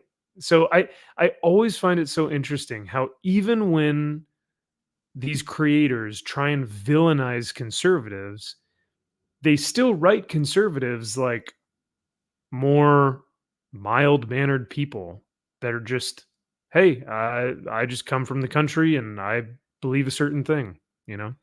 Right. I don't know. Maybe it's When you have a political statement as such as this, where it's like, first off, it's that what side of the argument do you want to end up on? right. It's like, do you really want to be telling this narrative where you think it's okay to have these kinds of reading materials in schools for kids to read? And I would hope that answer should be no, regardless of what it is. Right. Specifically, but a problem is you're specifically saying in this book where it's dealing with sexually explicit material, where it's like, why would you think this is okay for kids Why is it? to read? Yeah. Why is that appropriate Yeah. for kindergartners? Right. And you have a character that's saying these things should not be in schools. These things are wrong to be in schools with kids. And it's like, wait, you want to be on the other side of that argument, saying no, Wait a let second. kids read this stuff. Yeah, so you want to over sexualize children? Is Yeah, that what you're telling from an me? early So, age. so that's the Yes. hill you want to die on, my Yeah. man. Okay. Okay, sure. Yeah. But then of course they would say, "Oh, well, you're being disingenuous." Like that's not what I'm saying. I'm saying that children have the freedom to read, these books, and it's like, yeah, but the books that are being put in these classrooms are being put there by perverted adults. It's not the kids' fault that these books are. It's the perverted adults that are putting this shit in their hands and being like, "Hey, kid, read this guy blowing another dude in the bathroom," and it's like the kid's 5 years old, man. What the Yeah. fuck is wrong with you? You think that's So, okay? And it's like, yeah. no, that should be me making that decision as a parent, whether or not that is okay for my child to read, Absolutely. not a school. But again, Well- there is no well- subtlety. It's not like you're telling a story about a guy who starts off by saying, hey, I want to get rid of certain books. And then he goes too far onto one Hmm. side of an issue. And then he starts getting mad with power. And it's like, Yeah. you see what happens when absolute power corrupts? Absolutely. This character goes off the deep end and he gets his comeuppance because he went too far. Yeah. Well, Kyle, numbers are subjective, and numbers are part of math, and math is racist. So therefore, you are racist. And the kids, since numbers are subjective and age is subjective, they're not really kids. I guess that's fair. Age is subjective. Holy shit. I don't that's a terrifying notion. Guys, age is just a number. It's like, Ooh, that's what you want to go to the okay. Yeah, see all where right. that- No, far that yeah. Actually, I think that's the banner statement for Manbla, the Man Boy Love Association. Yeah. Yeah. Okay. Yeah, you're Go right, with that Salty. difference. Yeah. Yeah, no, it's like, hey, you know what? If that makes me like bigoted, that I'm gonna be on this side of that aisle, like cool. Good. Like, I can all right, sleep at night knowing that I'll you know take what? that stance. Sure, I'll take the hit on that one. And if you guys want to call me names, like, all right, but I'm pretty Rude. cool.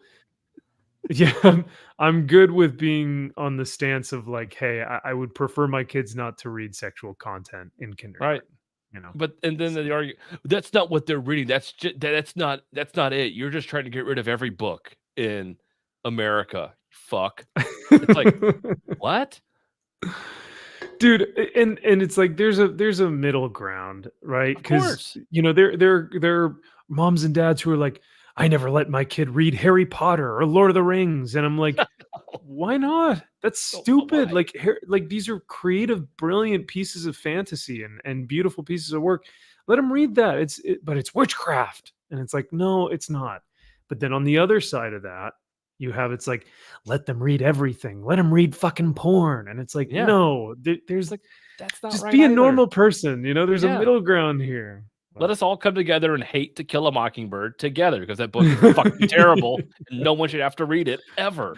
Unless it's the film with Jack Nicholson, and then we can all watch it together, and it's awesome. So, Oh, that one flew over the cuckoo's nest. oh, you're right. Never Yeah, mind. I'm there you thinking go. of something different. Yeah. Kill a Mockingbird. Yeah, it's something different. Gregory Peck. Yes, thank you. Unless you Ugh, just wanted an well- excuse to say the N word with the hard R, then go right ahead. Then that. Well, if I wanted to read that, I'd read either Harriet Tubman or I'd Ah. read the Vampire Slayer one, or I'd read Huckleberry Finn, right? I think that's the one. True. Yep. So let's get to our favorite book of the night. Where'd it go? Isn't it? Shoot, why am I having a hard time finding it? Did I click out of it? I think you might have. I don't see it up there. Let's see. It was like one of the first ones on here. Oh no, there it is. No, wait, no, that's on League of Comic Geeks. Yeah, here we go. Issue number 5. Already. Siren's Only been 2 years. Gate. 2 years, 5 issues. Get your keys ready, boys. It's a Yeah. key. So, chat, if you guys have been waiting for this, but our boys Kyle and Drew have finally made it into their very, very first comic book. Here they are, their first debut. Kyle and Drew, everybody.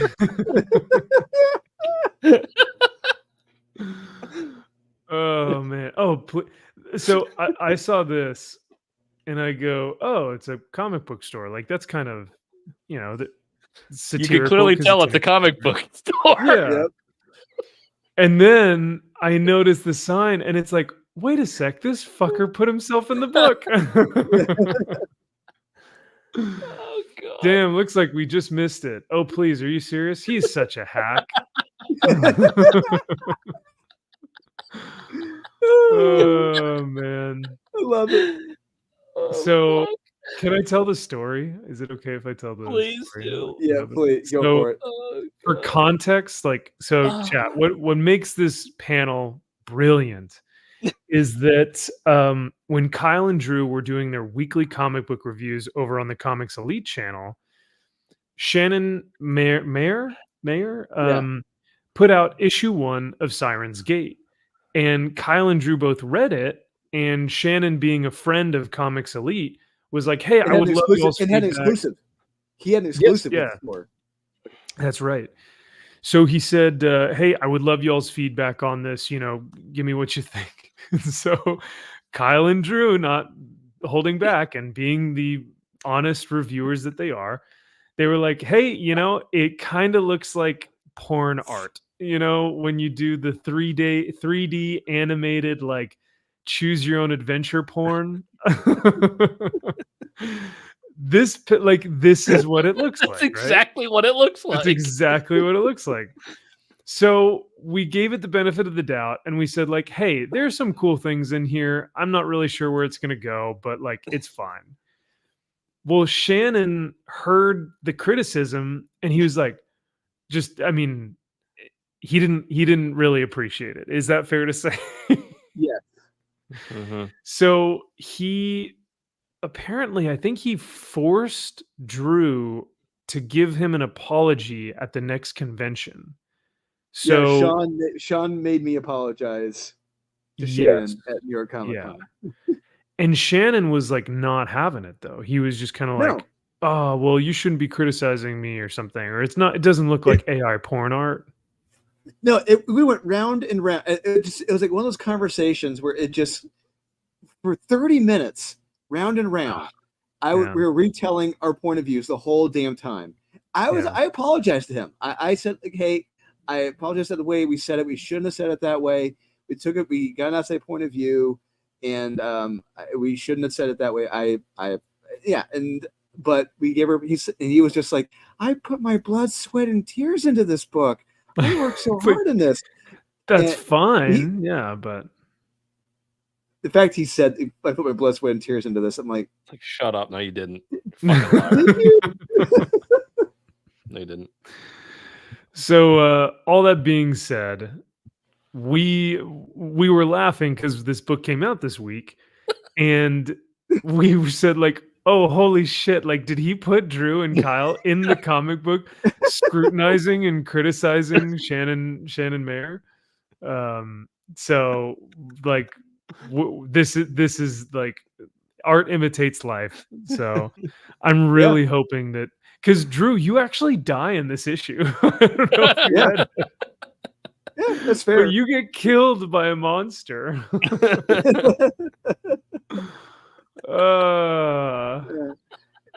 To be fair, I had so, it like, coming. So yeah. yeah, you get killed by this thing, whatever it is. Exactly. You go, yeah, right, fake army guy.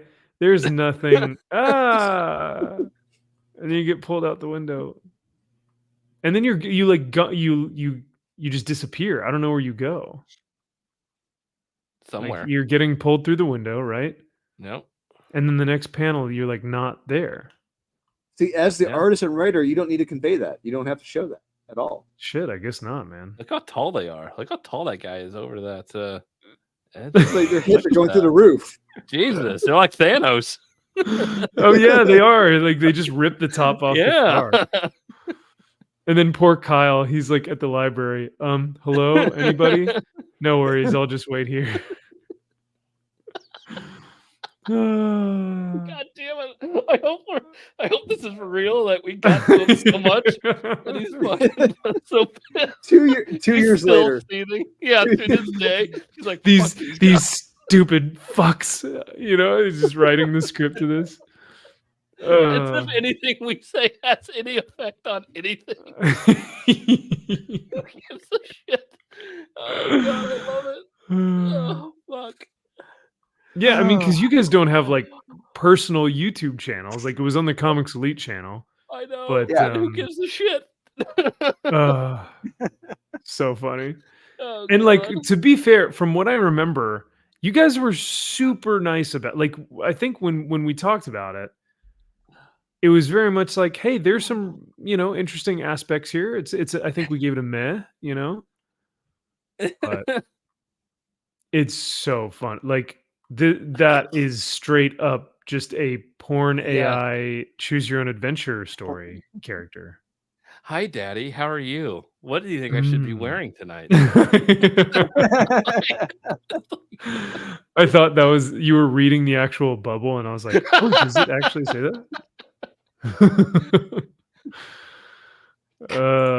Whew, too funny. Oh God. Yeah, talk about my 3D assets. No, he hand paints all of that. On Blood, sweat, and canvas or tears. digitally? Of course, it's on canvas. What do you think? Blood, sweat, and tears. Yeah. What do you think? How long it takes him to do a comic? Damn. Yeah, I guess so. Yeah. The Marvel Infinity stuff, that's where Marvel Meow came from, and Alligator Loki. So And X-Men Green. and X-Men Green, yeah. So 3 strikes you're out on the Infinity Comics, unfortunately. So I pretty much kind of, I try and stray away from those. But I mean, I don't know. Oh, and that Gwenpool, that weird Gwenpool story. Do you guys remember that one? That was like way too over sexualized and weird. Doesn't ring a bell. No, not at all. Actually, what am I saying? I liked the Marvel Meow series. I know you did. So maybe I will give it a shot. Who knows? But it's funny because all of the images, her mouth is like, Like, see, they're all. I know that she's talking, Yeah. but at the Clearly. same time, it just looks like she's. Her Like, mouth is wide open. It looks like it's like it's excited for something. I don't know. Yeah, like there's something that should be there instead. Really eager. Yes. Uh-huh. Yeah, there's not one where she's just like, Like, geez, you're catching flies, Chief. What are you doing? yeah, close your mouth. You like push your chin up. Like, excuse me? Hey, so you're like that zombie chick, right? Yeah, that was you. I saw it all on the TV. And I guess she. Meanwhile, I'm TV guy. Yeah. Hello. Oh my God. Hi, I'm TV guy. A little flashback, and then we come back to Coven Comics. Yeah. I still don't know where we are. Like, So the comic explains that they are in hell? Question are mark? they? But everything is zoomed in to like 9 times magnification for every area they're at. So it's like you get Yeah. no perspective of anything at all. And even when it's like zoomed out where there are like where you can see like the streets or something, it looks like like it's too cloudy or misty back here to where like you can't actually see what's in the background. Because in the video game, it's still misty. You haven't actually unlocked that area yet. So you got to walk Oh, over that's there. right. It's like the force field when you like hit it and you Yeah. can't walk through that part of the level yet. Yeah. Yep. Well, there you guys go. It's a key. First appearance. First appearance. I need to buy this book now. Like I legitimately, unironically need to buy the book. I'll start signing it at his signings. Yeah. I'll be like Kramer with Peterman. Yeah, you pull What's up your a name, chair Darren? and you're like, "Hey, what's up, Shannon?" You start pulling up just copies of Yep. issue 5. Nope. Hey, I'm the real mayor. Yeah. Okay, playtime's over. Oh Nope, man, it's here to keep us all too fat and funny. giggly. Well, this is a recommend if I've ever seen one. I don't know about Oh, you guys, but absolutely. for me. Yeah. Oh god, this piece of shit. Oh, Shut up, God. Kyle. Does it have a gold foil cover? If it did, I'd buy it. Unfortunately, he's not that smart enough to put a gold foil cover on there. Fortunately or fortunately, so Mm-hmm. saved Kyle some money. So I know we're getting to this a little bit late, but so we were just kind of going through. Drew had recommended that we should read the Spectre this week because there was a certain Spectre character that showed up in an Alan Scott Green Lantern book that was giving out hugs. Am I getting that right, Drew? Yeah. Very huggy. Yeah, that's there on the paper. That's what happens. Yeah. He was being very forgiving and huggy. So Very soft spoken, very Yeah. kind and friendly and cordial. yeah, not wrathful at all. It's No, not the right hand of God. Wrath-filled. No. No.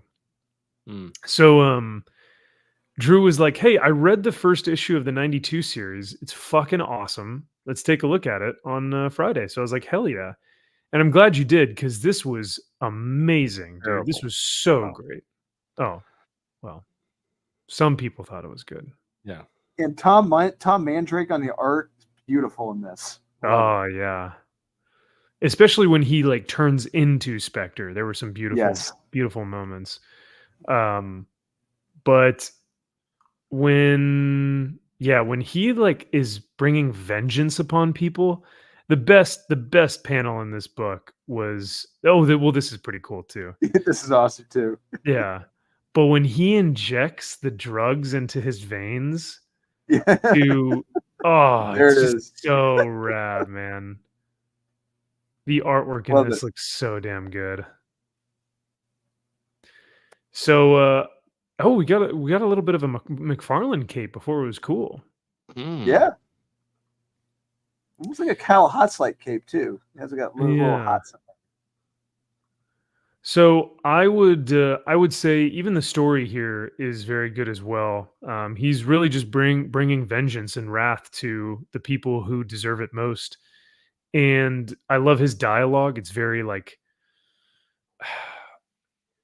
it's very foreboding, but also very like weighty. Like there's a weight to it. There's a regalness to it, you know. Like he is actually the hand of God. Like he actually is powerful. He's an avenging angel, dude. He fucking brings Yes. down the hammer, right? So And I do another like this. beautiful So shot here. yeah, the latter half of this book is him facing off against the guy who ordered him killed when he was a cop. Yeah. It's when he's an old man on his deathbed, and he's pretty much more or less in his mind, and they're going at it. It's great stuff. And I thought it was cool the dialogue between him and this guy Sykes or something like that. Basically, this big mob boss, and Spectre is saying, "Look upon yourself, look into your soul, truly look at who you are, and you will find nothing but emptiness." And he's like, shut the hell up, you don't know me. And he's like shooting at him, and Spectre shoots him right in the heart. And he does look inside himself, into his soul, and he says, "Empty, nothing inside. help me. The emptiness is swallowing me, filling me up. It's like, damn, that's dark, you know. Piece of And then shit. he leaves, Love that and page. dude's That panel just is amazing. yeah. Yeah, this is as he's like coming out of his body, like becoming the form again, his like physical form. So, and there is still no rest. Crimes of passion. Yeah, so yeah, because at the end of the he so effectively he gets his vengeance for what happened to him. Yeah. But he is still the Spectre. He still remains. Mm-hmm. The job is not done. No. It's very much Punisher-esque, you know. Yeah. He can kill thousands of, human traffickers and child, torturers and mob bosses and all kinds of just effed up people in this world. And his job will never be done. His war against crime, because it is a war. He's on a crusade. Punisher Yes. and Spectre are in a constant war that will never end. And that's kind of the tragic nature of it. But yeah, if you think about it, because he is the Spectre, he is the hand of God, and you think about it, the world where we are all sinners, we are all born into sin. We're all sinners, and so effectively, it's just an open battlefield for him. It's like it's an endless list for him. Yeah, it's never going to end. But he has to kind of determine which ones are really, truly the most horrid, awful. The ones who deserve the vengeance and the right hand of God. Now, during the 90s, it was thugs. It was the villains were cracking down on truly just bad people that were peddling drugs and guns and looting and crime. That was the 90s villain, right? Were these like thugs. Now, who's the villain? But now they're the good guys. Just conservative men, like just fatherly men. So it's weird to look at the times. I always love coming back to 90s books and like looking at them and being like, it's so interesting to see, their version of morality. Yeah. But yeah. And so real quick, the trade paperback for this first volume, if you look it up, the recent collection of this by John Ostrander and Tom Mandrake, I've only found like 3 or 4 copies of it, selling for $75 right now. Whoa. Wow. Yeah. What about these single issues? What about the floppies? They're going for normal price. No, normal price, regular price. Ooh, look at this cover. Damn. Yeah, Glenn Fabry. And a little fun fact, Alex Ross's first DC cover was on the Spectre. No shit. Okay, that's cool. Yeah. Did you guys know, also fun fact, Stanley Lau Artgerm, his very first mainstream cover was on a Warhammer book at Boom Studios. Is that mainstream? Boom? Yeah. Indie? Yeah. But it is a first cover of something, though. So yeah. I thought that was kind of cool. Oh. But, oh, wow. That looks like 2024. Are they at a child's event? Are they dancing for children? They're at a school event. School event. Nice. Oh no, wait. In the 90s, they were in hell. Yes. Oh, that's our world weird. now. Got it. Yeah. Okay. All right. Got it. Oh my God! Here we go. There's one of the pitches for the new Spectre series. The world has become, because the Spectre has been gone for so long. All the inverse shit is now taking control now, and he's got work to do. God. Because when is Spectre public domain? When can we write a Spectre story? Well, Spectre's been around since the 30s, so I would assume probably around. I mean, probably in the next 10 years or so. I mean, hell, Batman and Superman are up in 2 decades. They'll be public domain in that time. But anything else you wanted to say about this, though, Drew? I really appreciate you recommending this, man, because like this is my new obsession. This was so gosh dang good. Yeah, I'm gonna be reading issue 2 here soon because I'm addicted on it. I'm like, should I just buy the $75 trade or should I just read them all digitally at this point? I don't know, but I highly recommend. Yeah. Sorry, go I ahead. was gonna say I recommend. I'm just gonna say I recommend everyone check this out because this is the blueprint of how to do the Spectre correctly. He is God's Freddy Krueger. That is the elevator pitch. He is God's Freddy Krueger, and I don't see how you can say no to that, honestly. And if you have a kick-ass artist who can convey that, you're all set. You're in heaven, and or hell, if you will, in this case for these guys. But do check this out. This is beautiful. Yeah, beautifully illustrated. Dialogue is fantastic. Simple but good storyline. Not a ton of twists and turns, but I don't think you need it, nor do you want it in this first issue. You need to know what's kind of going on with Spectre, but I loved it. I couldn't say anything better about it. And just like Big Ben, he's a man who has no time for crime. So, well, gentlemen, in the private chat, if you shall see there, I've sent you another StreamYard link for the after party. So after we are done recording here, if you guys want to head on over to there. And chat, you have been fantastic tonight. And for all the members who are here, or for all the members who want to come hang out in the after party, you are more than welcome to. We'll be there for like an extra, 30 minutes or so. We'll just kind of hang out, chat with you guys. We'll look over next week's comic books to see what's coming out next week. And if you guys want, we'll go over some of the cover price top 10 because it was a sweep across the board. It was one issue. I can take a fucking guess. Take a fucking guess. Unbelievable, dude. So yeah, if you are in the chat and you want to think about becoming a member, you can. There are 3 different member tiers. I would love for you guys to join for the on the MVP channel, and that way you guys can come hang out with us afterwards on Friday nights, and we'll do a little after party. So, all that being said, you guys got anything else before we head out for the evening and go look at some more books? If anyone missed out on backing Unholy Nightmare on Kickstarter, the backer kit page is up now. You guys can go type in Unholy Nightmare and take you right to the backer kit page. And hell yeah! And when will you guys be releasing the imagery for the new covers? Will you be offering those or no? We got plans for those. We're setting things up. We're talking. Right. We're talking. Good deal. Well, sweet. Thank you guys once again for hanging out this evening. I think that's about it. Kyle, did you want to? Was there anything you wanted to mention? Anything Jim Lee related? Any news on Jim Lee?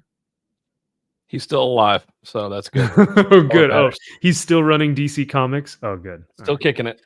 Yep. Well, sweet. We'll see you guys at the membership after party, and we'll hang out there for a little while. Thank you, chat. As always, you guys are fantastic.